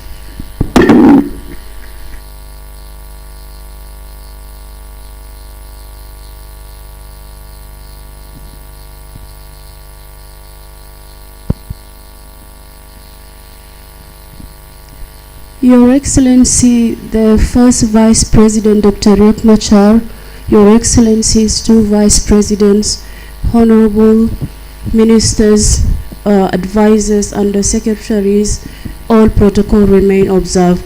My name is Nyashankwat Rambangtai, and I'm going to take you quickly through the recommendations. And in the interest of time, I'll just be reading because we are running late.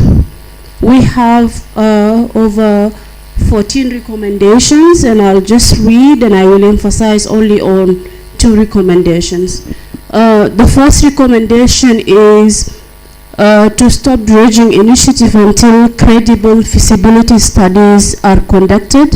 Second is both executive and parliament should form an all-party parliamentary committee for water that will focus on the adoption of policies, strategies, action plans on the White Nile waters, use, development, management, as well as control. Appoint a knowledge legal advisor to the Ministry of Water Resources and Irrigation by reporting functions to the Ministry of Justice and Constitutional Affairs. Advocate for the establishment of the National Water Commission that will focus on regional and international issues as they relate to South Sudan. There is need for national record and archives on water resources. Parliament should deliberate and pass relevant laws on this. The lawmakers should give Nile water development and management a special attention during the upcoming constitution-making process. Approve and adopt permanent constitution provisions and national legislation on the use, development, management, and as well as control of the White Nile waters and its tributaries and ecosystem, as well as the SAD region and its ecosystem. Recommendation number 7, it says that there is need for the deliberation and the passing of the bill for the country to join the Nile Basin initiative with the ratification of the CFA. Recommendation number 8 focuses on commission scientific research on environmental and social assessment on the impact of the Jonglei Canal on the White Nile waters and ecosystem at the SAD region affected population also, and the fisheries, livestock, and wildlife. Recommendation number 9 says good policies are unimplementable without adequate financial resources. Hence, there is need for adequate national funding and budgeting for water resources and development management related initiatives. Recommendation number 10 says knowledge and information is power, and so there is need to establish water development and management related institutions, specifically focusing on capacity building of our experts and policymakers. Recommendation number 11 says investment and consultation with the flood affected populations and host communities, particularly in their relocation program, if there is any relocation program. Commission the studies on the feasibility of artificial lakes from rainwater in South Sudan in combating floods in the short term, and there is need for the reconstruction of Rip Corner Bridge to allow water passage. And for that, I'm going to use the words for the former Undersecretary Isaac, and he said that the river was shocked by a small bridge. So there is a need to reconstruct that Rip Corner Bridge. Recommendation number 14, and it is very, very important, and that is women inclusion in all the processes, because women and girls are affected differently by climate change, by droughts, by floods. And I emphasize in all this recommendation, this is key. As long as we are going to implement this, there is need to look at the 35% affirmative action plan, where women inclusion is going to be a key in all of that. Thank you so much.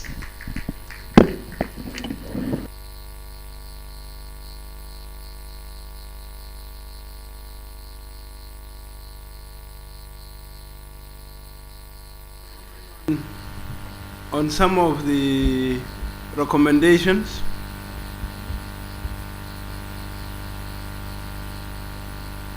can you flash them on the recommendations? Can you flash them? Don't forget that we are the government, and we have a resolution in Council of Ministers. Nobody overturns it, only the Council of Ministers. So, am I being heard?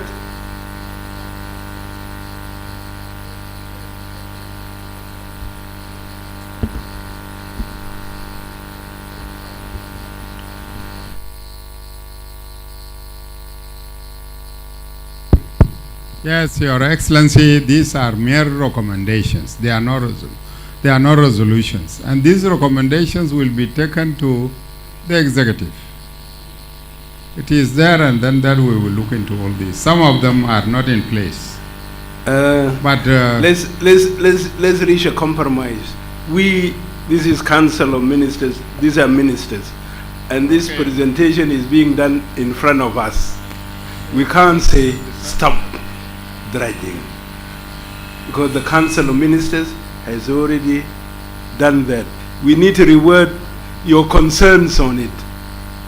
What is the best word to put?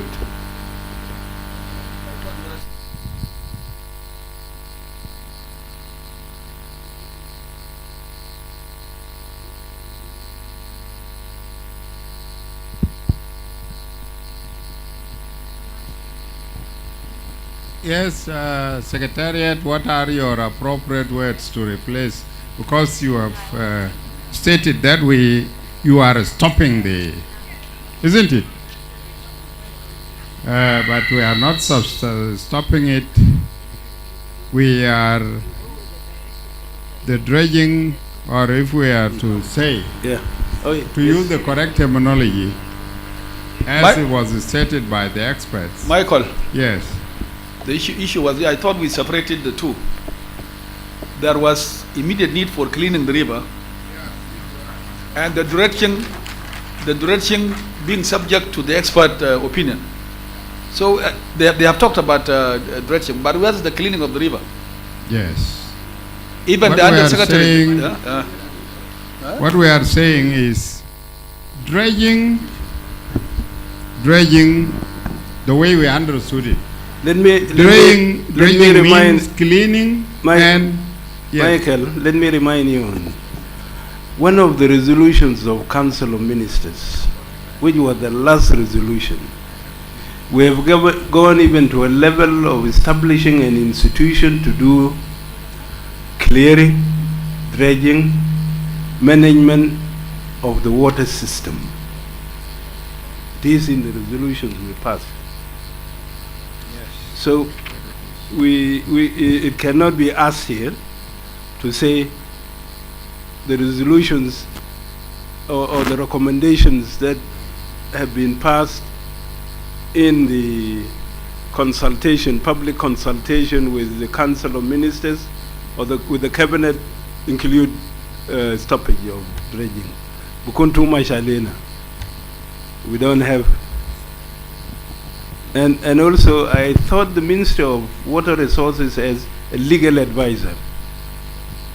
Or you don't have? You do have. So the legal advisor, any legal advisor comes from the Ministry of Justice and Constitutional Affairs. So these are things that I heard. In fact, all the ministries have legal advisors. And they all come to from the Ministry of Justice. So that resolution, that recommendation is not in place. Because it is already there, you are stating a fact, which is already there. That is one. Number two, in terms of legislations, it is not the parliament that you are addressing the final authority, but it is the government. It is the executive that does everything, and then it comes to the parliament. But when you say the parliament to legislate, parliament cannot legislate without the executive. Say all parties, so all parties, committee. It is the government. The committees also in parliament are composed of all the parties. Whether it is water resources committee or it is finance or public accounts committee, they are composed of all the parties. With your permission, Your Excellency, First Vice President, Dr. Yagmachar, the protocol observed. This has been a consultation process, and I think we had a 3-day public consultation. The recommendations were put in place, and yesterday we had Parliament, and today. So all the views, even in the recommendation, there is immediate action need to be taken to clear the river, especially aquatic weed. It is in the recommendation. So the Secretariat will remain to file up and harmonize the 5 days consultation, and then we'll put them together to the to the authority, and especially for you to deliberate on it and come up with what is necessary. And it has short-term, medium, and long-term recommendations. And the short-term recommendation is how to rescue the people that are now in the water. I understand you. Don't make us a rubber stamp for things we don't agree to. Okay, that must be very clear. We're members of government. Okay, we're not public. We have made 2 resolutions in Council of Ministers. Nobody overturns the Council of Ministers with our participation. It would look as if we plotted with you to come and overturn the Council of Ministers resolutions. So either you have different resolutions for our consultation, or we agree on what would be the compromising statement on that particular issue. Yes. Yes, Your Excellency. In fact, this situation is not very clear. Yes, as you put it right, we cannot be a party to recommendations and resolutions that will be given to us, will be taken to us. The best thing would have been to keep silent about your recommendations and then take them to us in the cabinet. That would have been the right procedure. But the fact that you have ventured into reading them to us, then we need to have an opinion on them. Because what you did is a recommendation. These are recommendations in which we are a party. So we are the ones now making the recommendations, isn't it? And if we are the ones making the recommendations, then definitely we need to agree with the recommendations we are making. So the best thing is to put up the recommendations, and we take them one by one. We agree on one, take it and proceed. Otherwise, there was no reason to ask us there would have been no reason to make a presentation of the recommendations to us. You should have discussed them your own way, prepare them, and then take them to us there. Yes.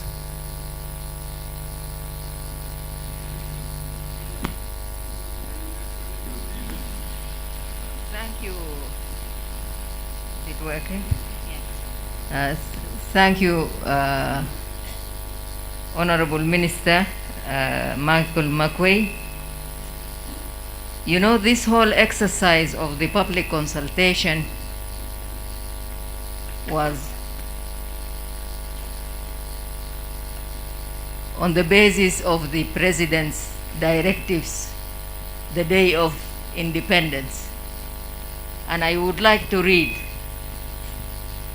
to allow our citizens to participate in the consultation process without emotions, I am today freezing any planned dredging activities in the said region until credible, professional, evidence-based studies are carried out in the impact of dredging both on surrounding communities and the said ecosystem. To this effect, I am directing the Ministry of Environment and Forestry to initiate the process of identifying and eventually hiring credible experts who will carry out the said visibility. Our mode of procedure was, for every group we met, we discussed with, at the end of our working day, we submit the summary and the recommendation that has happened during deliberations. And that happened the 3 first days, that happened yesterday, and this is what's happening today. I think there is a misunderstanding. The results of the work of this consultation are not going to be sent to the Council of Ministers. This consultation was called by the Office of the President on directives of the President. So our understanding was all this work for the 5 days will be put in a report and submitted to the President. Then the President will, in his wisdom, determine how he is going to treat the report, either through the Council of Ministers or through his office or through any other process. I am sorry to interrupt your line of thinking, but this was our understanding and the mode of procedure. It's okay, Dr. Salwa. In fact, you are an expert. So the report supposed to be submitted is not what you give that will be submitted. It is the committee that will present its report based on your presentations and the deliberations of the public. But not you as experts who will present the report. So I did not expect you to react to whatever. The rest is ours. You have done your part and that is all. That is one. Number 2, if at all we were not to be involved, we should have not been called as the executive, because we know where we will meet with the President. And your presentation should have not, the participation have not included us as a cabinet, but should have only consulted the public and whoever, because at the end of the day, the whole thing will go back to us. This is what we know. But as long as you have invited us, and we have become part of the public, and we are the last people who will prepare the recommendations, then it is our duty to ensure that we make the right recommendations. Thank you. Yeah, Madam Angelina. Yes, Adia.